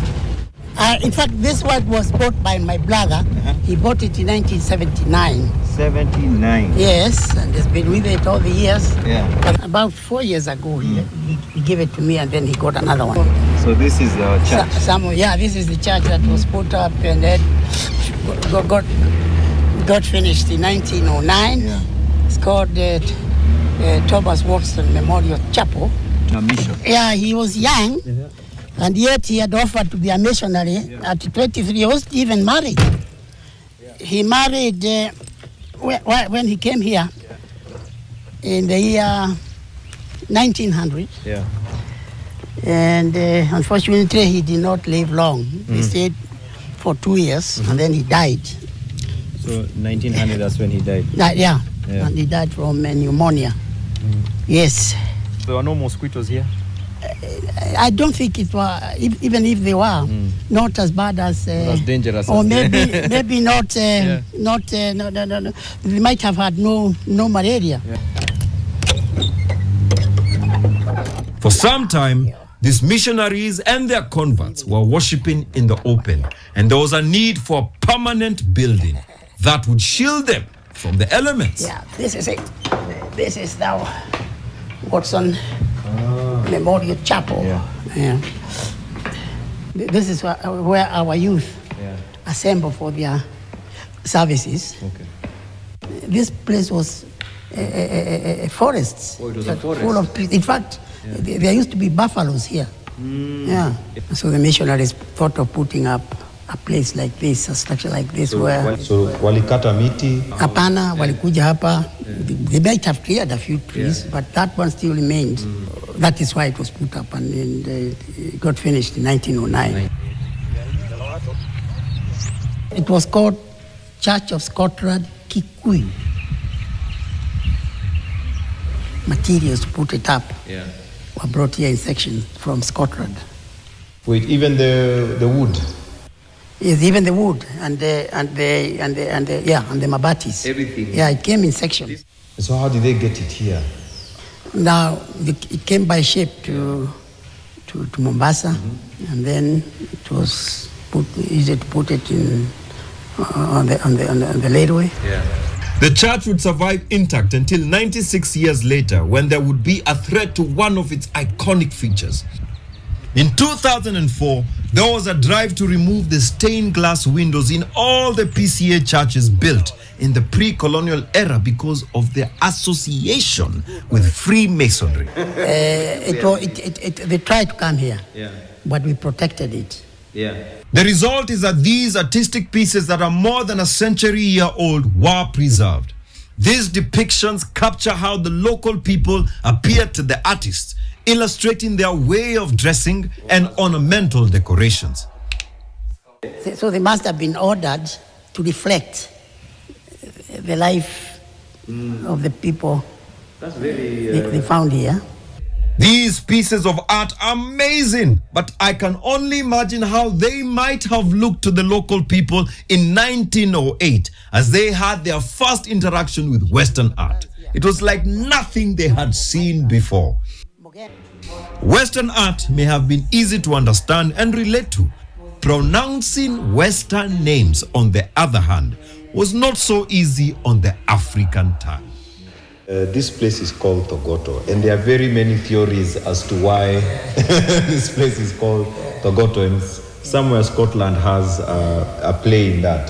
Scotland to Thogoto, how does that come about? One time it was thought it is Scotland, which people translated to as Thogoto. Thogoto, so Scotland, Scotland.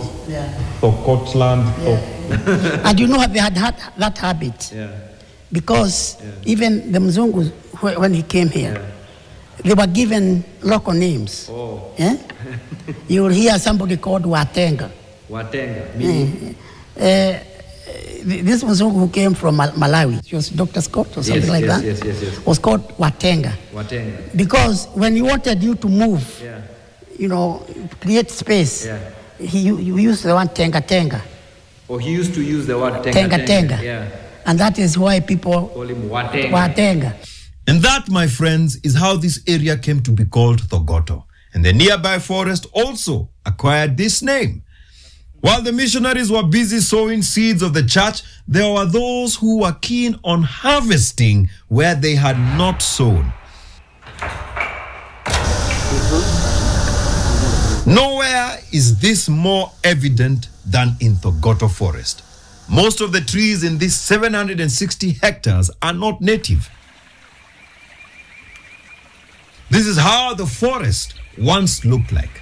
A thick, indigenous, closed canopy forest. Today, however, most of it is made up of exotic trees. Now, how did this come about? Kwani kuliendaje?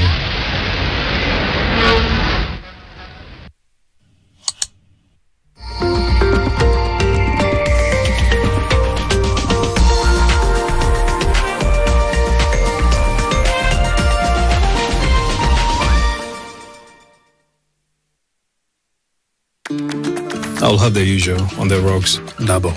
I'll have whatever he's having. Real recognize real. No added sugar, no preservatives. 100% real fruit.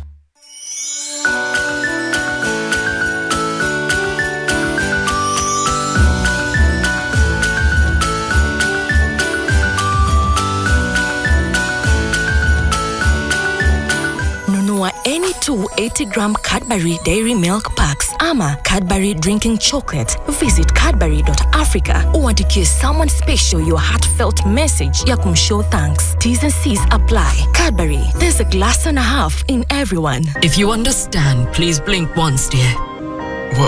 What's the matter? Dad, what happened? Nelita told me that... You come asking now? When your mother is intubated and unconscious? She's intubated? Hey, don't touch. I just said I don't want you to enter my house. Leave or I'll make you. Ooh, I'm scared. What? Leo. Oh, darling. No. Don't cry. You are the one. You are the one. In association with Nivea Nourishing Cocoa Body Lotion. Show off your best skin with Nivea Nourishing Cocoa Body Lotion with 5-in-1 complete care. The deeply nourishing formula prevents your skin from drying with precious cocoa butter and deep moisture for smooth and healthy looking skin.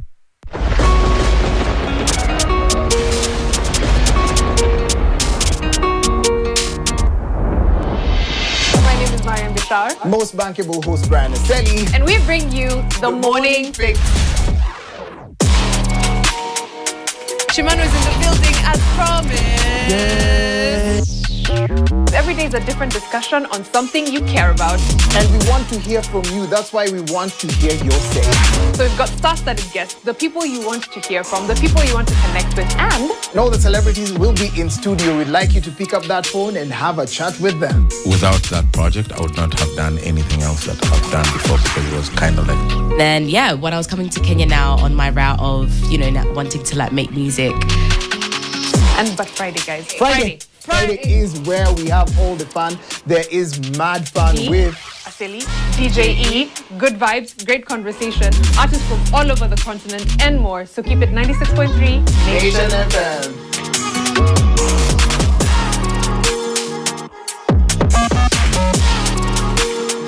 Uliongeza watu kwa list. Ni sherehe kubwa. Jua kesho unajipata tugotane buzz. Utasikia tu.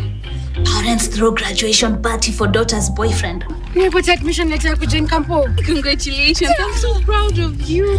But your workplace not giving. Today is the best day. Performance. You better map. Yeah. Speaking of us, I think things are good. Na venue. Achua DP boy donge. Bana utumie kitu usiku, sio sahi umesikia? Hapa ndio tunakuwa free. All conditions that are in your life that happen to be negative, it is our joy that they are there. Because we want to start the book of testimonies, registering what God can do and to his glory. And we will say, do you remember sister so and so? This was her, but now you see her. Hallelujah.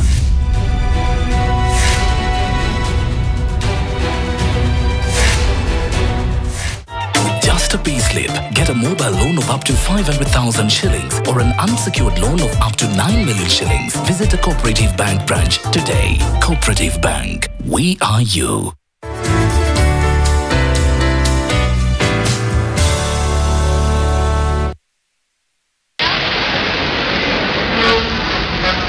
In the early colonial days, there were no major power station plants. The first one, Kindaruma, would be commissioned in 1968. Nairobi had replaced Machakos as the capital in 1907, and there was a great need for power to industrialize. And Kenya was still a mineral-scarce country, so there was no oil or coal. What would they use? There was something the colony of Kenya had in plenty: miti. Vast forests covered large tracts of land up to where the eye could see. From them flowed large rivers that provided an endless supply of water. The weather in this large hinterland was conducive and also was free of the dreaded enemy, killer mosquitoes. But the most important part of all was the indigenous forest that would cater for their industrial needs. Today, the train uses diesel, but Kitambo, it used something else that had an effect on the environment.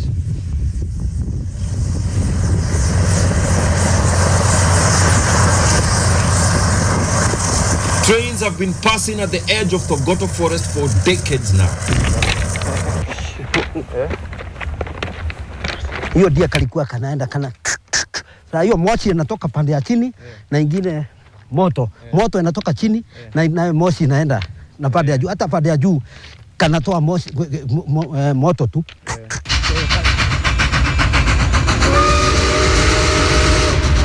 Hiyo gari ya moshi haikuwa ikitumia petroli wala nini. Locomotive ilikuwa inatumia kuni. Hii reli ulipata hapa? Tumeona umekula chumvi Ulipata hapa ama ulikuwa hata kabla ifike? Kabla ifike? Ilikuwa miaka ngapi? Ulikuwa miaka 2. Miaka nimezaliwa huko. Huko. Kwa hivyo kija hapa wakati niko kahe hivi. Wafanyikazi wale walikuwa kifanya kazi. Walikuwa na kijiji yao hapo nyuma hapo. Tulikuwa tunakwenda huko kukula ugali. Watu walikuwa watu kubwa. Tulikuwa tunawaogopa. Tunawaita Wanyang'ori. Kwa maana tulikuwa tunaambiwa Wanyang'ori wanakula watu. Sasa tunakatazwa kwenda huko. Sasa mlikuwa fikiria wanawakula kwa sababu ni wakubwa hivyo? Majitu. Majitu. Na kwa nini walikuwa hapa? Waliletwa na wale na msungu. Ndiye ile wakati ilikuwa huko Kabete. Ikahamiswa huko ndio ilete Mwangasa pande karibu kwa Masai. Kwa vijana wa Kikuyu walikuwa wa vita. Hawa wametolewa huku na huku, wengine tunasikia ni Wangiriama, wengine ni nini, wanaletwa ndio walikuwa wanakuja kukata hiyo msitu. Wanaletwa hiyo msitu ikakatwa, ilikuwa indigenous, ilikuwa ya Mungu. Ikakatwa. In early times, some engines used to run on steam, so all you needed was something to heat the water. Remember, there's no coal or oil. Kwa hivyo, miti tu ndio ingefanya. Kuni. Uita kuni, hapana ita kuni. Kuni. Bao ni ile tunapasua na paso. Hawa walikuwa na paso yao ya kukata. Hii ni kuni. Ndio inatumiwa kuweka kiasi. Hiyo wasungu ile wasungu ya kuweka jikoni ya joto. Inakatakata wa mzungu ananunua hapo. Lakini hii ya kupeleka locomotive inakuja kipise sira kikuni. Kinawekwa pale. Kwa hiyo locomotive. Na pia kuni inapelekwa industrial area. Inapelekwa industrial area. Yule mtu amekula tenda anapeleka industrial area. Na yule anataka kuja kununua hapa Kalen, anakuja kununua hapo Kalen.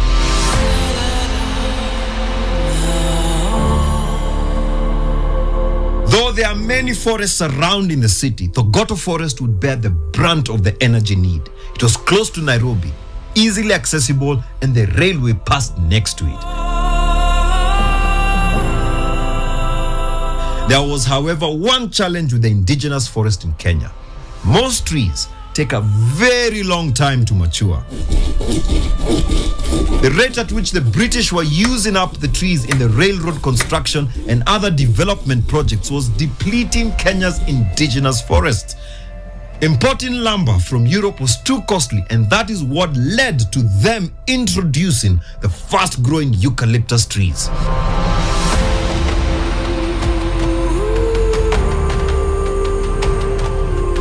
While indigenous trees can take more than 25 years to mature, the fast-growing exotic trees would take less than half the time.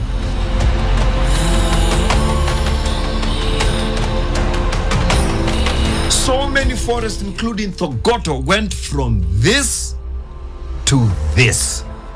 However, this was not a solution, but rather a problem. Sasa ndiye ilikuja kukatwa hiyo miti, ile ilikuwa ya kienye, tulikuwa tuseme tule kidogo twa Kimasai. Sasa wakawa wanakuja kupanda, ilikuwa nasanganyana hiyo indigenous ya Mungu. Wanakuja sasa wanapanda hiyo blue gum. It is not gloom and doom, however, because there's still a big portion of the indigenous forest that has remained. It is full of life, and there's even wildlife. It is also easy to tell which side the animals prefer. On the edge of the forest near the Dagoretti interchange is a site that has a story that predates the colonial era. Hapa panaitwa vipi? Panaitwa Kihoko. Kihoko. Kihoko. Kwa nini inaitwa Kihoko? Kwa sababu miti yake iko mti imemea pale, inaitwa Muhoko. Muhoko. This used to be the source of a major river that flowed from the spring here. The water would, however, become a source of tension between the neighboring communities. The communities reasoned that the only way to avert a potential conflict would be to stop the spring. They could have decided to cut down the indigenous trees and replace them with a destructive foreign species. But we are talking about civilized people here who respected nature. African problems needed African solutions. Ikaletwa busi ikasijwa na wase wale walikuwa lika ya Nyarege na ingine naitwa Jege na ingine naitwa nini, wakakuja wakafunika hii, wakapiga hii maji, wakasija busi, wakachanganya mafi ya ng'ombe ya tumbo ya busi na damu, wakapiga imecast hiyo maji ikaenda kutoka wakati huo yakaisha kabisa. All the people who witnessed this ritual are long dead, but most of the older generation believe the story. Remember, this event is said to have taken place before the coming of the British. Unaona maji, tulikuja hapa juzi na tukiwa watu wa CFA. Sasa tukasema ebuni tuombe. Ilikuwa nakuja season. Wakati kumenyesha sana, ilikuwa nakuja. Unajua ni lazima ile gozi ziwe zimeroweka. Wakati kuna kuja sasa season, kumenyesha sana, maji inatokea. Kukija kiangazi inaenda.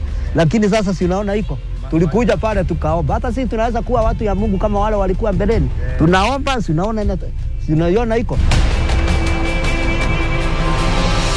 The massive destruction of indigenous forests and subsequent replacement by foreign species have also contributed to the decline. Tunasema kusema kweli, Eucalyptus munywa mai inakunywa maji saidi.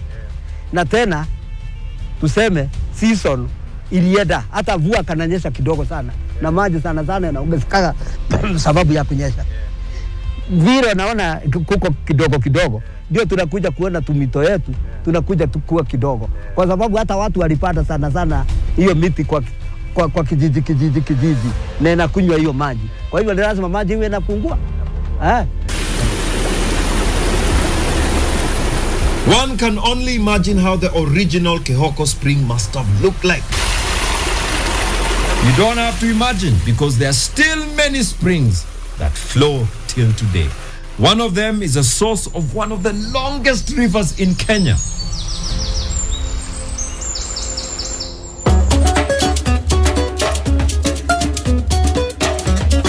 We have been literally on the edges of the forest. Next week, we get deep within to the indigenous part of the forest.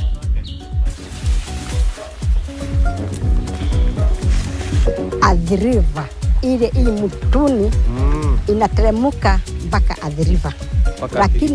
Lakini kienda Athi River hapa ndio Gitwe, manatoka hapa maji manatoka hapa.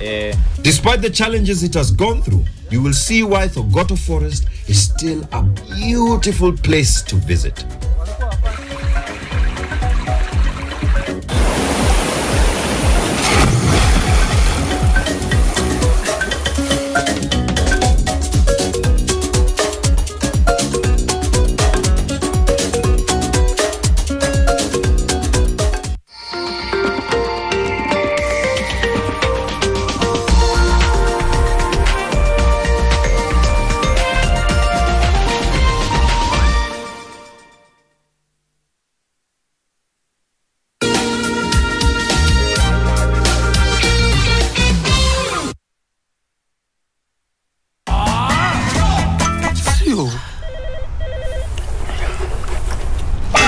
Make the day taste better with a new Streetwise Pasua for only 490 shillings. Kuna mbomu 15 pounds. Nachukua mbomu. Zinakwenda. Nahitaji diaper. Kimeumana. 39. 40,000 shillings. Namba 3. King Kong.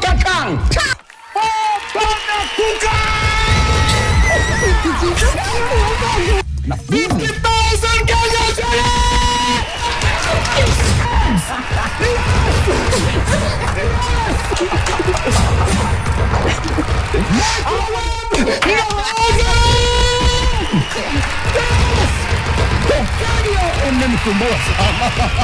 Grand mega.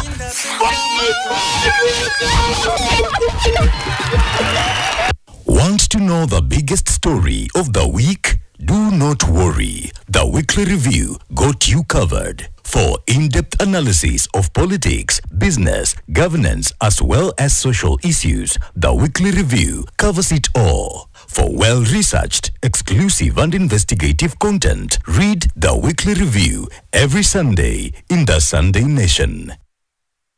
I want to wish you a Merry Christmas. This festive season, crossover in collaboration with